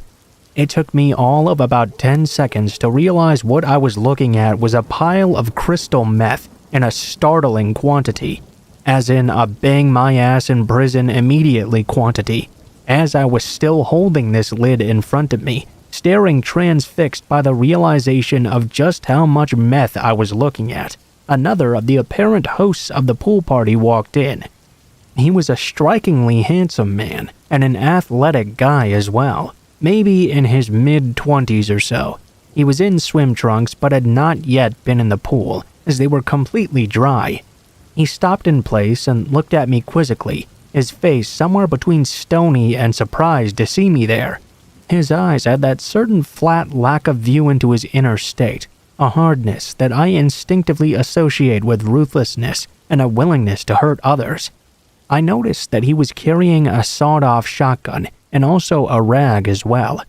I assume he was meaning to clean it, as the barrel was at an angle, not closed and ready for use. What my brain flagged for my sole attention in the moment, though, was that he had a sawed-off shotgun. He looked over and saw me holding the lid of the bowl. I could see him glance back to his gun, then glance back at me. I immediately became terrified. Excuse me," I said amid an arid silence. I set the lid gently back down on the bowl. I thought it was potpourri." He paused for a moment, silence growing electric in my mind. He smiled an extremely taut, thinly veiled smile and looked me up and down. We stood there for what felt like hours, but was really only a few moments. "No worries." His English had an accent. He strolled past me towards the back of the house. "Dude, I think we should leave right now." I hushed to my friend seated across from me. He was already there. We didn't stop to say goodbye. I just wanted to not be there for even another minute. That shotgun guy had prompted an animal fear in me that had thoroughly flushed my guts with hot, tremble-inducing adrenaline. We later learned a couple weeks later that someone had torched the car belonging to the hosts. It was reduced to a blackened shell, and there was collateral damage to nearby cars as well. Apparently, that shotgun guy I had seen was part of the Russian mafia. My sense was that I had come uncomfortably close to far more of the underworld than I would ever know how to find my way into.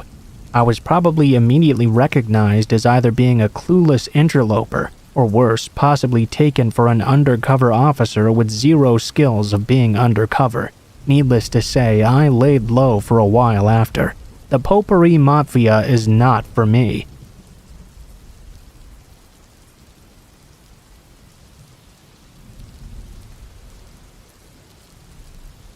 I was about 11 when my friend Louie and I decided to attempt an adventurous hike in the woods near his house.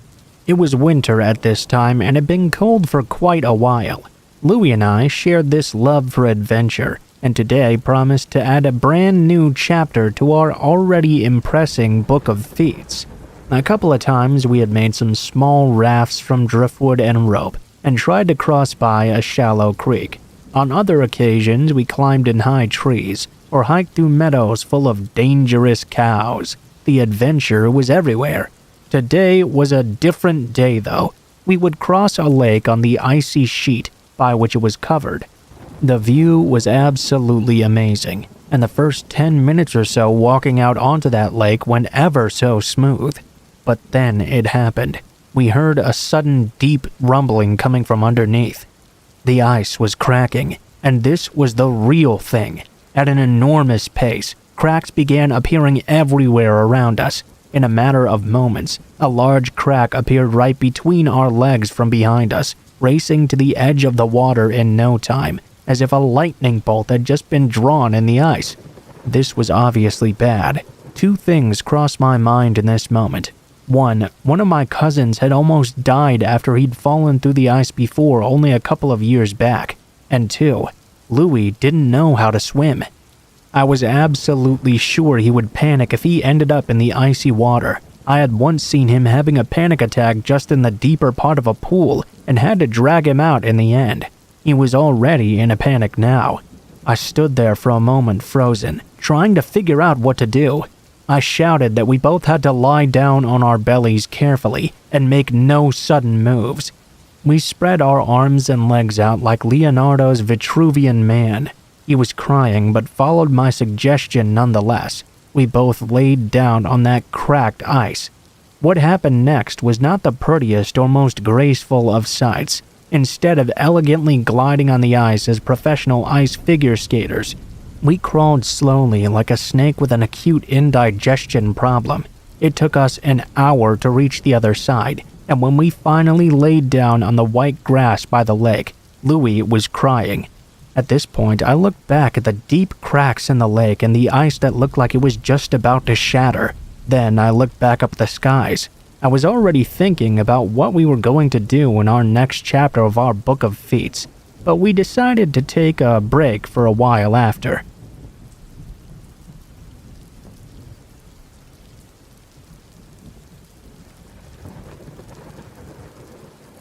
In my early 20s, I was driving home to New Hampshire from my Christmas holiday with my family in upstate New York. I had a VW Beetle filled to the gills with my gifts, and my young Keyshound mix in the back seat. He'd often lick people to death, but that was about all he could do. As I topped a hill in Enfield, New Hampshire, a few feet down there happened to be a speed trap, and needless to say, I got snagged. Couldn't have been doing much over the 30 miles per hour, since a loaded Beetle had trouble even making it over the hill. I was enough above though as I crested that the officer pulled me over. I took the ticket and re-entered the empty road to resume my journey, when I could suddenly feel my car start acting funny. I pulled over less than a mile down the road, only to find it now had a flat tire. Well, where was that damn officer when you needed him now? Not a soul in sight. It was very late at this point, and even if it was early, it would get dark around 3:30 p.m. in the winter around here, so it might as well have been midnight. I contemplated how I was going to unload my car on the side of an extremely snowy road, with banks piled high and little shoulder. For those of you who know your Beetles, the tools are stored under the back seat. Refresh your memory above if you need to. I had quite a job ahead of me. The next thing I knew, though, I saw a car coming down the road. The guy pulled off to offer me assistance. He seemed a bit tipsy, and when I told him of my dilemma, rather than jumping in to offer his aid, he said he would go get someone else to help me out. I was thinking to myself, tow service, you know? He was not, though. In the meantime, another car passed by and pulled off in front of me. This was the 70s, and I had been taught that men with long hair could be extremely iffy. Luckily, this guy was a nice guy though. He came over and immediately assessed the situation and began emptying my car. His wife was still in theirs. I told him how extremely grateful I was he'd come along. Right about then though, the first guy pulled in with another drunk in tow. My long-haired helper advised me to stick behind him like glue, and told me he would not let anything happen to me. The first guy began to try to pull me into his car to warm me up. He tried to pin me up against it and forcibly kiss me. I held my own though, and with my backup there to help me, I let this idiot know in no uncertain terms I was not going anywhere with he or his buddy. They stared the other man down and seemed like they were getting ready to fight. Eventually though, they decided to give up and left. I was still really shaken though. I knew that if this nice long-haired gentleman had not showed up, I would have been raped or possibly even worse that evening.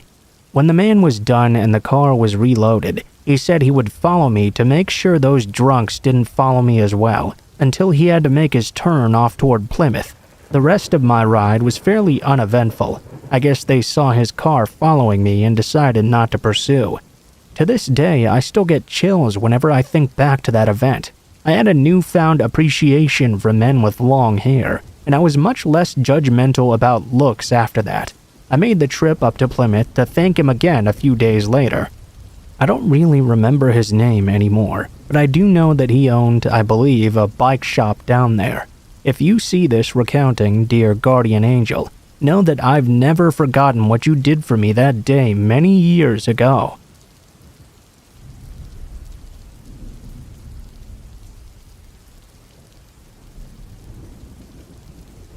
At the time, I was 16 and female, and I was attending my first college quarter. Everything was going pretty smoothly, and I was making lots of friends actually. That is, until about halfway through the semester. One of my classmates, 26 and male, came up to me and asked to exchange numbers, and potentially go out on a date. I tried to make myself very clear that I did not want to go out with him, simply because he was a lot older than me and I was not really interested. I let him down very gently, but he insisted that he give me his number at the very least. I continued to tell him no, when he suddenly grabbed my phone out of my hand and made himself a contact. This startled me. but it only got worse from there. The next day in class, we had our regular 10-minute break, and I was chatting with my friends.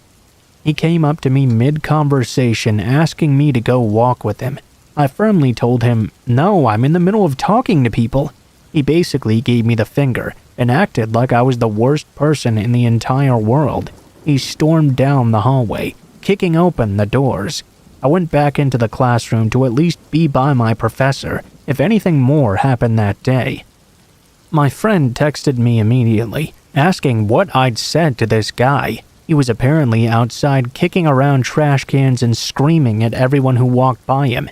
At this point, I was scared to even leave the classroom. I didn't know what this crazy guy was going to do. I had a previous stalker at the beginning of the semester and had been in contact with the school about that. I expressed how my classmate was making me uncomfortable at my weekly counseling sessions.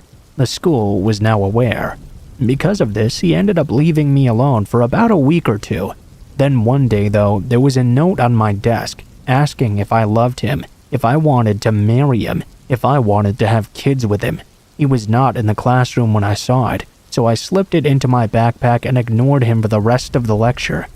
I handed the note to my counselor as well, so she could see he was a real issue.